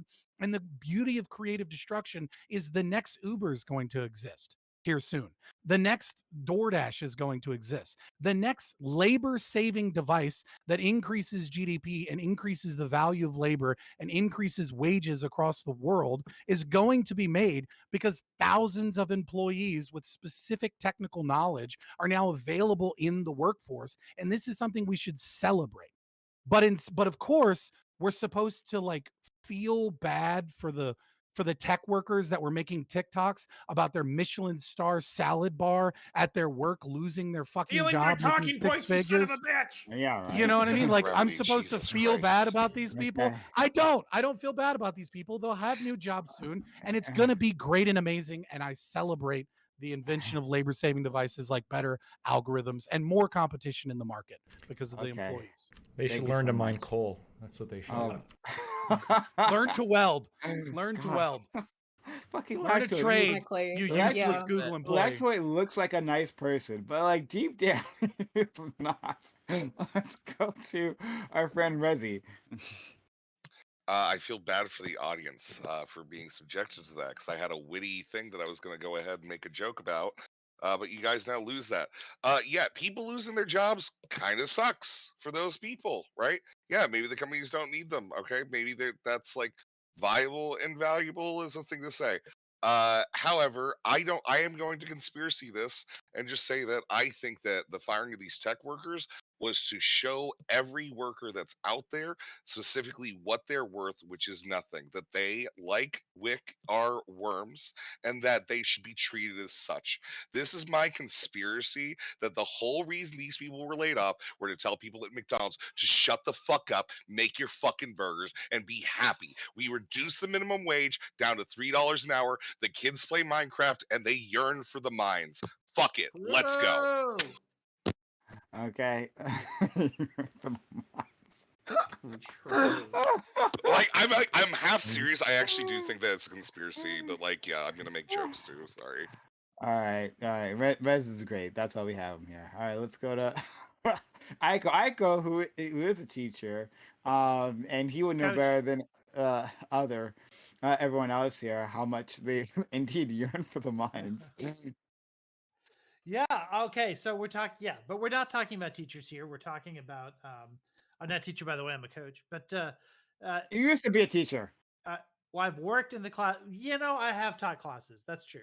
But I don't anymore. I coach. At least that's the way I look at it.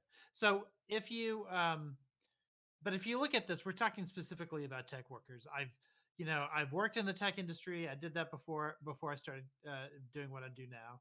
I have a lot of friends who are still in the tech industry. I've got some friends who are at Microsoft specifically, and I can tell. So I absolutely feel for people like when their jobs are lost or whatever. And like for instance, when Twitter started firing all of their employees, like the glee with which people like were responding to the fact that all these people were losing their jobs, I thought was like disgusting. Of course, you shouldn't be celebrating like people losing their jobs or losing their livelihoods or anything like that. However, that being said, you picked two topics that are going to make me side with the right, Prime, and I don't know how I feel about that. But the fact is, you can't expect a company to maintain employees for the sake of giving them jobs. Like it's not a jobs program. It's not sustainable to do that. It's certainly not good for the market to do that. It's not good for our international sort of competitiveness to do that. I do think that it's different when it comes to any industry that competes on an international basis than it is on, for instance, in other types of jobs. Like if this were about McDonald's, if you're, if you overpay or have too many employees in that industry, you're not risking international competitiveness. If a McDonald's shuts down, then there's going to be a Burger King there. Like that's where all of the sort of the benefit these bad business practices sort of stay local. It's impossible to outsource a McDonald's job to other countries because no one's going to go to another country just to go get a fast food meal. They're going to get their meals locally no matter what. So it's different when you're competing internationally than when you are providing a local service. Let's go for Aiko. I see. I won't Hmm. forget. Let's go to our friend Johnny. Johnny won't let me down. Right, Johnny? Right? We'll see. I can't read your mind, Prime, but I will say that I think it should have been expected. I think it should have been put up front that a lot of these jobs would be Hey, baby. temporary. Hey baby. Who just said that? I did. I said goodnight Oh to my my god. wife. Oh, I'm sorry. So I think it should have been put up more up front that these jobs would have been more temporary. And ironically, there's sort of a synthesis of topics here because, what does have a pretty good sense of these jobs will be temporary and a little bit of union protection as well is welding. So I think that, unironically, if you want job security, learn to weld. But also, I think that there should be more of an expectation and more of a process put up front by these companies that, hey, a lot of these jobs, even in the tech industry, we're building a thing and then the thing will just need maintenance. A lot of the building will be temporary jobs. I think that's a decent solution so that people can be a little more upfront about how their finances will look in the future. Thank you so much. Okay. And finally, our friend Counterpoints. No, so there's that's actually really cool because I was going to meme into it as well, where the whole reason why these people got fired was because their TikToks where they were getting like Michelin salads and all that kind of crap. And, they like Google was doing their weird progressive, like we're going to have people live here at work in our super city that's a golf cart away from their job. So they basically spend 100, it's basically like living on a campus that then also your Pullman work town. is right next door.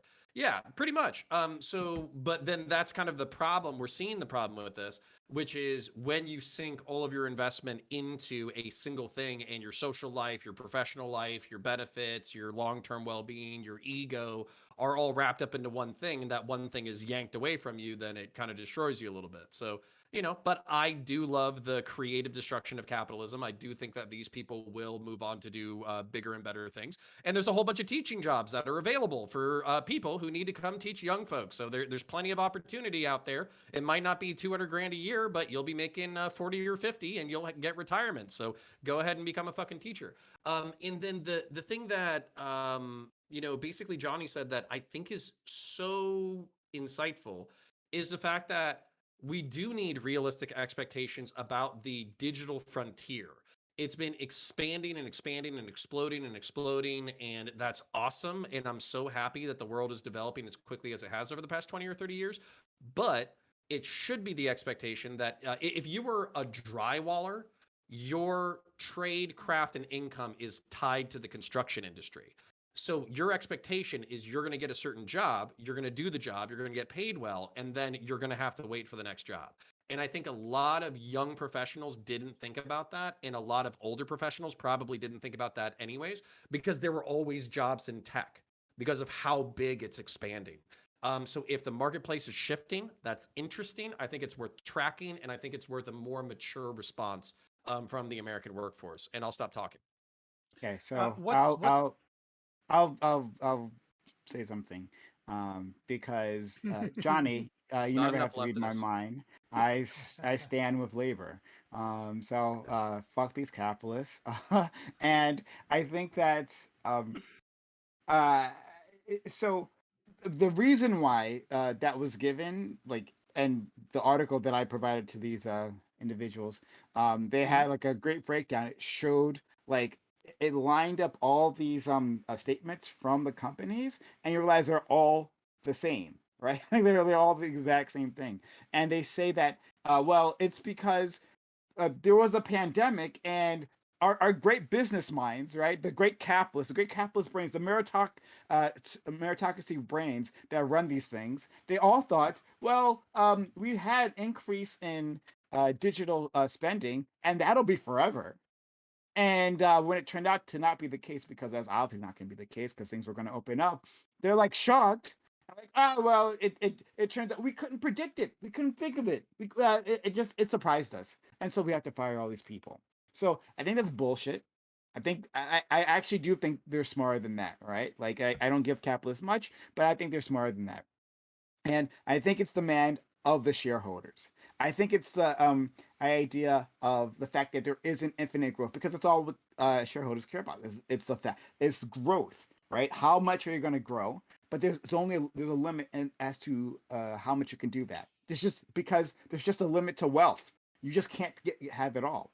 So I think it's you can't have it all. I don't whatever. I don't. I'll explain it to you slowly later on. But like so I think that it has a lot to do with the incentives, especially within the tech industry currently. And I love to explain it to the rest of you guys. So go ahead. Yeah, let me go. So first of all, there is no limit to wealth, right? This is a Gnostic Marxist religious belief. This idea, like you're presupposing this idea of like a fixed amount of wealth, and that the bourgeois elite are like hoarding wealth so that the rest of us are not being able to get our fair share piece of the pie. When the fact of the matter is that wealth is generated all the time, and new wealth occurs. And that's the wonderful thing about these people going out into the market is that they I don't will believe create that, new but wealth. okay. Right? I don't believe that Now, wealth is finite. Why you say that? okay, I mean, well then why did you say that you did? I'm saying like there's only so much that within a sector, right? That you can that an individual company can simply like grow, like in terms of like their wealth increasing. There's only so much. So not that there is a finite amount of wealth, but there's a finite amount of growth. There's not a finite amount of growth, but there's only so much growth that occurs in reality, right? Like obviously a company like will only grow a certain percentage in a set time. It's not, but it's okay. I'll move on to dumber conversations. Oversaturation. He lives in the world of theory, right? Like so I understand the distinction he's making. right. But the Theoretically, problem, I guess, yeah, but we live in reality. But go ahead. Sorry. but like I don't understand, like why would you stand with these workers? Like to what value? Like what value are they giving? Like why are we forcing companies to maintain workers that are not necessary? They were the same value that they provided previously. I don't. But they're not. I don't. So there are tons of reasons why people are let go. And I'm saying that I don't necessarily believe the reasons why they are stating, right? So they're stating it's because of the shift in the market, right? But I don't believe that. I don't believe They're doing it to send a message that you are worthless. No. That you are a worm. You are the shit underneath No. their shoe, and you will be wiped as soon as they No, don't need you for no. trash. So That is the Primekais, message they're sending. Primekais. Okay, they are Anybody making a who gets political, Joker voice? authoritative statement. Prime Come cards. on. Are you prime cards? not Are you about the aware money. of the marginal revolution in economics? No, Like, do you please understand what explain. marginal utility is? Okay, so like marginal utility at its base, right? Like, and even Aristotle recognized this, right? Is like if I go to the grocery store and I want to buy a loaf of bread, right? And the loaf of bread is $2.50, right? The second loaf of bread isn't really worth $2.50 to you, right? Because you only need one loaf of bread. But if the bread is like on sale for $4, right? Then each bread becomes $2, and so you might buy a second loaf of bread and like throw it in your freezer. So that's like marginal utility from like a price, from like a consumer perspective. Marginal revolution is understanding the value of labor and how that occurred from a worker's perspective, right? So if I'm in a McDonald's employee, for example, right, and I hire my very first janitor. Well, my very first janitor might be worth $20 an hour because what I can do is I can pay them to clean the bathrooms, right? And they've done, research to find that's super valuable to our product because we get more people to stay in our McDonald's, et cetera. But if I hire a second janitor, well, both janitors aren't needed to clean the bathroom. But the second janitor might clean, let's say, might take out the trash or like mop the floors. And this has a value, but it's not as valuable as cleaning the bathroom. The third janitor might scrape gum off of the bottom of the table. Yeah, we got it. We got it. You got it. Thank you. So what And the this fourth does is, janitor is hired to be fired to send a message. right, you got it, Reservoir, right? So So the more employees that you have, the less valuable their labor is, right? Each individual person's labor becomes devalued by having more employees based upon the jobs that are available, right? So when you actually fire employees, what you are doing is you are increasing the value of labor that you are getting from each individual worker. And this is part of the article that you were reading where investors are looking at revenue per capita and they're looking at how many employees you have versus how much revenue you're bringing in. And so even if you get rid of like some good, because the article is like taking this stupid fucking economic take where it's like, well, study, like, it's actually reducing value. And no, like if you get rid of any employees, if they're able to do the functions of the job, then the value increases, even if they're doing less valuable jobs, because now your laborers are prioritizing more high value problems, issues, problem solution, etc. Are they? Are they doing that? I mean, Or if they're are doing their jobs, I mean, like obviously some people suck at their jobs or some company management isn't effectively done, right? Like this is in a perfect world, right? I mean, like we don't have, a evenly rotating economy, but I mean, okay, fair enough. yeah, but yeah, like that tends to be the incentive in the behavior. Sure. Okay. I think, well, all right, then not perfect economy. All right. But I don't believe, okay, so on the subject of Meta, right?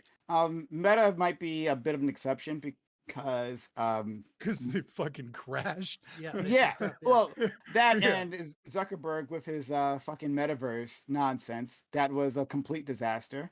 And so I'm more You buy it inclined. with Meta, kind of, yeah. Yeah, that was, yeah, but not even for their reason, because it's not this. Well, actually, never mind. I think I may have seen a longer statement than what was in that article, and it might have actually included that. So, all right, I'll put Meta aside. But And Twitter. and Yeah, Twitter. Twitter was definitely to send a message. Elon Musk has done that at other companies where he fires people to send messages. He didn't have a That's like- choice. He put that Yeah. company deeply in debt. He couldn't that afford to too. hire them anymore. And he just had to let go as many people as he could. A little bit of column A, a little bit of column B. You know, But that's all I'm also- gonna say. Also, I do think there was sort of a Good. flood of coders, like new coders available on the market. And I've been in these meetings before. This is back when I was in the corporate world.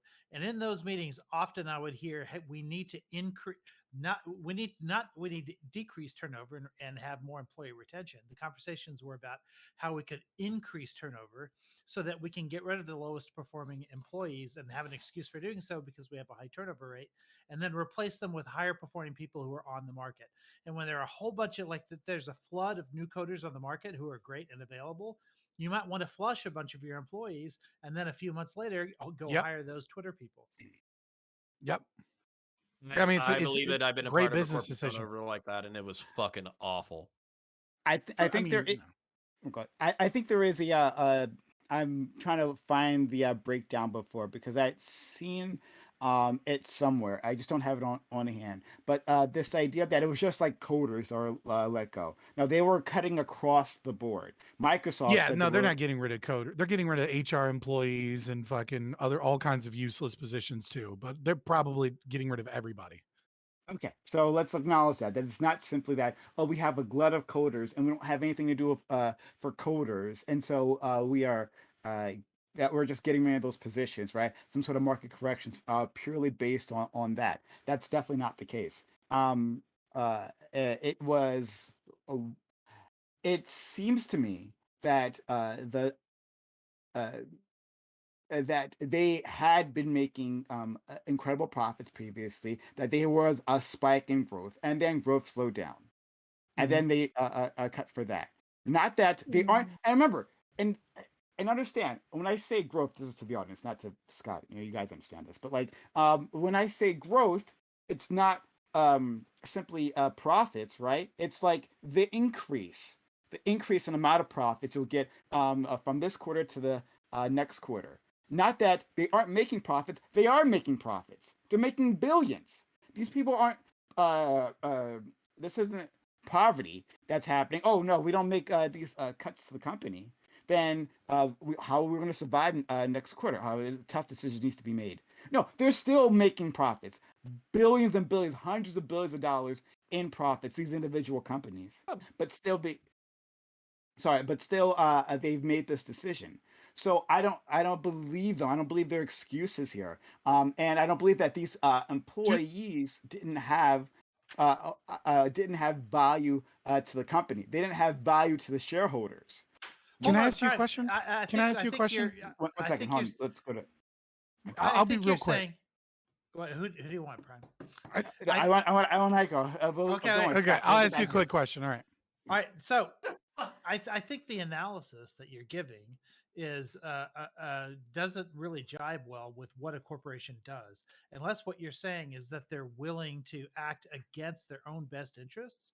Like if you're saying that these employees like are necessary for the continued success of the company, and that they're not getting rid of them because the company needs it or for efficiency reasons or anything else, then what you're saying is that they really are acting against their own best interest. That would be the only way in which I could accept your analysis. Because What are their best interests? Like we have to define Profit. that. And is it profit? Oh well, they got plenty of profit. Oh, then the job's done. They've got plenty of profit.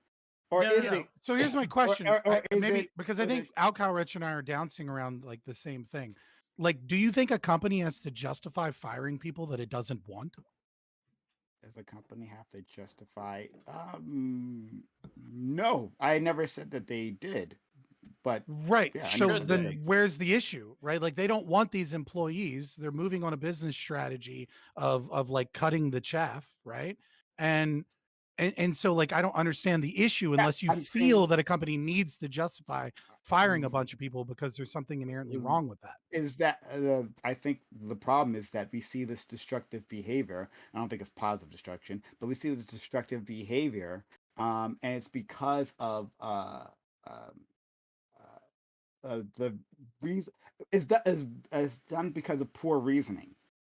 It's done because we have to serve the interests of the shareholders and not necessarily the interest of the company itself. It's not that, and again, I don't want to make a blanket statement across all these companies, like I just said, like with Metaverse, like or Meta, like that might be a different situation. Microsoft lost a bunch of money too, and like Alphabet is bleeding money in YouTube. Like a lot of these companies have been kind of Also, the interest of the company is the interest of the shareholders, right? No, it's absolutely not. That is Legally, it has that to I do be. not accept. It's against the Not at law. all. It's against the That- law if it's no, not. it's- No, profit no, incentive and Oh, delivery to sorry. shareholders is, Oh, but okay, so not maybe- the interests of the company necessarily. Yeah. So maybe we're defining that differently. Sorry, let me elect to it. What I'm trying to say is You believe that the company has a interest soul? of- Like No, why are you saying these things? I don't what. Okay, ignoring that. Lactoid. I say that the interests of the shareholders are not necessarily the interests of the company, the organization is itself. I understand what you're saying in that legally these things like the company has to serve the interests of the shareholders. I don't think those two things are actually tied. I think bearing the interest of the shareholders is a lot of short-term growth. And so that drives their decision making rather than long-term moves that could help us It's also long-term growth, right? Because I mean, the reality is that a lot of like the shareholders for these major corporations, even the ones that are publicly traded, but especially the ones that are privately traded, are like long-term shareholders that have an interest in having line go up. And if shareholders start like getting the impression that this company is only obsessed with short-term growth, you're going to see an incredibly volatile share price, and you're going to like not be acting in the best interest of the shareholders. One of the purposes of a company is to convince shareholders, look, I'm trying to make you money, and I'm trying to make you money going forward. So if you decide to hold on to a stock, you can keep getting dividends, and if you want to sell, you're going to find a willing buyer because we're going to keep on growing and we're going to keep on being a good company. A company that doesn't act in its shareholders' interest at all times is violating its fiduciary responsibility. Fiduciary responsibility. Again, I get the fiduciary responsibility. I'm pensioners. saying that fiduciary responsibility is problematic in and of itself, and that it's not the best interest of the company. We'll get into that in a second. I think other people want to jump in, but I definitely want to tackle this because I think it's the very heart of the issue. The very heart of the issue. I can Go ahead. articulate the hippie version of it. So basically what's going on is that like profits over people is okay to a certain extent, but there's also this thing where it can just be like, let's cut to cut, or let's send a message. You know, it's not about the money, it's about the message. So like, that was my best Joker impression. So, anyways, the point being that like they're, yeah, no, we can. So wait, what are we not doing? I've got No, face painting. these companies. If we want to do a Joker, I don't know. I don't know. now. I don't know if this is like a meme or not, but like they're not cutting these jobs to send a message. Right? They are absolutely cutting these jobs to send a message, dude. Okay. Like, what are It you was talking revealed. about? It was If you revealed to me in a make dream. if you make the workers accept lower pay, that increases your profits. If you can do that through threats, you absolutely have a fiduciary responsibility to threaten the worker. Do you know what? That's not true. Wait, do you know what the price if of you- turnover if is? you- No, like the turnover has a price, right? Incredible And- price. And the thing is that turnover has a price usually of your most valuable employees, right? Because these are the people that have the most opportunities to go to your competitors, right? So if you start trying to force lower wages on people that are lower than what the market sets as their value to like quote unquote send a message, what you're going to do is fuck up your company. Right? And all of these companies that are up there that are interlinked, Burger King, McDonald's, Wendy's, they can work together to do these things to keep wages low, right? No, And it what you're doesn't talking even about have is a to. It cartel. doesn't That look doesn't like. work. Yeah. Okay, it doesn't work. Well, then it does work, right? No, it doesn't. Like absolutely works. historically, we know that cartels are not effective, right? In the short term, cartels can engage in price fixing, right? OPEC Plus is probably the best example of this. And the reason it works in the short term for OPEC Plus is because we have a lot of other factors that don't exist in normal markets. Number one, the state has like strategic petroleum reserves, right? And so there's a battle against the SPR. And the other reason is because it's an incredibly elastic good. It's much like healthcare. Like people like in an emergency situation, right? Like people need oil. Like you can't just like immediately switch to nuclear energy because it takes like 4 years to fucking build a facility. Yeah. Now, even in that response, number one, when you form a cartel, which is even riskier than a monopoly, right? When you form a cartel, there's always the risk that someone breaks from the cartel, and it almost always happens. That's the number one thing. The number two thing is that when you engage in price fixing, this requires you to take a net loss, right? So you artificially lower the price of goods, right? And the hope is that you'll basically price out smaller competitors out of the market because you've lowered the price of goods. But the issue with that is that you take a cost that you eventually have to recoup at some point in time, which means you need to artificially raise the price of goods at a later date once you've pushed out the competitors. But the problem with that is that you create a market void where other individuals are more likely to invest in competition because now they can make a larger profit undercutting your artificially raised price. Okay, Cartels but just don't you're work. talking, so you're talking about price fixing, but the only price that's going to be fixed here is the worker accepting a lower wage because he feels threatened. Yeah, the labor right? market applies to But the same labor principles. market, the labor market in America is a bunch of it's worms. It's people that are just going ahead, crawling through the dirt, eating whatever shit they can fucking find, and getting along with it. I don't right? understand the That's perception. flowery their- language, but that's it their doesn't problem deal with for the being economics of the worms. argument. It does deal with the economics that Americans are. Okay. Shut up. Okay, multiple things. One, we're in another hype train, which is really kind. Thanks, guys, for helping us out. We're level 1 hype train. Or actually, no, sorry, excuse me. The hype train is closed. If we need one more person to gift, we can get ourselves an actual hype train. Sorry, I missed that. Thank you, Stink, for the gift sub, and Eucharist for resubbing. Hey, Eucharist is a great one. All right. So I miss Eucharist. Bring it back. Eucharist is amazing. 300 bits from Neridius. Now we're in the hype train, level 1 hype train. Thank you for the kindness. Substitute channel, give bits, give subs. Use Amazon Prime Gaming on the community to help us out. Free for you, does a lot for us. And you'll get free viewing and all the good stuff. Okay. Oh, and Van Viceroy, thank you for the gift sub. Help us get to level 2. We're almost there. All right. But first of all, we already know that the tech companies have engaged in wage fixing. So that's the thing that's happened, right? In fact, like there was a settlement for exactly that. It was Google, Intuit, Intel. It looks like Apple, Adobe, Pixar for whatever fucking reason. Lucasfilm was also I don't know why those two Because were there. Pixar is Disney. Yeah. Oh well, Pixar. I guess Pixar and Lucas, whatever. But anyway, there was a massive price wage fixing scandal that they did engage in, and they got caught for that. So that's the thing that they absolutely fucking do engage in. I see what you're saying, Rez. That you are trying to send a message to the workers that you can and will be gotten rid of because times are tough. What are we going to do? We got to tighten up. And so like if people aren't performing, well, you got to go. But even then, it doesn't have to It's the necessarily have to do with your Protestant work performance. ethic. It's the Protestant work ethic Nice. that has been promoted over and over that has just driven away the souls out of human beings. We've become a satanic society and it cannot stand. I had no idea they were price fixing, but thank you for steel manning my arguments with some sort of like the non existence like the schizo existence of posting. the existence of price fixing doesn't change the economic principles that I argued for. What I said is that they don't work.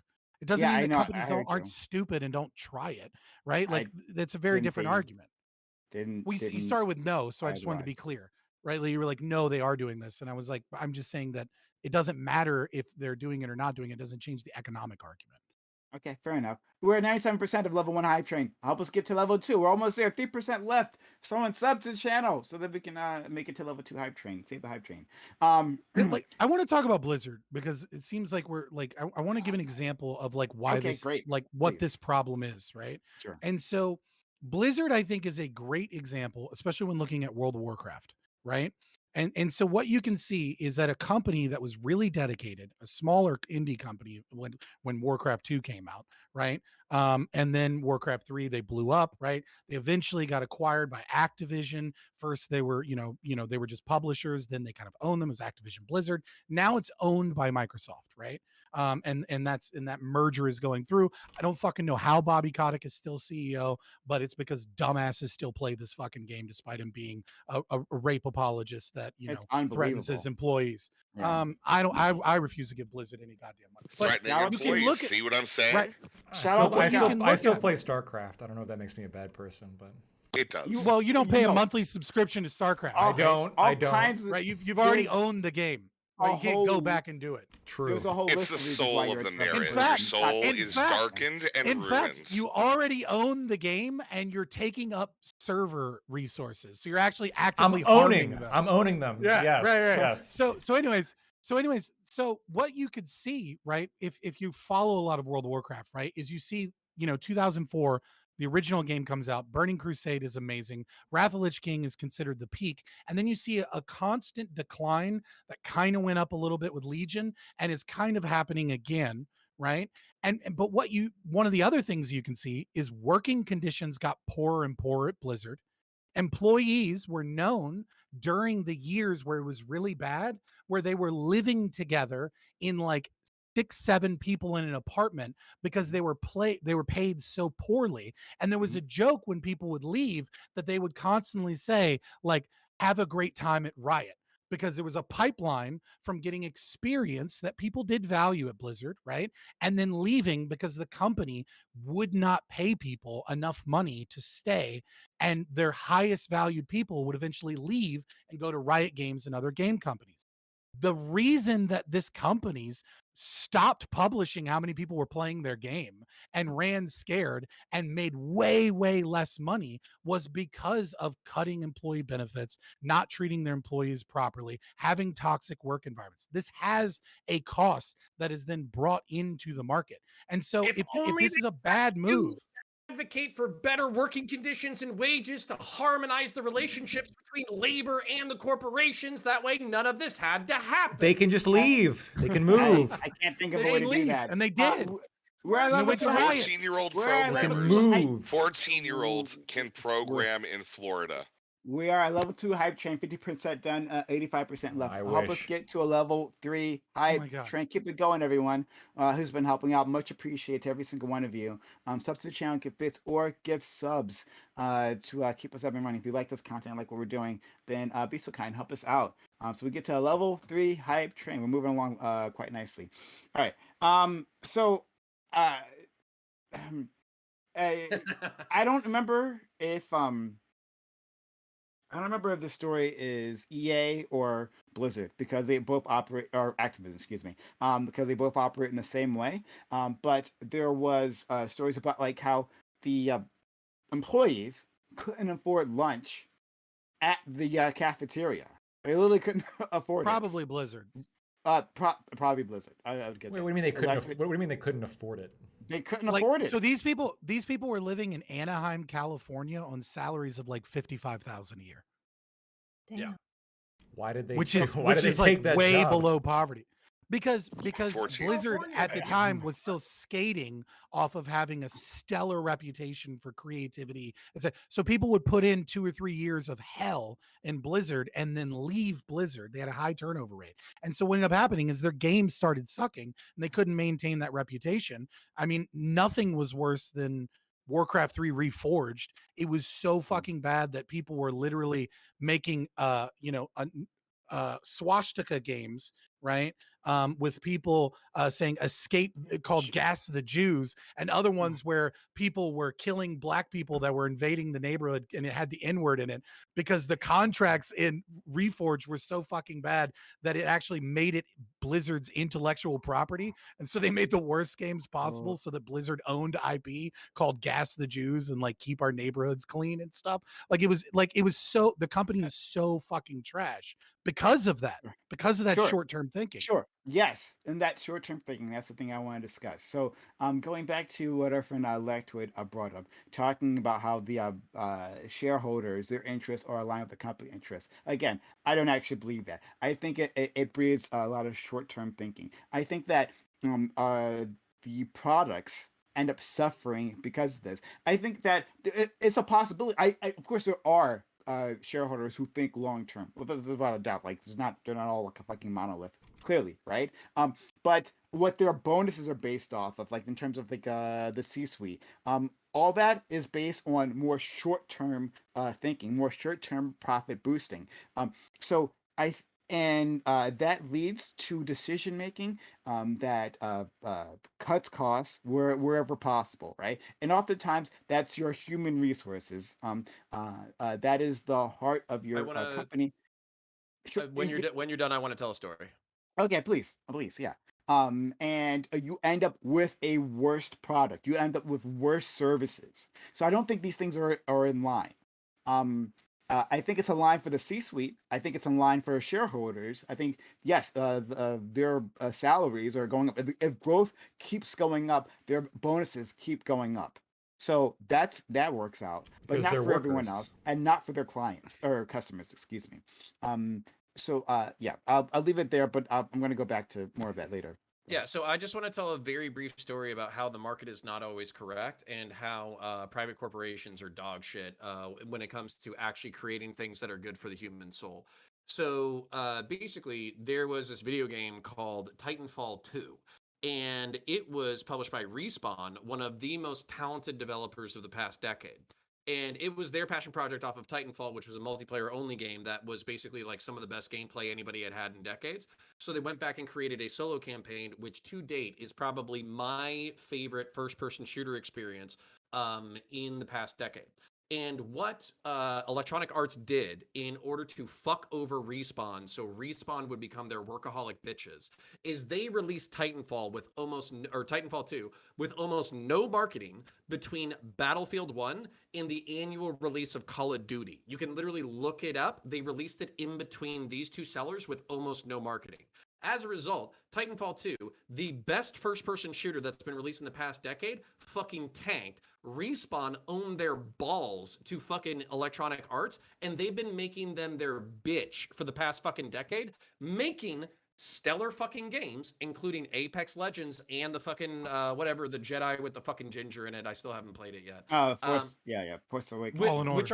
Which are excellent games, in but order. it came at the expense of the best first-person shooter series that could have been. Fuck these people. Labor Yeah, and EA art is cannibalistic. and soul and fucking capitalism, they have to be balanced. What? You have Johnny, to balance the You know, market something- in labor With- and art and soul. Cannibalism is something It's we've only- always. Go ahead. It's okay. It's only tangentially related, but you know, something similar happened with Disney after the end of the Disney Renaissance. They essentially killed their 2D animation circuit. Like they purposefully released one of the best movies that they've ever released, Treasure Planet, alongside a fucking Santa Claus movie, like one of the Santa Claus movies. They did it to purposefully kill that movie so that there wouldn't be as much demand for 2D animation. And then they started with Pixar pumping out all of these 3D animated movies, and now you have the market not being correct because people who are actually into animation are clawing for classic animation. Just another thing where the market wasn't correct, you know. Here's what's better. How are these? I don't understand that the market wasn't correct. Right? Listen, like a company it was more releases a bad interesting product. than your fucking explanation for 10 goddamn minutes about fucking market forces. Like, I Mhm. get that you're Alright, correct, let me- but goddamn, that was a Let me, pretty I fucking want to respond to random something you stuff. said, Prime. Okay, go ahead. Because we were You talking know, about like the you know, he's right though. One second, because he's right though. It wasn't the market not being correct. It was them engineering the market so that it only produced one type of thing. And then the market responding with, we want more of what you got rid of. So Well, you're and actually right, baby. I still blame consumers though, because that's why we have fucking Call of Duty schlock back after back after back after back. No, I would disagree with that, but we'll go there. Yeah, look, we can shit on people's tastes. So I would agree. I think a lot of people have terrible taste. I, of course, am the only person who has good taste, as I'm sure every consumer thinks about everything they ever consume ever. But that's why you're wearing that fire ass FUBU jacket. Thanks, I love it. It is fire though. Not only is it FUBU, it's platinum FUBU. I don't know if you guys. It's know also that. flame retardant. Yeah, No, because it's so fucking fire already. Oh, I thought you were gonna go a totally different way with that. Okay. So, Prime. Yeah. I'm still asserting that a company's interest is to its shareholders because, you can look at. I think when you look at a company, there's two different groups of people, right? Or they don't. In certain situations, they don't necessarily have to be different groups of people. In a workers' co-op, they happen to be the exact same group of people, right? But there's the owners and the workers, right? You have people who own the capital of that corporation and the name and the trademark and everything like that, and the stuff that actually makes up the company. And then you have the people who go and work for the company. And this doesn't just include like your average, wage workers. It also includes like the executive suite. A CEO is a worker position. If you are a CEO, you are a worker, right? You are working for the company. You are not an owner. You are not a capitalist. You are a pro. Unless it's right? private. No, you're telling the CEO is a pro? Absolutely. A chief executive officer is not, that position in of itself is not a ownership position.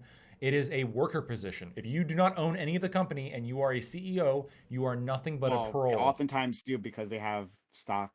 Right. Yeah. There's a connection in the same way if I work Paid for in stock options. Yeah. If I work for Coca-Cola and I happen to buy some Coca-Cola stock off Amazon or off Robinhood, I technically am a part. I'm a part owner there. But my position as a worker for Coca-Cola is not a ownership position.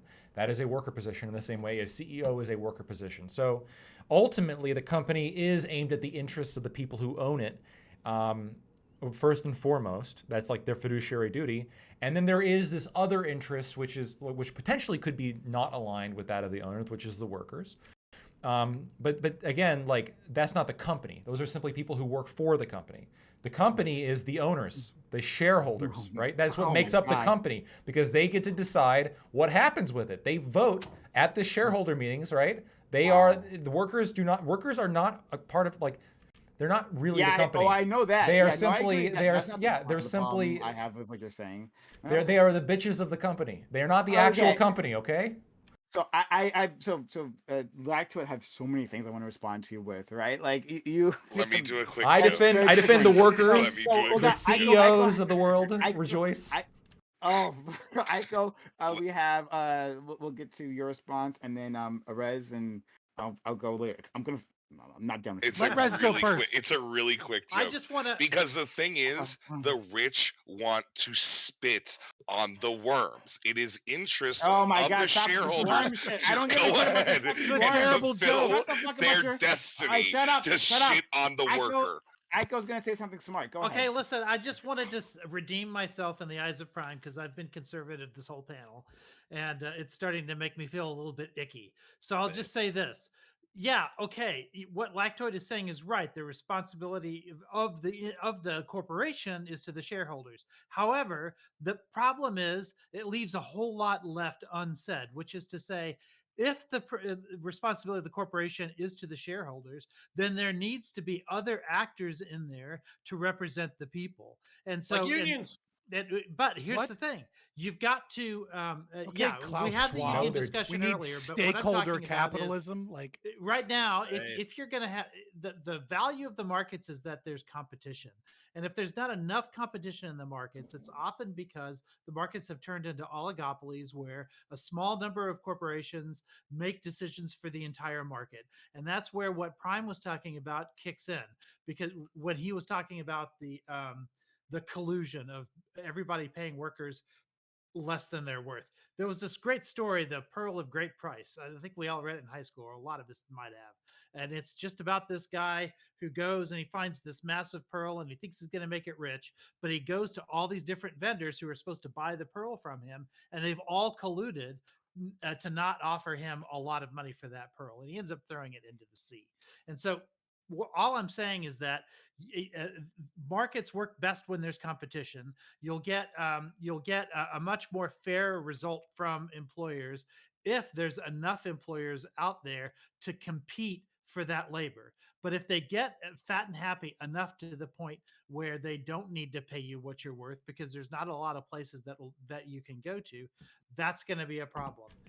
That's number one, is there's not enough competition in the marketplace. Secondly, you're talking about all these corporate profits that happen as a result of acting in these increasingly efficient ways. There's nothing wrong with the efficiency, but I do agree that there's a problem with corporate profits sort of going in a different direction than wages go in. And one of the solutions to that is you just tax the fuck out of them. You increase the taxes so that you can capture some of that back.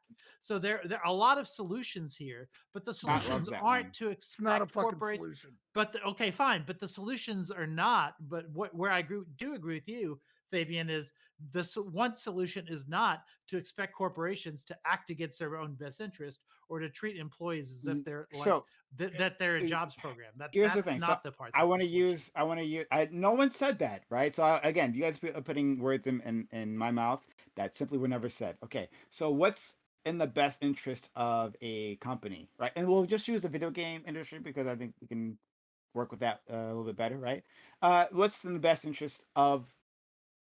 Sorry, because we have to distinguish this because It's actually a horrible lactoid. example because it's volatile as fuck. But Shut up. But lactoid, we have to distinguish it because you keep. When I mean company, I mean the organization of people. All right, like the organization of people that are coming together to provide a product or a service, and the best way to provide that product or service. That is different from the people who own who have like control of the company through ownership stakes, right? Like that's a different. You're just talking about like the legal organization, the legal entity that is the company, and you're saying that the stakeholders are that company. Well, and Well, I am like in a way. I'm and talking about that's not what I'm talking I'm talking about like the legal organization of things, but also there's like a deeper point, which is like the ownership structure matters when we're talking about what the company is and who it's meant to serve. I own my house, right? When guests come into my house, they don't get a union. They don't get to like tell me what to do in my house. Just because they happen to be guests in my house because I'm letting them be here and enjoy it doesn't mean they have any rights whatsoever. In the same way, when you're a worker, like a CEO who goes to work for a company, you have no rights there, right? They can tell you to go if they want, and they can tell you to stay if they want, and you can choose to leave or you can choose to stay. Like if you're a worker, you are a guest. A company is merely all a company is a legal instrument in order to protect shareholders from liability. That's all it ever will be. And that's why when a poor comes to Lactoid's shut up, house, shut up. I don't care. Shut up. I don't care. All right. I turn them away. So you throw them to the blizzard. No. He gives them a warning shot with a gun, but then there's only one warning shot. The rest will be lethal. So this is a divide that if we can't necessarily bridge, then it's going to be a problem for the rest of this conversation. Because that's not what I'm referring to. Like what I'm referring to is a company that has an organization that has the ability to survive long term by providing the best products and services for its customers, right? The very basics of that company. That's a I'm saying that strategy. and it's not the only strategy. That's doesn't true. make There are the other company. strategies. There are other strategies in which you don't do that, but you Yeah. get to skate along because of our corporatist types of capitalism that we have. Yes, it is the case. You're right. You don't necessarily have to provide the best product. That's true. But I think Look so. at I Blizzard. think that we should align our incentives. The best way to have an economy is to align our incentives so that it works best for the customers, it works best for the workers, and right with a handy profit for the investors, right? Not all the profits, not all the money, but a handy profit for investors. That's the way we should organize these things. So in terms of the video game companies, right, what's the best interest for that? The best interest is to retain talent, right? You are making a complex product or service, making a complex product, and you need great talent to do that. So retaining that talent, not necessarily trying to discipline that talent and stress out all the workers to think, oh, maybe I'll be the next one to leave, or cutting back so much that they are overburdened, so they can't provide the level of services necessary. It is to follow product lines that have long-term potential and are the best value for your customers to keep them happy, rather than short-term profit grabs like those live services game that end up crashing and burning any which way, right? But initially, at least, there's a profit boom when people are buying up your horse armor or whatever the fuck. Prime. These are things that are in the best interest of the company and of customers and the investors for a tidy profit, not all of the profits. If it's in the best. Okay, if so it's- let me explain something No, here because no. Shut up for a second. One thing. Lactoid, I want to hear what Lactoid has to say. Then Scott, go ahead. You Right. can give me another fucking lecture that literally no one gives a shit about. And Jesus. counterpoints. I know. Shut up. Counterpoints. I don't have time for you right now. Sorry, not counterpoints. Sorry, Scott. Out of your I was going to say league. counterpoints. I was going to say your name next. I'm sorry. Let me I know want when to it's hear my more turn. from you. I want to. Oh, okay. Then it'll be I got another Lactoid, then joke. counterpoints. Shut up. Lactoid, then counterpoints, and then Scott. Okay, Lactoid. Yeah. So, well, first of all, like there is an argument that long-term thinking is beneficial for the shareholders for a number of reasons. There's also examples where it's not. So one example of where a long-term thinking is actually stupid when we're talking about shareholder value would be a company like Altria, right? A company that owns Philip Morris.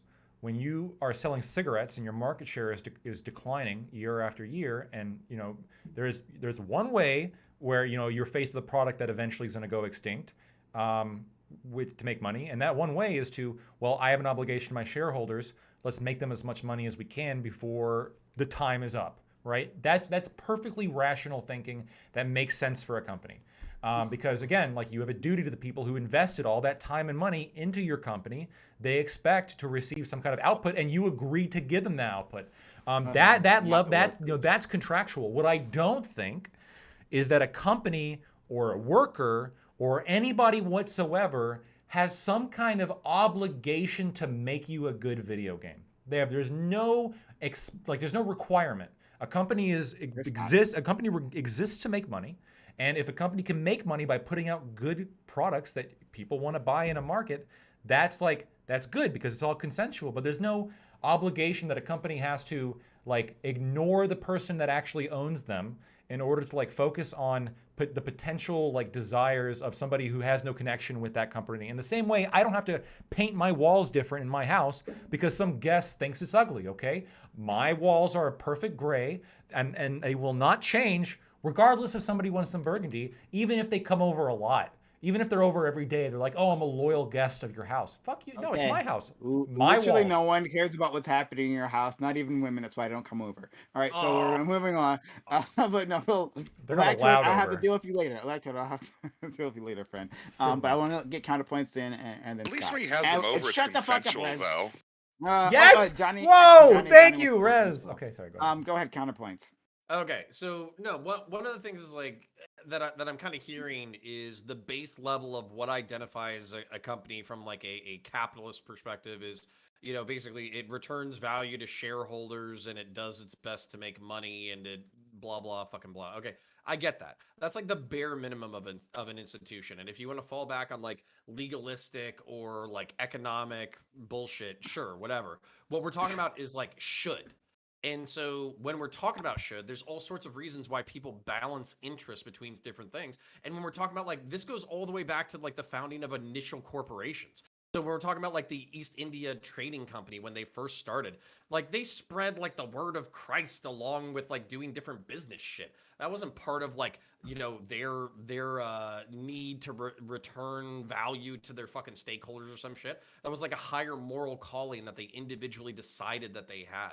So what I'm really saying is I feel like you guys have this like very easy thing to defend, which is we only have to do these two things to be considered a company. Whereas what we're talking about is like what should people do in order to become good forces within the market on a variety of levels, not just economics. Thank you for that kind of place. You put in a better way All right. than I did. Thanks so much. Let's go So- to Scott, Johnny, then I'll Lactoid to say respond to something else that. terrible.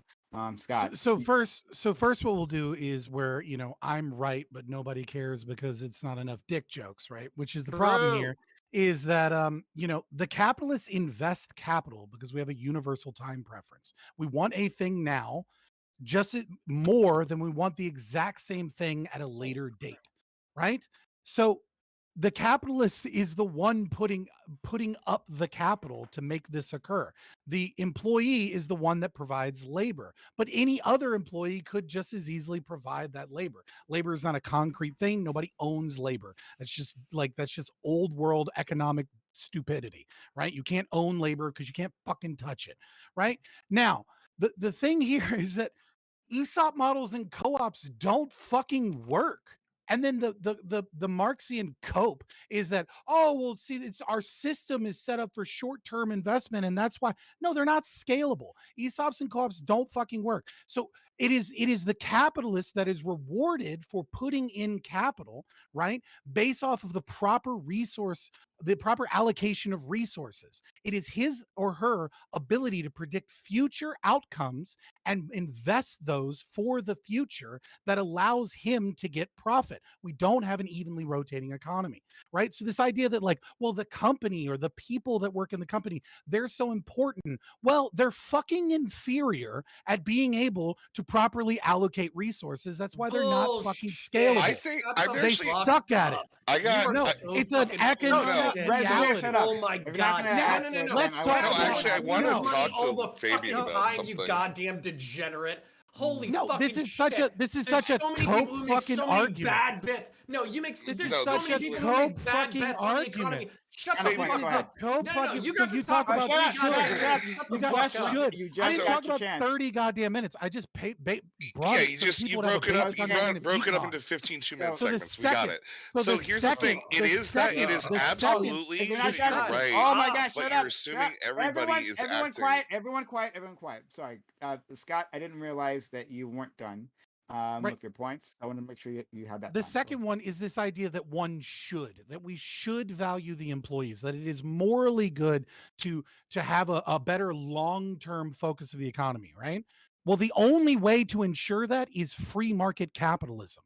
Without regulations and without massive fucking unions trying to gather the power of the state to stop the ability of corporations to enact regulations and taxes that actually reduce the value of companies, reduce the speed of creative destruction, reduce the speed of innovation that makes labor more valuable, that makes wages increase. Anybody that is making that argument is just coping because they don't understand econ. And when you try and teach them fucking I'm an econ, they go, ANCOP. oh, boring You're an econ. I want to talk about my wonderful heart and how I care about the employees. Oh my Except God, you keep you're not the advocating for only person policies who's had a that job fuck them before. over.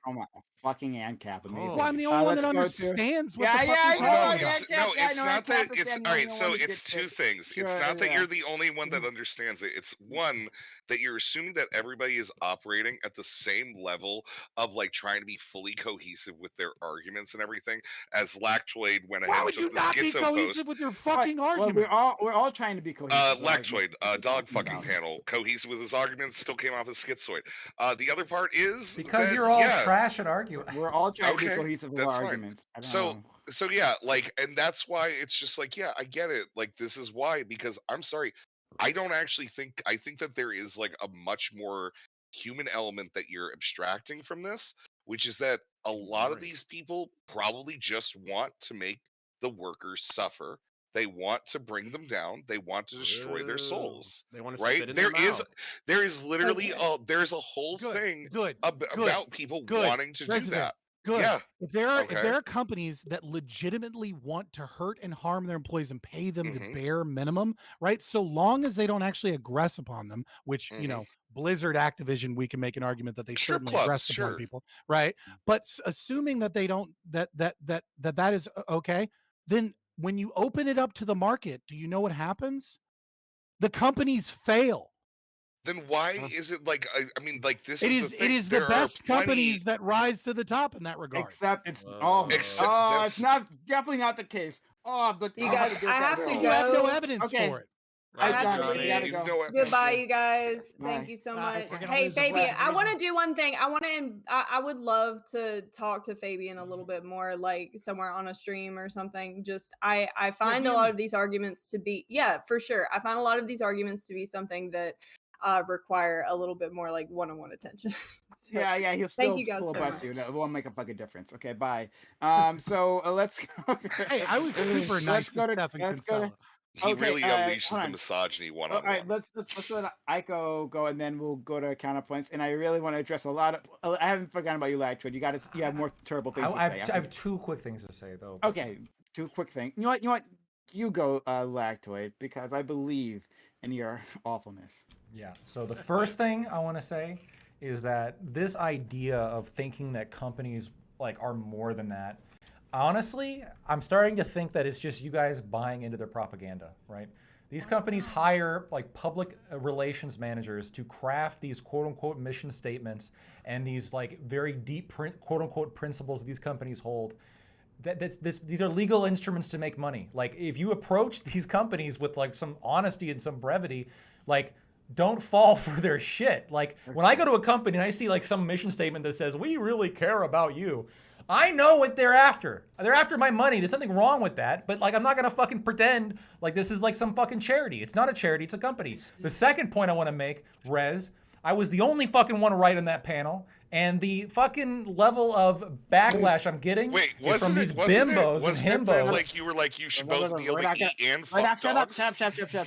We're not gonna go down that route. Okay. Aiko, sorry, Lactoid, you're absolutely wrong. I'll do it for you That's all I later. have, yeah. Aiko first, counterpoint next, and then I'm gonna go, and I'm gonna once again shit on Scott and Lactoid. It'll be a great time. Listen, I just wanted to point out that I talked about like the taxation stuff, but also one of the solutions has got to be, and we're not seeing this from either party and haven't for a long time, is breaking up the biggest companies, the ones that are making it so that markets really aren't Fucking free. commies. Like oligopolies are one of the reasons why markets aren't free and why capital doesn't. We're not getting the right amount of distribution of power between labor and capital is because there's not enough places for these people to go in competition where where you're guaranteed not to get collusion from the very people at the top of the industry. That's This one is of the things bullshit. that needs to change. That's one of the things that Name one successful breakup. Name one. It was Wait. probably from the 1920s. Oh, yeah. I would say the Hunt Standard Brothers, the cornering the silver market in the late 70s. That would be Fuck! one That's of the my only good go-tos. one. Everyone always says Standard Oil.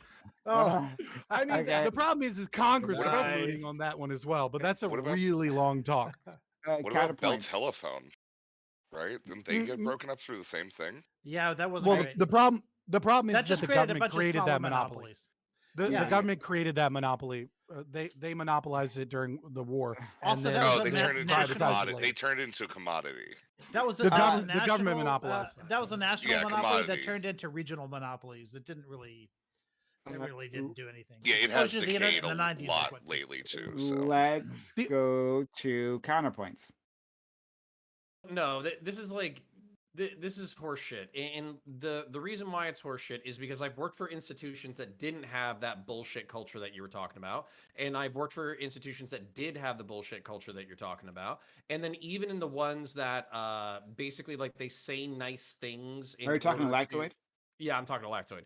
The reason why that culture shit is necessary is because the employees are able to use that as leverage against their more fucking draconian, vampiric fucking bosses in order to do better shit for fucking human beings. And on top of that, they're able to do that because they can fall back on company culture and handbooks and all that kind of bullshit. So you can pretend like it's all fucking arbitrary, but when you're talking about like, I work in the insurance industry, when you're talking about the insurance industry or when you're talking about like sales and all that kind of shit, that absolutely affects people's bottom lines and pockets and the culture that they work in and whether or not services are rendered. If it's this That's why they rawly care. draconian, no, if it's this rawly draconian fucking like we'll deliver the least amount of services possible for the most amount of fucking dollar, those companies are the most dog shit to fucking work for, and they're the most dog shit to be customers of, and they're the most fucking dog shit to interact with when you're trying to get something done. And it's because they have no spine to fall back on. That's the whole. But you just no. proved our point. Yeah, yes, You the whole. literally just proved exactly. our point. Yes, Their value goes down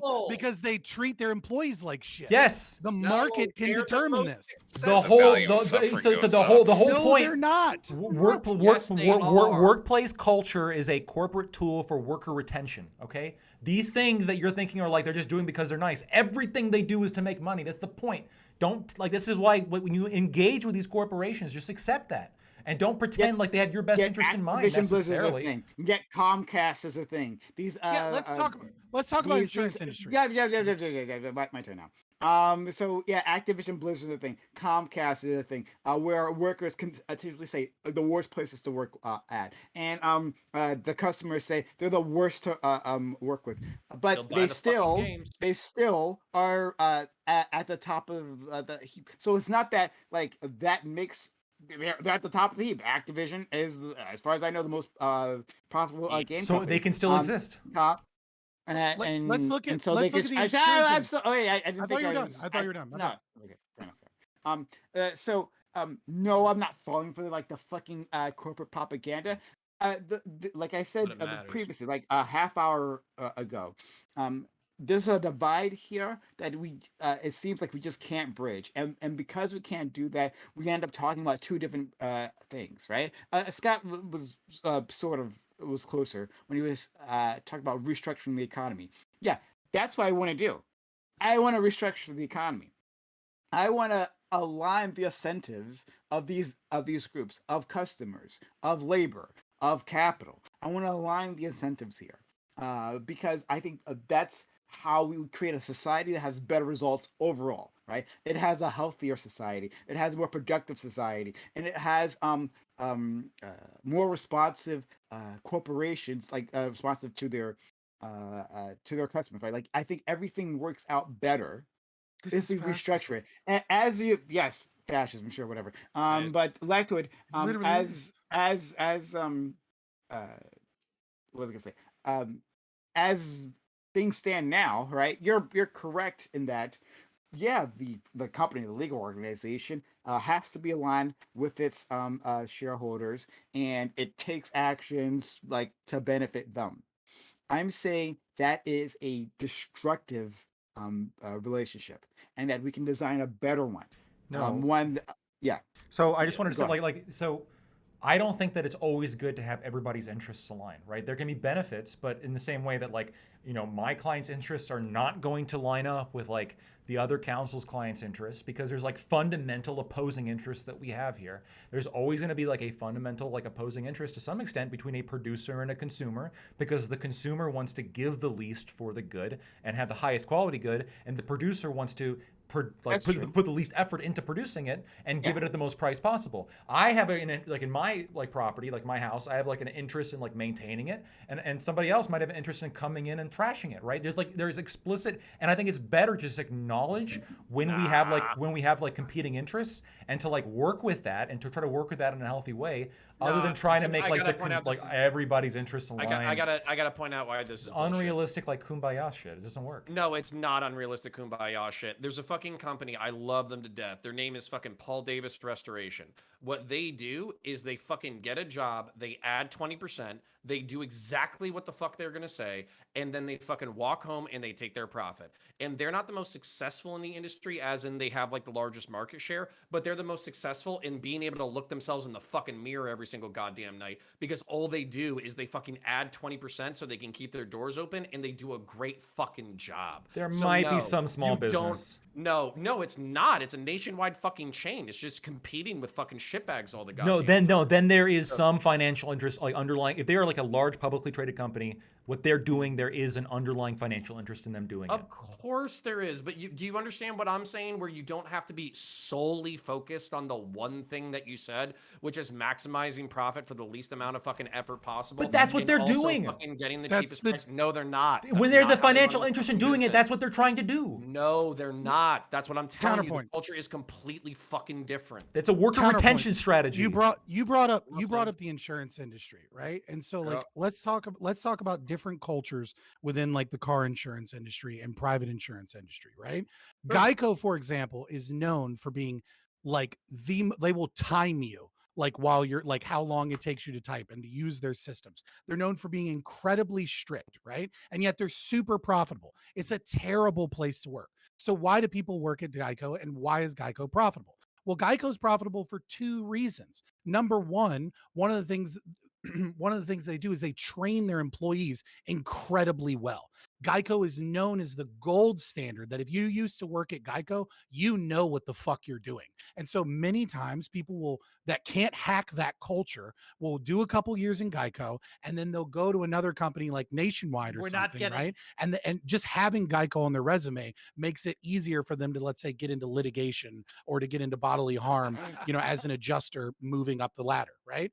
The other reason is that Geico has like development programs that they have fine-tuned. They go and find soldiers with college degrees and certain things, and they shoot them higher up in their company structure, and they avoid like the ladder climbing from the bottom up, because they find talent and put them where they're best used, right? All of these are good things for Geico, but you're like, well, damn, that culture sucks. Well, that culture also has another drawback for Geico, which is that their underwriting sucks. Their underwriters are not very creative because they have very little creative freedom, and they suck at writing policies. So much so that a lot of times Geico literally cannot grab certain portions of the market, which is excess and surplus market in the industry. Like that is literally left up to companies like James River, right? Because they just don't have the creativity at that company to be able to do that.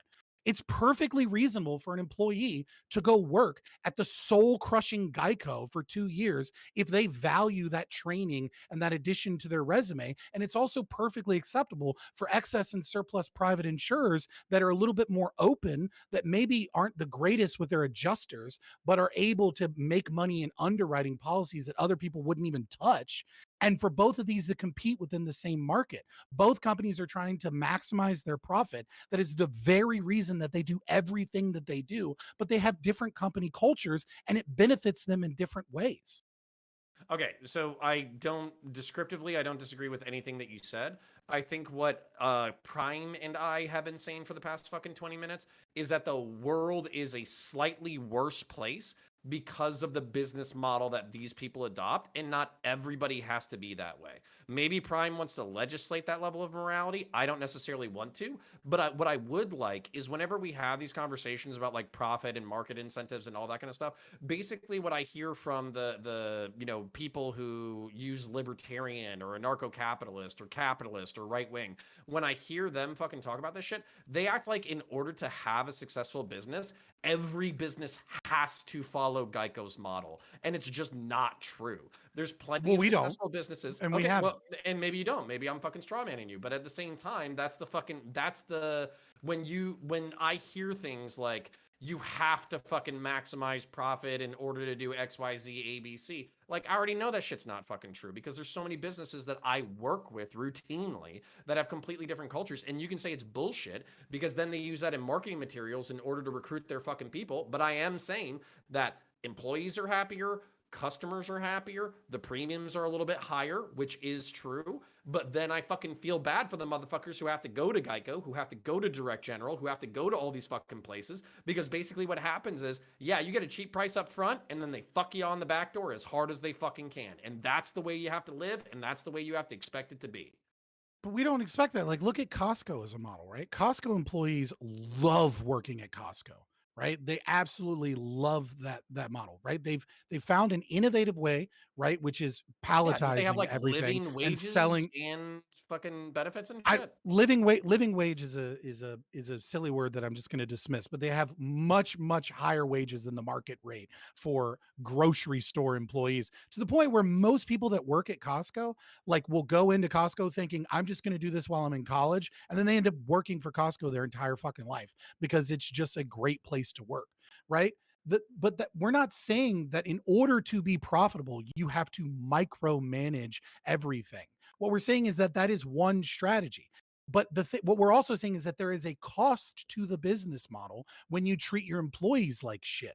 But what matters is the profit to the shareholders. There are multiple pathways in which you can get that way, and it's up to you, the people who have a choice in where you work, and the culture and the society and mutual aid and praxis and the church and whatever community you have to change the culture of what you value, because the employee is in a voluntary relationship with the capitalist that hires them. And we can even look at this new generation of workers, right, and recognize that the boomers were like, work at a company for 30 years because it's important to be loyal to the company. And millennials and especially Gen Xers are like, if I get another better opportunity, I'm fucking gone, bitch. Right? Like That's like bad the seller. shit. It's not bad. You're just having nostalgia like for like people a better leaving time. every 4 years and not having retirement, medical, dental, or anything like that, and them constantly scrabbling for cash until they end up having to work out at Walmart anyways. You're spinning a narrative so hard. They get paid more. You're spinning a narrative as opposed to recognizing that culture changes decisions that people make as voluntary workers. Yeah, I hate everything about the world you want to build, but it's okay. Yeah. So, like Lactoid was, or just take maybe that it was dub and Lactoid, I run don't away. know, who was like building that straw man, saying that, oh well, we should, that I would want a company to keep workers on for charity. What? No, no one's saying that. There are reasons why you should let go of employees. Like it makes sense. That absolutely is a thing that happens. But I it's just a matter of values. Like we're just at a value divide. If you think that like this world that we currently live in isn't one of the darker timelines, well then everything works here. Then this is fine. In fact, we can make it better, in your opinion, by loosening deregulate. regulations and deregulate, to do more of that, and things will be even better. Look. So it's just I'm focused. How dare you accuse me of having values that think that like corporations fucking over people is a positive thing? Like you're putting that on me. Don't put that on me. Like I think I think what is happening is corporations are capturing the state so that they can abuse regulations in the government to fuck over workers more. And I want freedom and happy and healthy workers in a community of people that Okay. are voluntarily have better options and better lives. Sure, that's fair. That's fair. Like you're just completely misguided in how like the market Well, works. one of and us understands economics capitalism. and the Oh other yeah, one you're copes. completely And you're I understand completely And says I'm Frank. boring. you're completely misguided. So that's okay. So I'll talk to Lactoid. So but Well, okay, Prime. I was gonna ask, are we Because hitting Lactoid's only time? How much partially longer are we running? misguided. yeah, we're about to hit bonus time where we just like argue into the night, honestly. But we can. How about this? Like if Lactoid or Scott want to come on to the open panel, then we can do more there, right? Like I'd love to engage more with either of you. So yeah, we'll do that. Otherwise, we would have gone on for As like I another mentioned, hour. many people don't realize that, right? Like I have an autistic son and 2 toddlers that come over every other weekend. So like my circadian rhythms and like brain is like fucked on half of these Mondays that I come. And this would be one of those Mondays. So a lot of times I don't come not because like I don't want to do it. It's because like after 4.5 hours of doing this, I'm fucking over. So I just want to let you know that I'm not like fuck Prime. I only come to Oh, the closed panels, right? Like okay. it's like I get my brain is gone. No, that's fair enough. Fair enough. I'm glad to help you with that. Yeah. No. All right. Well, we'll move on. I don't want you So- to treat my son like a disgusting worm. What do you mean? I'm not trying to treat your son like a worm. He's not 14. He's not good for the minds yet. Oh boy. Let's. Okay, like what, dude? Come on. Audience members, we are going to go on to our open walk on panel. The content does not end. This panel ends, but we have more content for you. We have a open walk on panel where you, yes, who's sitting at home, may participate. So stick around for that. We'd love to have you. If you've been enjoying this content so far, hit that follow button. In case you're going to head out, right? Just hit that follow button and make sure that you subscribe to the channel. This is how we keep this alive. This is how I keep this up and running. I literally cannot do it without you. Thank you for the people who've helped out earlier in the night, but we could always use more help. Sub to the channel, give bits or give subs, use your Amazon Prime subscribe gaming on this community, so that I can keep it around for another week. Okay, excuse me. Sorry, guys. I'm going to give an outro to all these great individuals, but we will have more content after this, so stick around for that. All right, so we'll start with our friend Lactoid. Lactoid, I'm going to ask you. It's going to sound like it's not a serious question, but I swear to God, this is. Has that always been your hair color? I've never dyed my hair, but it's definitely been turning more white over the past couple of years, which is unfortunate. In my mind, like Lactoid, we're not new to each other. We're Yo, not new this to is each other. racist. But in my mind's eye, I No. have always seen you as blonde. No. I'm sorry. When you think of him late at night, is it yodadol? I think that communism is a bad. Is that what you're doing? Just a little blonde, like just a tall blonde guy walking around the house? Scandinavian. Communism is a Listen, bad. It's because And I'd be it's right. because Dude, Lactoid he's is just so incredibly white. Not just Yeah. like not just like physically, but also like in terms of his philosophy, his just way of being, like everything about it. His soul is incredibly white. So I can see that, yeah. Scandinavian. I relate him with the Ubermensch. He's and all just that. working on his Brett Kavanaugh cosplay for Halloween. I swear to God, like, Lactoid, I looked at you today. I just looked at you, on the screen. I'm like, shit, did he dye his hair? Like, I'm so sorry, Fred. I feel like you made a racial assumption about me, and I did. I'm gonna go ahead and just I'm try proud of to it. move on past it. I also want to point out that some of our strongest allies in the liberty movement are persons of color, and we're proud of that. We're proud of that diversity. Shout out to Young J. Ripa Moss, rated me tonight. J. on Moss, Twitch. Auntie. Check out Ripa 59. You're not muted, So- but go ahead. Oh, my So, And don't but forget that even his name is a reference to milk. It's his Yeah, outro. Let him that's not- outro. Yeah, let him please, let outro, him- please. Okay, so thank you for having me on. It was great to talk with you all. It was fun to have some disagreement as usual. If you would like to listen to more of me and my diverse opinions, you can find me at Lactoid TV on Twitch, YouTube, and Twitter. And I host the Anti-Communism show that's still there, okay? But the name's a little bit different now, so. Okay. Thank you so much. Let's go to our friend Scott. Scott, as always, I do appreciate you. To to the new person who's here, you may think otherwise, but I'm always happy that you're around and you give your very unique perspective forcefully every single time. You defend what you believe in. So shout out to you. Yeah, I'm Scott from Fabian Liberty. We're a duo stream. You can find us Fabian Liberty pretty much everywhere. On Twitter, it's Liberty_Fabian, but if you just search Fabian Liberty, you'll find us. And if you're one of the few people, right, that actually likes, in-depth ideas and like actually likes being right and understanding philosophy and understanding principles and understanding economics, then you should definitely check out the YouTube, right? We recently did an interview with Stefan Kinsella, where we talked about the foundations for property rights and historical link of property and libertarian theory and philosophy. I've spoken to Yaron Brook on objectivism.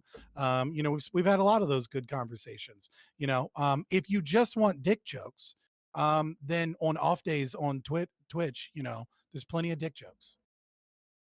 For 35,000 channel points, I will put on gray sweatpants for you. But do we do dick jokes a lot on this? Are we referring to us? We don't do a lot of dick jokes. I don't think so. Oh, I'm sorry. You're a dick and a joke. I just kind of put the two together. There we go. There we go. Thank you so much. We could do dog jokes.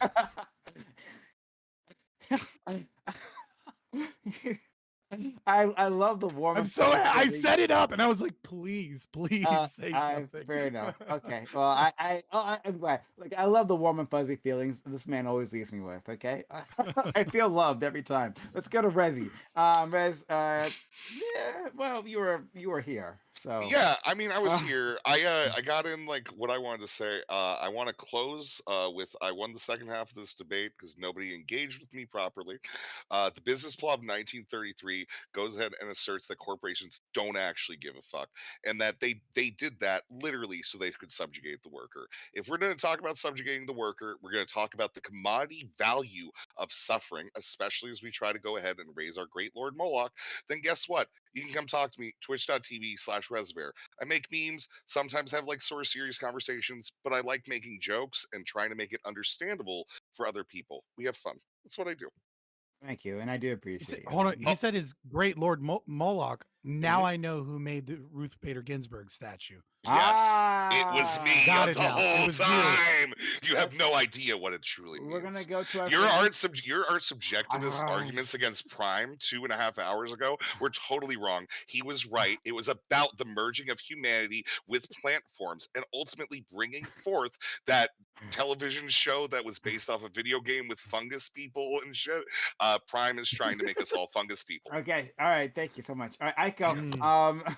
Communism was actually created by funguses. Lenin Let's was a- go, Shut bro. up. I'm a fun guy. Shut up, all of you. Aiko, again, I always feel like I need to apologize to him for like everything that happens here. Thanks No, for it's putting fine. up It's with us, fine. Nonetheless. I'm Mike Rich. You can find me on Twitter at that same handle. But also, I help run a website called worldswithoutend.com. And Doobie is actually helping us out by hosting our first Discord event. We just started a Discord. And I guess I'll throw all that into chat right now.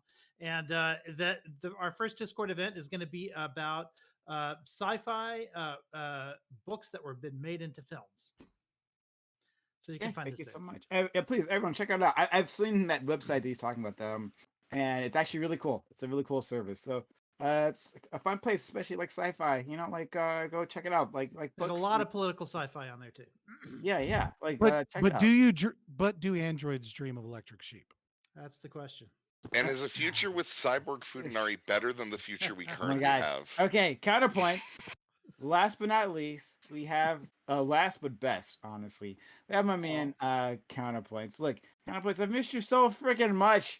Like just one of the best people to come into my community. I like, despite whether we disagreed or agreed, I always felt love from. I don't always feel love from Scott. But like I always felt love from you, friend. And you've always been a pleasure. So I'm glad that maybe you can be around just a little bit more often.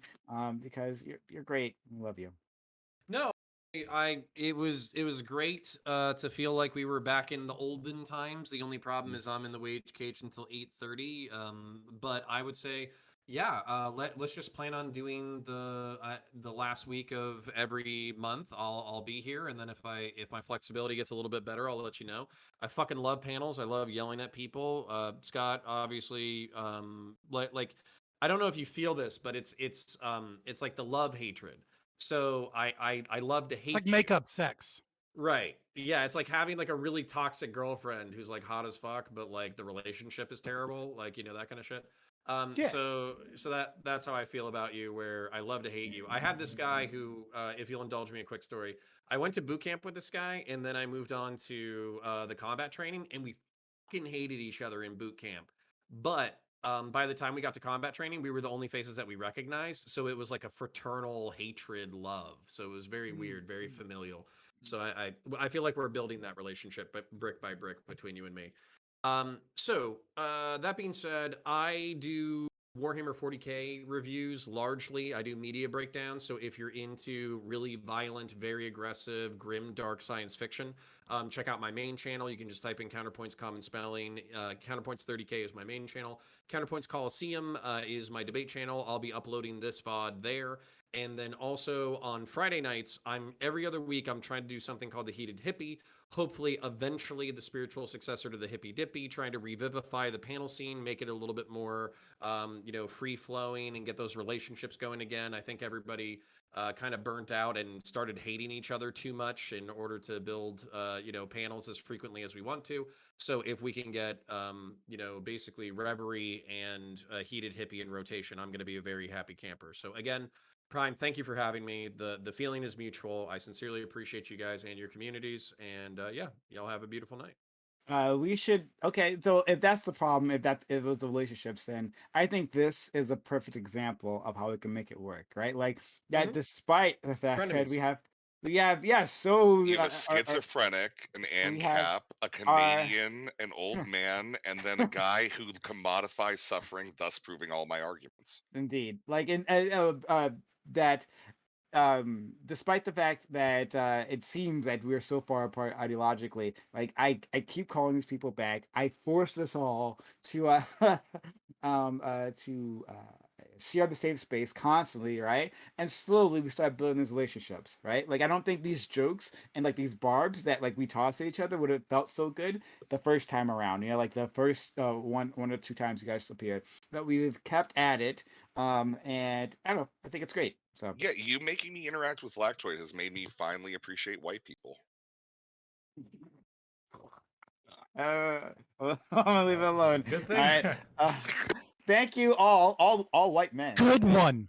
They happen to be great men. For being here. We are gonna go to an open walk-on panel. Anyone here can join us. Hopefully Lactoid, so I can yell once more. But if not, that's okay. Thanks for your time, your energy, your knowledge, and your passion, my community. I know they appreciate you as much as I do. Have a good one. Bye. Appreciate you guys. That was fun. Hey, Connor, before you go. Yeah. You promised me last time we were on a panel that you would send me the 2 videos that I should watch to catch up on 40K. Oh. Because and I don't know like fucking which ones they are, and I don't want to waste my time. No offense, going through shit that's like 30 fucking minute conversations about like I got necrodermis or some shit. Like if you keep like a Necrons, you timeline son of a bitch. Yeah, so hold on. So or like there was people were talking about the skin they have that's regenerative, and I was like, what the fuck have I stepped into? I want a brief overlay. Well, okay, send them to me. Yeah, I'll DM them. Just don't even, no context. Just send the videos. I'll watch them. Okay. Lactoid, the rebrand is super good. You're I just muted on Discord if you're talking to us. If you're talking to your chat, that's fine. Oh, sorry. No, I wasn't. I was trying to talk to you guys. That feminist thinker that I was trying to think of at the beginning of the panel, it was Camille Paglia. That's who she was reading. That kind of got her in that direction. So, yeah. So All right. Well, I appreciate y'all. Y'all have a beautiful night. Feel free to DM me if you want to do any panels in the future on Heated Hippie or whatever. So it was fun. Y'all were great. Yeah, contenders. if you want to do just fun bullshit panels with not just political people, I am starting to bring back that more Raj styled shit. I don't know if you were around for that or if you're interested in it. So Yeah, I'll Friday. hit you up. Yeah, DM me. Fridays and Yeah, Saturdays it's like are my most open days. okay, sounds good. Yeah, all right, All right. sounds good. Appreciate y'all. What kind of topics are you doing counterpoints in the near future? This week, so this week we're doing what the fuck are we doing? We're gonna do what should we socially engineer as a society, and I'm having a Christian nationalist and some progressives on so they can fight that out. So we can basically actually try to have something fun and shitposty, but also like everybody talks about grooming. Like you're grooming right, the next yeah. generation. So basically, what I'm asking is, well, we're all talking about like what we don't want to groom. If you're using groom as a verb to say like what indoctrinating the next generation, so what should we indoctrinate the next generation in? And then Milton after Friedman. that, we already did a Christian nationalism versus civic nationalism panel. I really like that one. Yeah. I liked it a lot too, but it didn't get as much into the meat as I want to.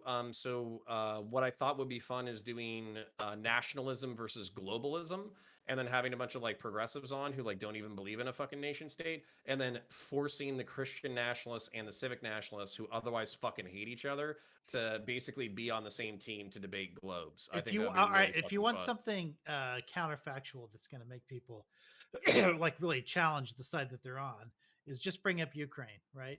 Because nationalism would be Ukraine seeking to remain a nation as opposed to being part of a larger empire, right? And so people who normally support or oppose nationalism are in favor of nationalism in that case. And people who are normally in favor of nationalism would oppose it in that case. And it's a wild ride when you introduce that into those conversations. Absolutely. And before I start debating you on that topic, that would be that should be a topic in and of itself. Right. But no, I gotta jet. I gotta ask some questions and probably go to sleep. I got the wage cage tomorrow, so I appreciate Okay. you guys, and you have a beautiful night. See you later. Bye. Are you stressed, Lactoid? No, I'm okay. It's just been All right, yeah, it's because been a like day. honestly, no, it's just like your one little spot does seem to have grayed a lot in like the last month, and that's why I'm asking because you look dehydrated. It's been over the past couple months. It is getting like pretty Yeah. serious. Like I'm only 27 years old. What's and- your diet look like? I'm talking to you like a human being. I'm literally just trying to be like, yo, are you doing okay? No, In terms of like all this other shit more than anything else. Yeah. I mean, look, I'm good. It's just obviously just busy, and I'm trying to. But it's also one of those good problems to have, and just fighting the good fight, right? Well, if you ever need You a commies lending are stressful, right? Yeah, I know we are, but we do care about individuals. So like if you ever need a careful ear and stuff, I'm around, like You do an open panel, Lactoid? I might. I don't know. Yeah. Jack wants to yell at you over unions. Oh, I'm sure. Yeah, if you like I said, if you guys ever want like dog shit debates that are nowhere near as cognoscenti as this, right? Which is I'm okay doing cognoscenti stuff. I just don't really I'm listening to you guys talk because like you're all sound way more informed than I do. And I don't like interrupting that unless I have good jokes. Like I do an open panel every Wednesday, where mostly we just get stoned, we drink some beers, and we get fucked up. I get some topics out there. A lot of times we just start rating people, and then talking about dumb shit. And literally anybody, if you ever want to walk on, it's usually a pretty fun time. So Well, your best jokes today were just the fact that you pissed off Prime so often. I mean, that's the That thing, was the though. Is funniest like part of it, you yeah. realize, like the thing is, like I'm DMing Prime throughout this, just sending Yeah. him little jokes and shit. And like, so if you ever see me like get like the shit-eating smile, and then you see Prime like get a really hearty smile, like one of them was I was going to say about the commodification of suffering, right? I was about to say to respond to Lactoid. Suffering is a consumer export, and as many of you know, it's always better when the strippers cry. Thus, these companies are simply entertaining American idealism, right? It's very, Because very anti-Tate. And I do think, I mean, it sucks, but like I do think that there is actually a component of suffering that people do legitimately enjoy in the American experience. Okay, let me ask you this. Yeah. Can I ask Lactoid something real quick? Because you're bringing up something that's sort of tangential to something that I think would be interesting. I can hear. I'm just gonna go pee. Okay. Okay, yeah. So, to the extent that he's making that argument as a critique of capitalism, but Andrew Tate has made a living of like going mask off about it and saying, no, this really is what capitalism is, and that's a good thing, and I'm gonna push it like to the limit and just like exploit people to whatever degree I can. And he's just made no bones about it. Like, what do you think of it? Like, do you think Tate is like is telling the truth there, or do you think he's abusing the system and he's sort of getting his comeuppance now? Like that's a just thing. I think you're misrepresenting Andrew Tate, and I don't want to defend the guy, but I think that like a lot of what he talks about is very specifically saying, this is what's happening. I'm doing this thing. If you want to get out, this is how you do it, right? If you want to get out of the matrix, I'm offering another matrix. But for him, getting out means victimizing others instead of being victimized yourself. Like those are the two options. We live in a world where you eat or get eaten, so you need to be the one that does the eating, right? That's the worldview that he's giving. Yeah, and I mean, like that's a lot of, I think, where if you look at like a lot of understandings of the modern world, the eat or be eaten concept. But he's just doing it in such a raw way. Like there was one text that I think a member of his organization put out. The text said something like, "A man in Germany just took out a $15,000 loan in order to continue a relationship with one of the girls on our phone banks. That exploits people like that. And he had just lost his job, so he was like going deeply into debt, thinking that he was going to have a relationship with this girl." And it clearly wasn't. And the point of the tweet was to say, be the guy that devours people like that. Don't be that guy.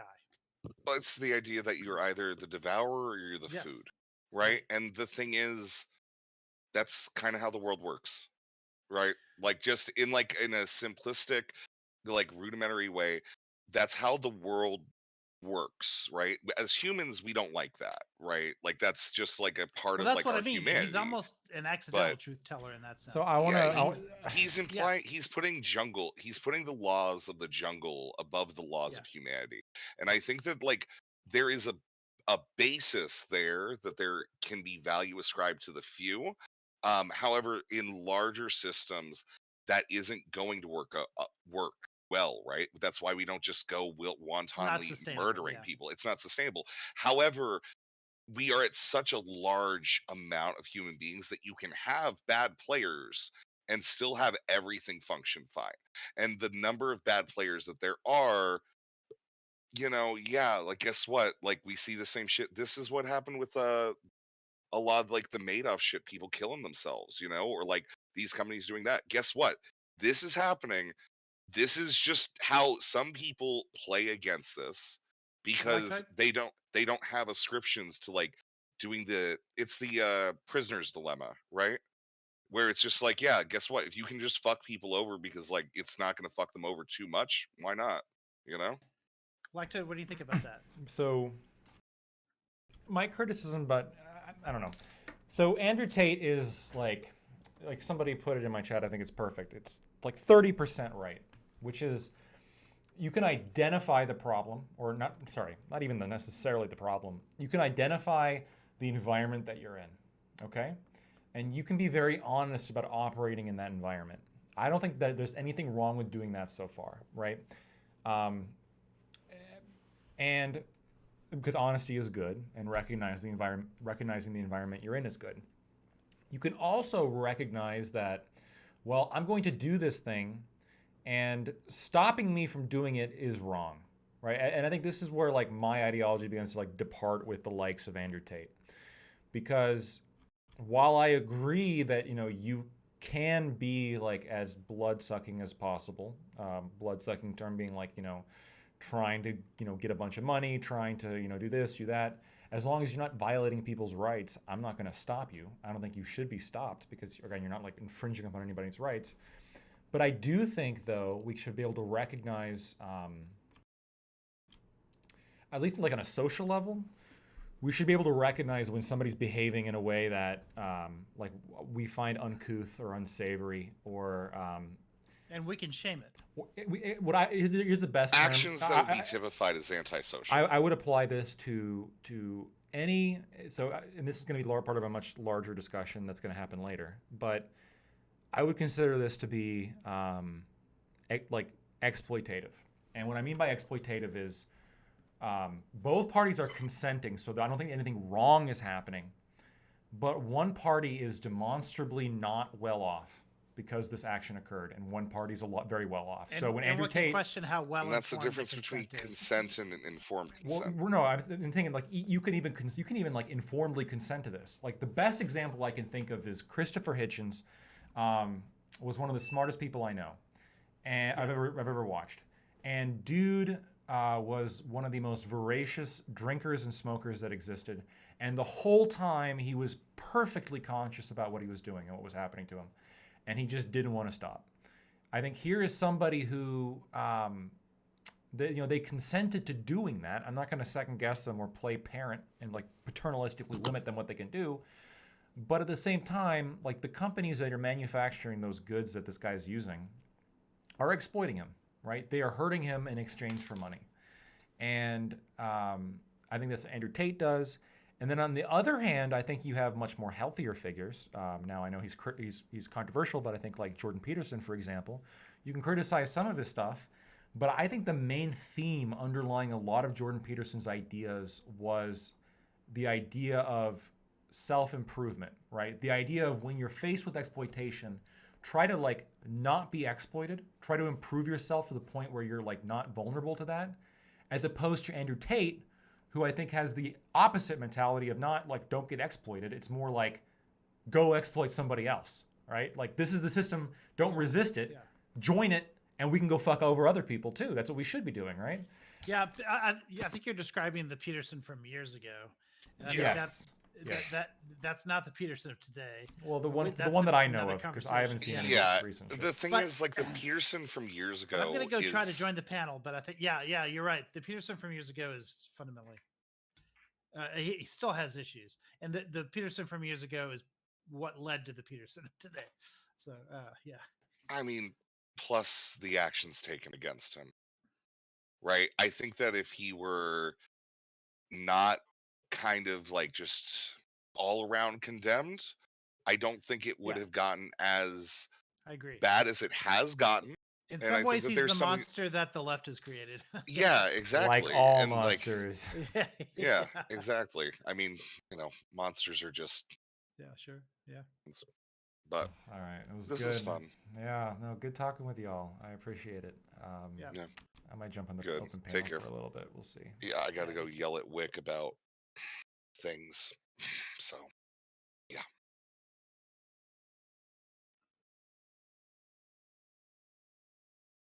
A long time no see. Oh, hey. You're gonna have to take Bane of Leftists out of there now that you're not a anti-communist anymore. No, stop. You're breaking my heart.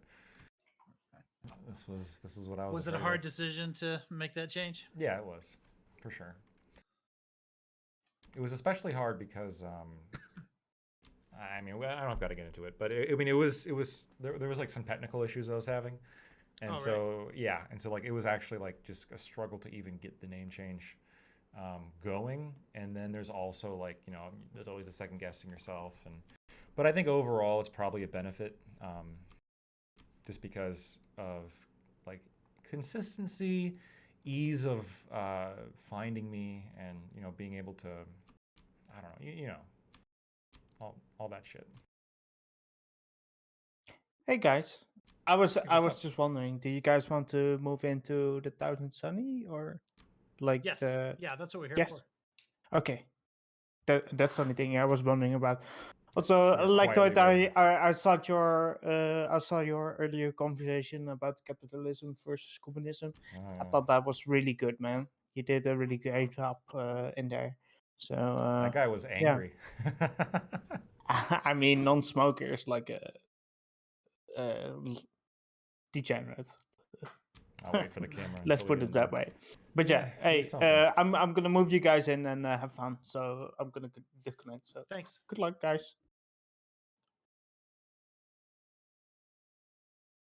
Do that in his mama's house. What? That's why we're not friends Because I anymore. don't care how I don't care how old you are. Doing that kind of Oh, shit in your God. mama's house is how you get shanked by mama. Okay. We gotta change the subject. We don't want to like damage Lactoid's virgin ears. Okay. Please let me. About what now? So We're not talking about a talking about rainbow kiss and non-marital intercourse, are we?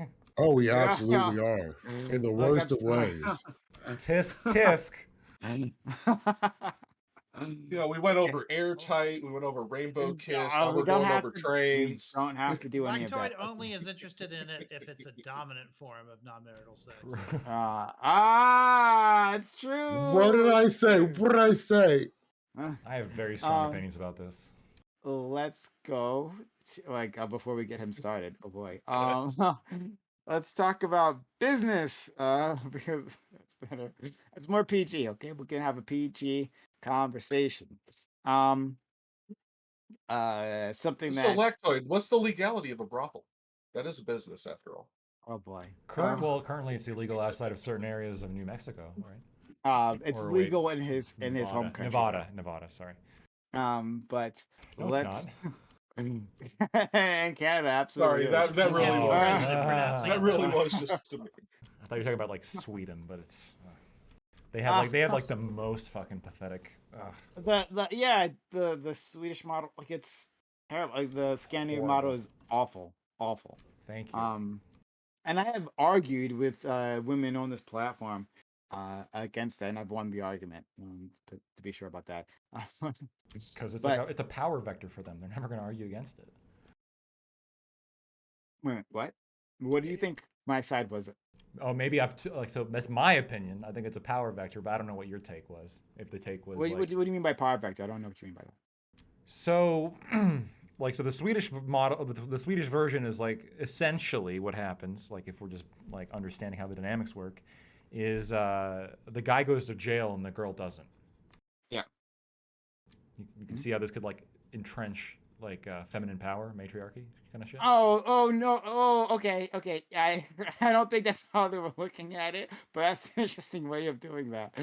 No, I think it was they were anti sex work in general, right? They were completely anti sex work. Who would And hold that opinion? they were using the Swedish model as a way to like end the industry while trying to keep women out of jail. Gotcha. And I let them know how foolish that was because, and just very quickly we can move off. We don't have to talk about this. Because the Swedish model that encourages women to break the law in other ways, because their clients are how they make money, right? They're incentivized to have clients, and the clients are still illegal, right? You can say, well, for the specific sex act, well, yeah, you're not gonna get prosecuted, but all these things around, like the sex act, maybe like working together. That's like one rule. Like you can't like work together. You can't have like two girls in the same apartment. They'll do that for safety, right? They'll do that for safety, and that'll be illegal, right? And that's safety when you're bringing in like customers you don't know. And there's a whole list of things that still criminalize the escort rather than actually saving them. So the Swedish model is flawed, even if the point is in your mind to keep women safe. Sorry. Let's move on. I thought you meant Lactoid is a Swedish model. That's kind of nice, actually. I appreciate that, Aiko. He's a handsome guy. I'll give him that. He's a handsome guy. So I wanted to talk about business, not sexy business, okay? Just regular business. Yeah, friend. Actually, Lacto, why don't you go ahead, or anyone else go ahead first? I gotta go to the bathroom, so I'll have my headphones on so I can still hear you. So you can talk about like what do you think? Yeah. So I think Jack wanted to yell at Lactoid for a bit. over unions. Over unions. Wasn't that the yeah? Actually, the person I was yelling at with you DMs primarily was Fabian. But we could start with Lactoid. Well, that's a given. Sure. So Dastardly Fabian. Everyone well, wants to yell at Fabian. Let's be honest. When it comes to anything to do with business, Fabian is going to be the primary target because of his ridiculous assertions of Ancapistan. That being said, what is your actual aversion to unions? Is it the history of them or the concept of them in general? So I'm opposed to public sector unions broadly because, again, public jobs are fundamentally different than private jobs because, to Scott's point, right, they exist off of theft, right? They are absorbing money, stolen money. And so whenever you have like Taxation is not theft. We can just move on. Go on. well, I'm just explaining my logic, right? So my know. logic is that it is theft, and so when they're absorbing public money, like we have unique interests there, and we have unique interests in regulating them and making sure that like they don't have control of the governance of their job, and that like their salary is reasonable, and their pensions aren't bankrupting the entire state, which is happening in Illinois as we speak, right? In order like their pension fund, their pension obligations are ridiculous. We have unique like interests there that aren't simply present when it comes to like a private sphere, right? Because assuming that like in the private, it's in the private corporation, it's a consensual interaction between the workers and the company. I have no problem with it as long as, holy shit, someone broke a glass. As long as the interaction between the company and the union is consensual. So if the union all get together and they say, if you don't raise our pay, we're all going to quit, I have no problem with that. But what I'm against is the National Labor Relations Board telling corporations that they're not allowed to fire a worker. Of course you should be allowed to fire a worker, especially if that worker is not working, aka a strike. So that's my only issue. You got rid of an NLRB, you would eliminate basically every single criticism I have of private unions. And then I'd be super pro private union. And then I would advocate personally for every company ever having a union at the workplace. I think it'd be cool. So you're just against government rules protecting unions? Yes, that's it. 100%. I have no problem with unions other than that. Because it's a voluntary and consensual interaction between workers. Yeah, but then how do you avoid the violence against unions that occurred during the 20s and 30s before the protections? How do you avoid where you had union breaking squads coming in, beating union organizers with bats, burning their houses down, etc. Before these protections were replaced? How the fuck do you prevent that without? We have a different protection where the police come and they beat up the people who are hired to beat up the union members, and so it's like a predatory hierarchy, right? And so the cops go beat them up, so then they can't beat up the consensual union workers. Who beats the beaters? Yeah, see this just leads to the circular problem because part You of got the to stop issue them is, somehow, right? well, because part of the problem is police unions are going to be one of these unions we're going to have to be dealing with and getting rid of some of their. We abolish those completely. Well, no, I don't think abolish completely. I do think we do need to dismantle and reform. I don't think abolishment is actually the way to go, for multiple reasons. Because there is such thing as abuse of power, where a boss will fire you for a reason that has nothing to do with your performance, that's to personal bullshit. So there is reasons beyond us, but neither here nor there. Going back to your original point, so it is only the public sector. So no government employee deserves this protection.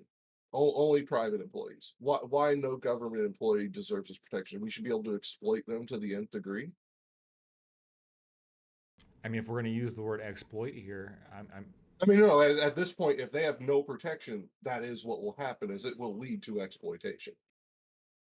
So I guess almost every sector without it. What's your like for public sector unions here? Like, what's your definition of exploitation? Like them not getting paid enough, or like what are you referring to? Not getting paid enough, overwork, work beyond hours that are generally regulated, so on and so on. I mean, you're a lawyer, you understand where this goes. I don't think we need to spell it out for everyone. Right, and I think again, like we're talking about a public job, especially something like a cop, which is like we task with enforcing the law on us. I don't think a union should, that they themselves through a union should be dictating the terms of their own employment. That should be something that's a public issue, right? If I want a policy done, like there's a like a democratic way of handling that, and public sector unions undermine that. Police, and this is one thing that I very strong, and maybe Prime probably agrees with me a lot in this one. I am very strongly in favor of civilian review boards for police. And then removing police unions. Police should be directly accountable to the public, because if they work for us, if we truly are their boss, then they should work for us, right? I'll tell you how I feel about that.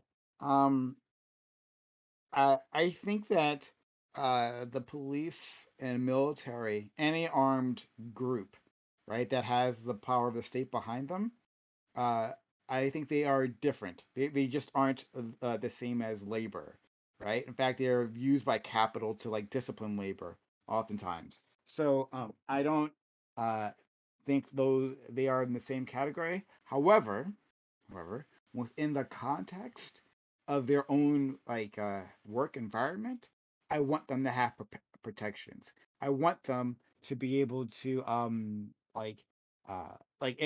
if you know the example of like a boss who's like um uh sexually harassing one of their subordinates. I want there to be a way for redress for that.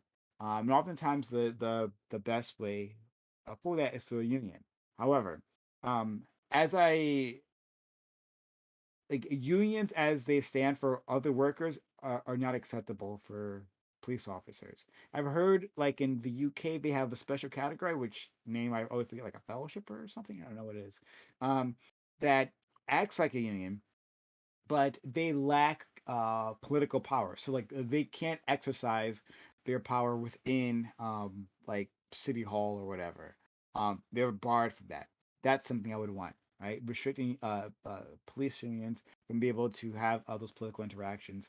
And maybe also in terms of firing them as well, like to um, uh, yeah, maybe like give more latitude for them to be eliminated. You know, I'm sorry, I'm stumbling all over my words, but give them more latitude for them to be eliminated because that's important. Lives on the line. If you have someone who has a gun and has state back power to use that gun, you the price for them of sticking around is greater than even a teacher, a bad teacher. So. Well, it's greater, and I don't disagree. Look, if we want to turn this like the police unions into just like a pro-police blog, I'm 100% on board. But that's kind of what I'd turn all public unions into, right? Like there wouldn't be like, first of all, under the exact, I think the argument against unions for police, there's the unique argument of like lives are on the line. I get that argument, and the same reason why like air traffic controllers should probably not be allowed to unionize ever. The military shouldn't be able to unionize ever. That'd be fucking crazy if you had like a bunch of Marines just like, yeah, you can't have that. But like, I don't think that there's a line. Again, I think it's more of like a gradient where you have people in very specific and important positions in which they can cause a lot of harm if they're fucking terrible. But then as you move down the gradient, you're like, maybe it's not as bad as like a soldier or like a police officer or like an air traffic controller where like if you fuck up, people could die and you could have like horrible things. But like you start to have maybe not like killing people, but you start to have like pretty major like ramifications. So like a kid gets a shit education and goes on to like have trouble for the rest of their life. Or like a a sanitation worker doesn't pick stuff up, and so like over time there's like an outbreak of some microbes in the water supply, and like a bunch of people maybe die or get sick, something along these lines, right? Like at every stage, things could go wrong and people could get hurt, right? That's like the nature of just employment and doing jobs for society. And so when and especially when we're talking about the public, because these jobs are not optional, we're like literally forcing people to pay for them. It would make sense to me that when we're forcing people to pay for them, that the people who pay for them are the ones that are dictating the terms of employment.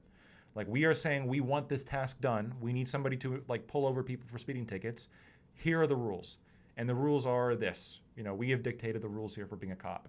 What I don't want is the cops all getting together and dictating their own rules, right? Because you don't want public employees to have their own set of rules because they're supposed to represent us. If we're their boss, like, why aren't we their boss?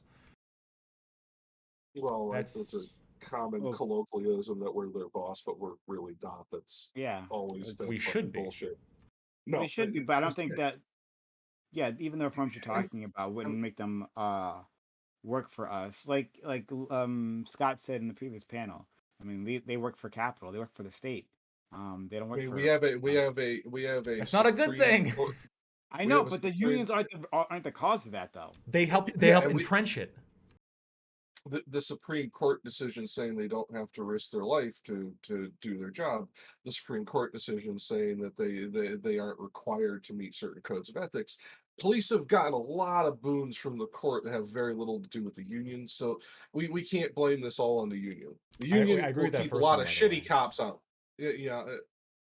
Wait, you agree with the decision or the point? Well, both. I don't think police officers, like any job, they should do the job that we tell them to do, not kind of, and maybe if we put it in their job description that they have to save people, if they'll have to look out for people when they can, then that can be part of their job. But if it's not part of their job, we shouldn't expect them to just, do things outside of the purview of their job. Often unions will be the ones that make sure that kind of stuff is not in their contract. Or Boom. True. Yeah, I think we should vastly limit the power of police unions. Like, you won't get me to disagree there. Like, but I don't think necessarily that we should get rid of police unions, because within their workplace, there is room for abuses. So I don't want that to. I don't want the individual. I think ACAB, all cops are bastards, but in the context of their own environment, I don't want police officers to be abused. Right? I hate you. I'm gonna give you a union. Fuck you. Yeah. Like, I have compassion for my fellow. You hate workers. them. You call them bastards. I don't hate cops. I don't hate cops. I hate the system that they work under and the results it produces, in that it incentivizes terrible behavior and silence to protect the bad actors. So that's my problem. But I don't hate cops. I think cops.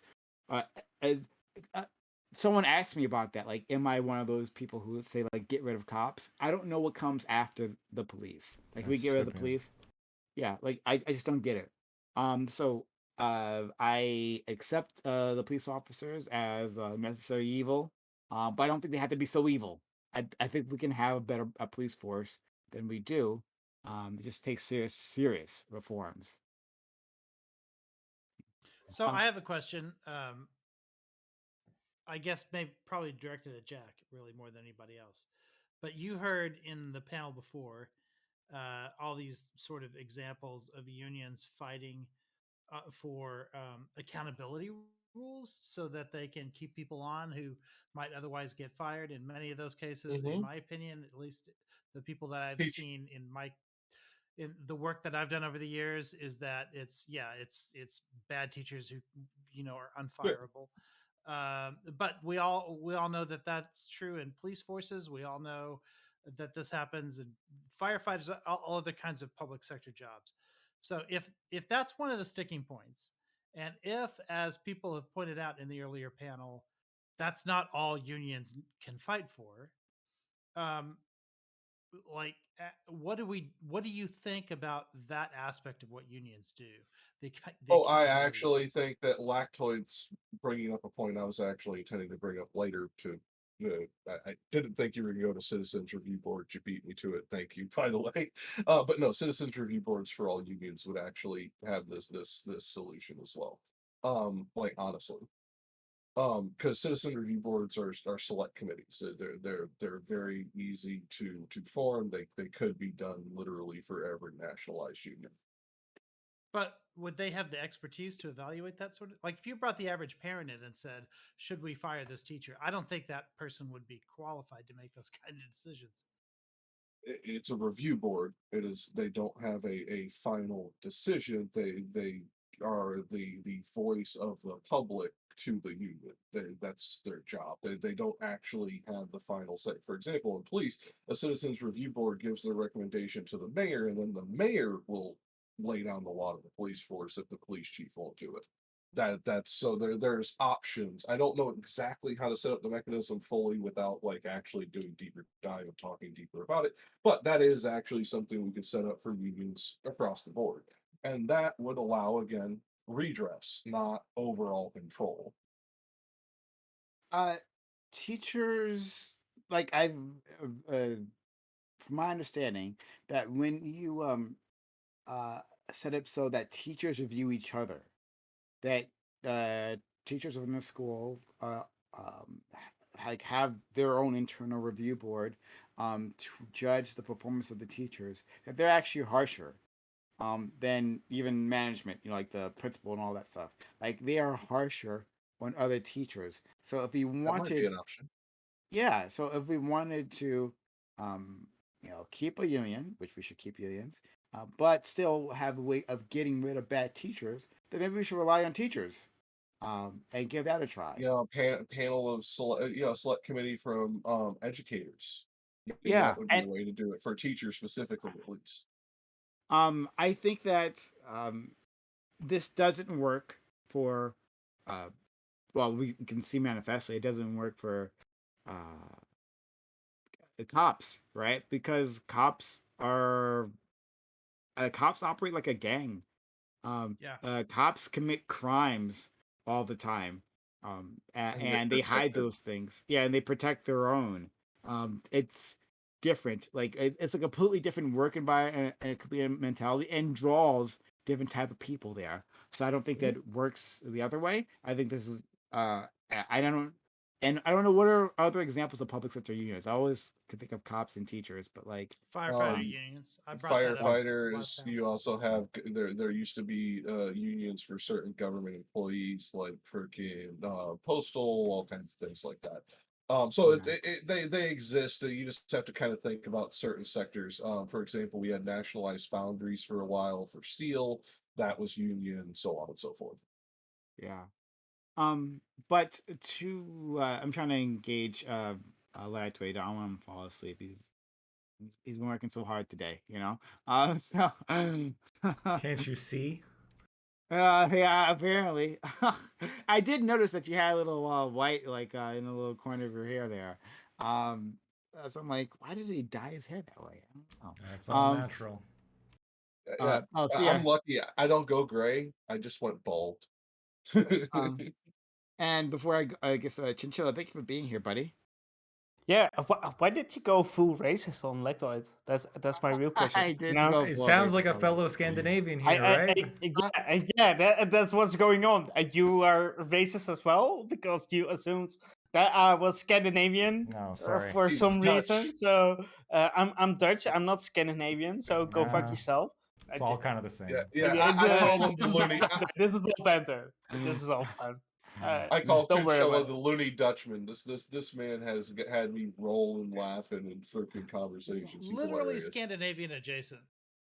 Yeah, Oh, right. sure. I go, just go on the bandwagon and just There's go no on way the you don't racist have rip. You know, Scandinavian blood. whatever. I go.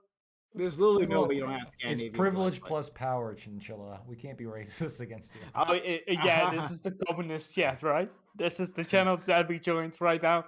So yeah, I think I'm the appreciate only you communist here. as a fellow like capitalist. Like you're the only one based here, man. Let's be real. I'm Let's not go what? on. The only one that's based here. Oh, true. Let's be real. I know. So yeah, true. Yeah. True. I'm willing to share in the glory with all other base capitalists. True. So Based. Lactoid. I disagree. I mean, I see what you're trying to say with that scale, but I honestly think that the military and the cops are qualitatively different than the others, right? It isn't simply just a matter of degrees with them. They are qualitatively different in their roles in society, how they interact with the rest of us, right? Teachers and sanitation workers, guys, thank you for giving me those other examples of unions. And nursing unions, I don't think is a public sector. But No. the Is There it? postal is Is it? union. Is it not? Is it not? Well, no, not in my country. there is a Not in our national base well, country. there it is a should. national nurses union, but it is not Imagine public. no, this is the thing with the Netherlands. Like, imagine like all your nurses going on strike because of the fact that they have a union, right? Now your grandma doesn't have anybody that is feeding them, right? So I do think that is like an issue. They have like a more of like a social pressure to not strike on them, right? So I think there is something there. So I'm just referencing that because of that. Yeah. But so I think they're just different, so they must be treated different. I Sure.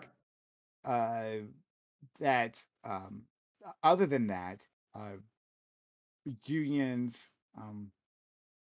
aren't a problem. Like everything is in moderation, right? So like my point is when I say I stand by labor, is that I feel that capital has an advantage. In this case, well, it wouldn't be capital, but it would be like the administration. But like I feel that management has a severe advantage. I want to level the playing field. That's all I want to do.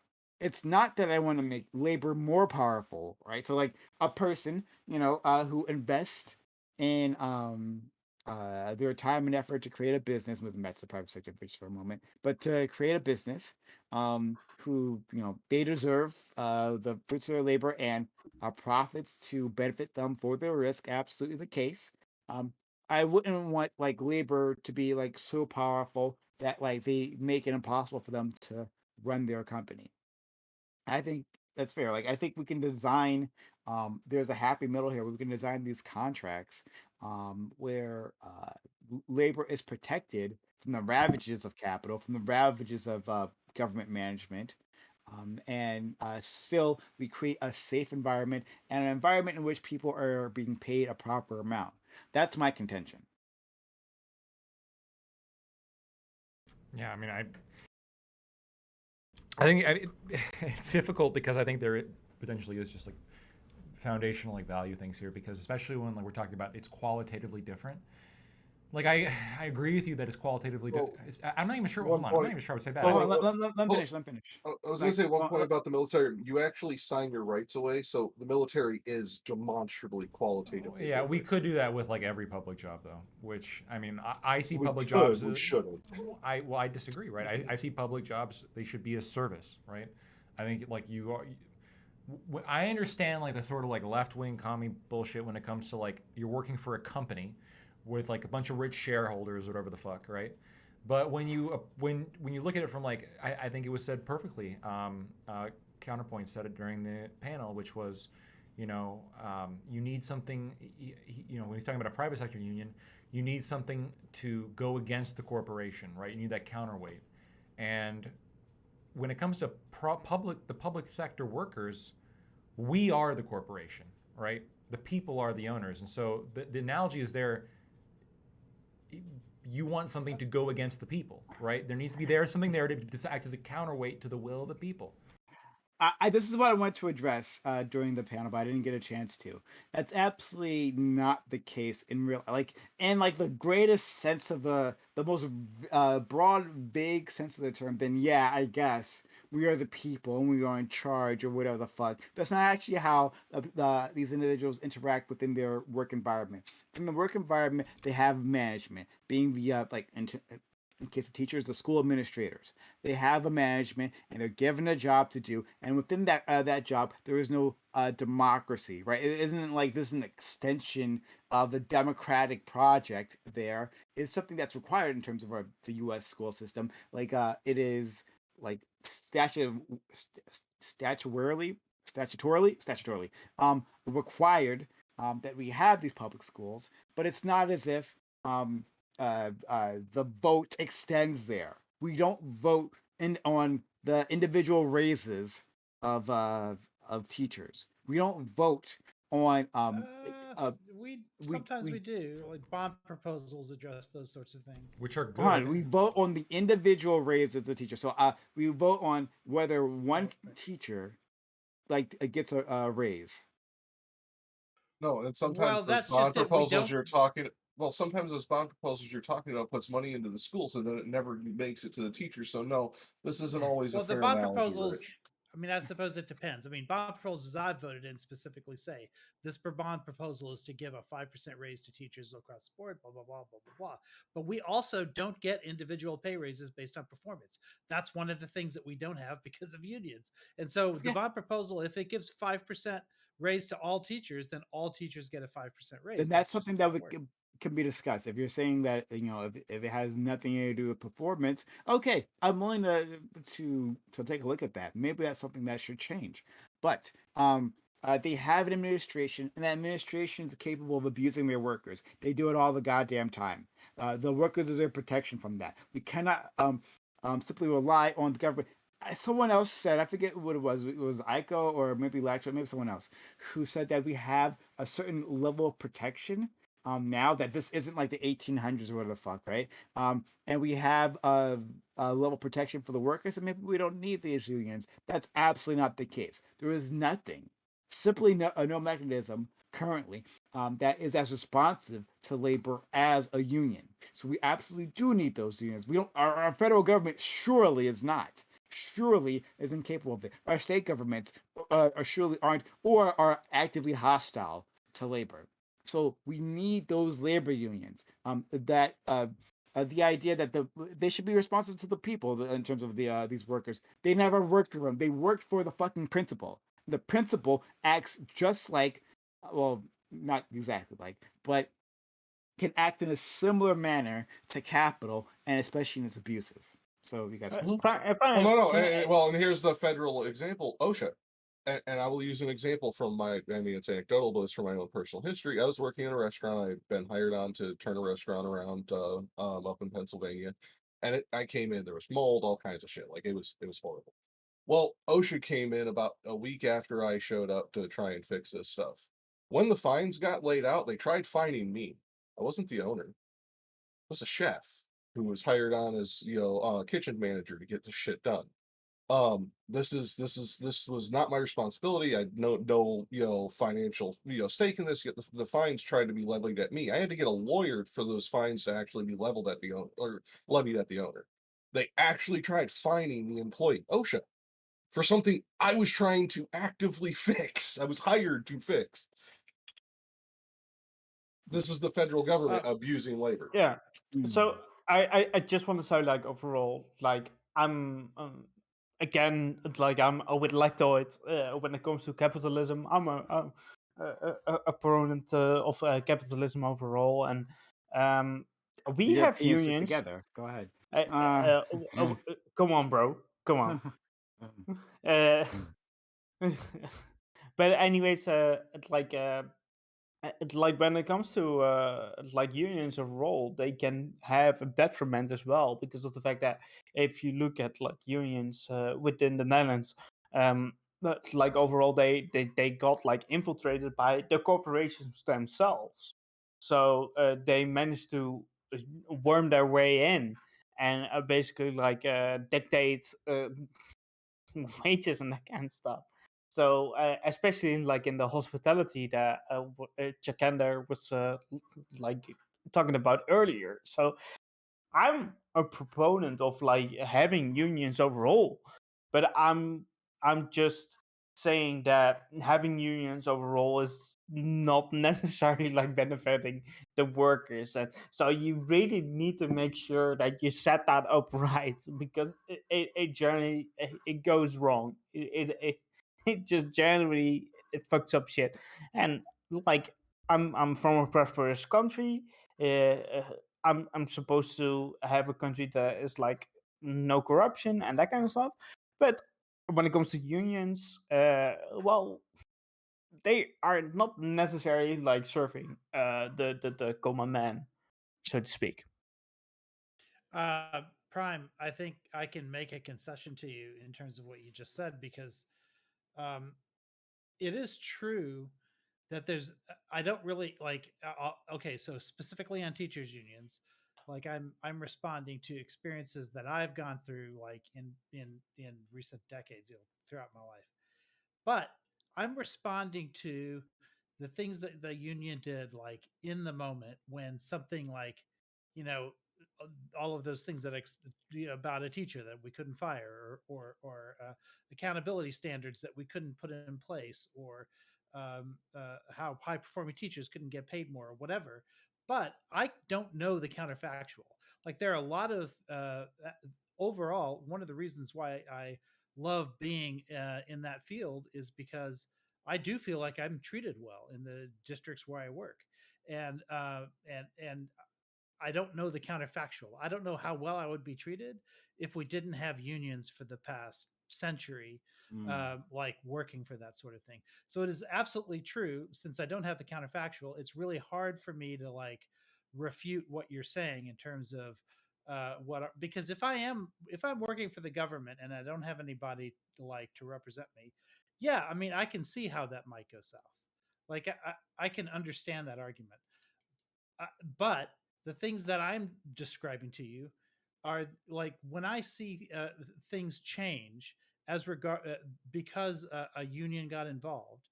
In my experience, it's always been for the worse, or I should say, yeah, it's always been for the worse. I can't remember when a union that I've in a district where I've worked has made a change that I agreed with. Like actually was able to affect policy that I Can agreed with. can I say something to you, Aiko? Yeah. Because I think that overall, Real quick, I gotta bounce. like, So I Oh, Electo, before you go, I want to say more things to you. sorry. Electoid.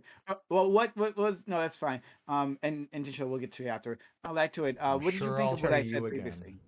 again. Yeah, I'm sure. Yeah, but what did you think of what I said before? It was directed towards you, anyway.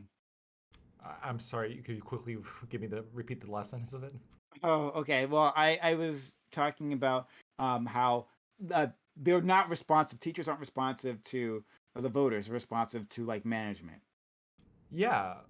So, but ideally, the management would be directly voted in by the people, right? So either we do it like what Aiko said, which is like this stuff is by referendum, or we have the actual like positions dictated by like as directly connected with the voter as possible.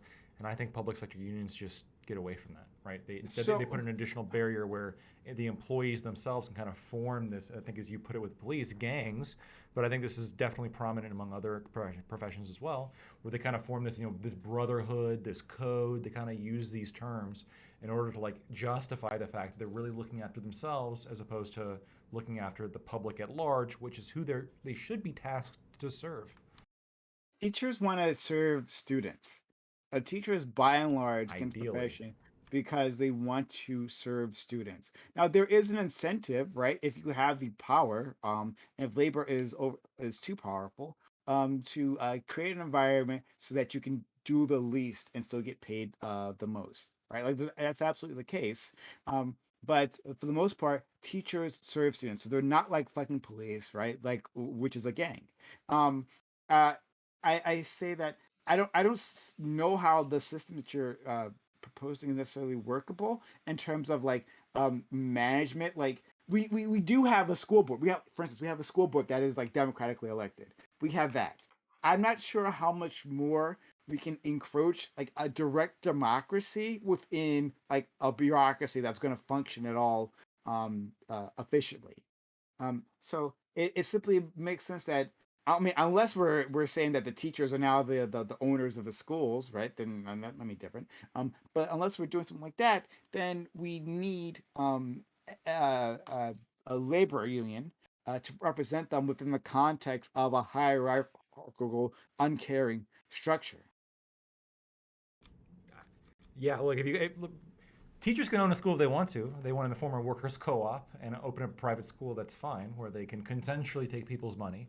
But again, we're talking about people who don't, right? We're talking about an organization which fundamentally doesn't, and that's where like the difference is when it comes to public sector unions. Because like I said, I'm perfectly fine with private sector unions, absent a certain number of protections provided by the NLRB. But for public sector unions, it's just different, right? Because again, like their jobs are predicated on like the minimal harm possible because of the nature of their payment, right? Okay, Lecter, can I ask you a question? Like, what is going on then when you have like nursing homes, right? Who are privately like funded and that kind of shit, and they have like unions or not. I don't know how that works within the US, but I'm just saying that seems like something that is more in the public favor, not in the public sector, right?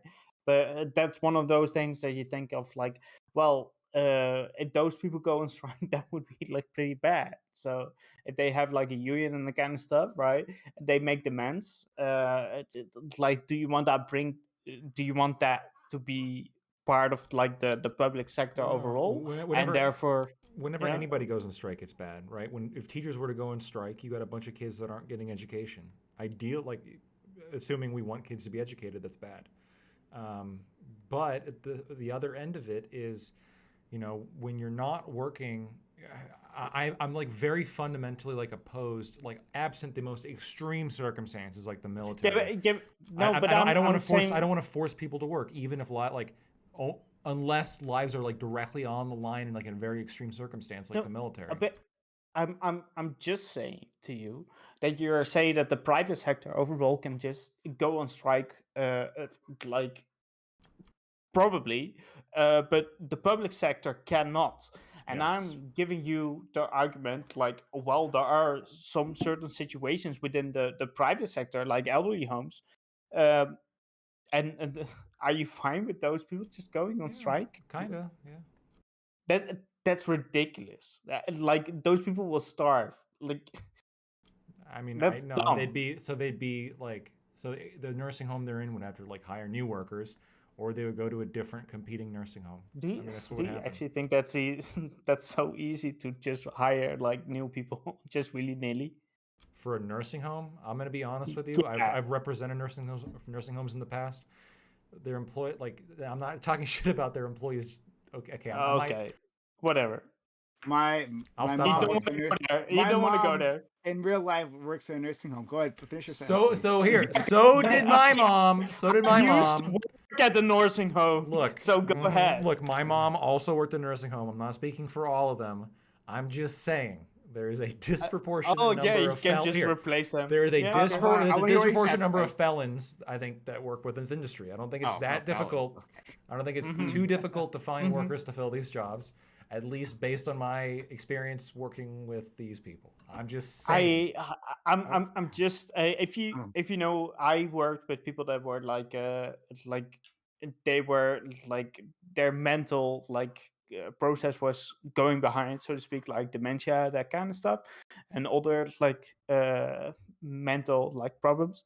If you put somebody like that in a different space, whether it's like people or whether it's like housing, they go back like within their own mental space way more. So overall, I think that is like a detriment for society overall, and you shouldn't like defending that, and you should find like a more like defensible like position overall, because I'm a capitalist like you, so I think this is like an L, basically. So there you go. So I understand that you may be more of like a like government intervention capitalist. That's look, I mean, it's not fine. I mean, we probably disagree a lot, but you're obviously better than other people who believe the government should do everything, right? There we can shake hands. We can find like some common ground here to defeat the lefties or whatever. Yeah, these But, fucking communists. Yeah, fuck them. Like, I'm So, just Hell saying. yeah. 100%. Hell yeah, so, brother. So I think we should focus more on what we have in common, on what unifies us, than what divides us, brother. So I'll just leave it at that. All right. Well, thank you. We can all Leonard, take for- arms against Jeff. was yes. it was fun to talk to you. No, it was Man, great. Like- I Thank you. appreciate it. Thanks so much, buddy, and you have a great night. Hope to see you again soon. Yeah, catch you guys later. Thanks. Okay. So the only enemy here. All right, everybody. I just want to first say thank you so much for everybody who tuned in. Thank you for new subscriber Saul Goodman and your delectable flirtatiousness. Big fan. And and thank you for everybody. Good chat interaction today. Mystic, Medigs, or is it Metags or Medigs? I think Medigs probably sounds better. Tainted, always good to see you. Thanks for stopping by. And then obviously, Kung Fu, thank you. Fucking Feder was here earlier. He went to bed, but he's always a good supporter here. So appreciate all of you for tuning in and giving me the time. I know that there's plenty of options, and the fact that you guys want to watch little old me and shit up my chat, well, that just makes me feel all warm and toasty inside, like a Christmas miracle. Except we're almost in February now. So, yeah. So good 2 panels today. We got more content coming up. There's gonna be a big news coming up somewhat soon, likely. I don't want to jinx it and let you guys know it's going to happen, and then it doesn't happen. But it's likely going to be some big news coming up. So stay tuned for that. As soon as we get a confirmation, I'll lock and load that. And then obviously, and then also I got a few more messages from some other people. The bald commie guy that I argued in the first panel, he wants to fight me. Obviously not in real life. I mean, he probably does at the same time, but I'm not going to be doing that. But he wants to intellectually fight me one-on-one, which I think could be interesting. It'll be a shit fest, but might be fun. We're going to go ahead and raid on into Prime. If you haven't given me a follow, please give me a follow, and that way you can see when I stream again, and then also it makes number go up, which is to my capitalist brain makes my life just worth living. So yeah.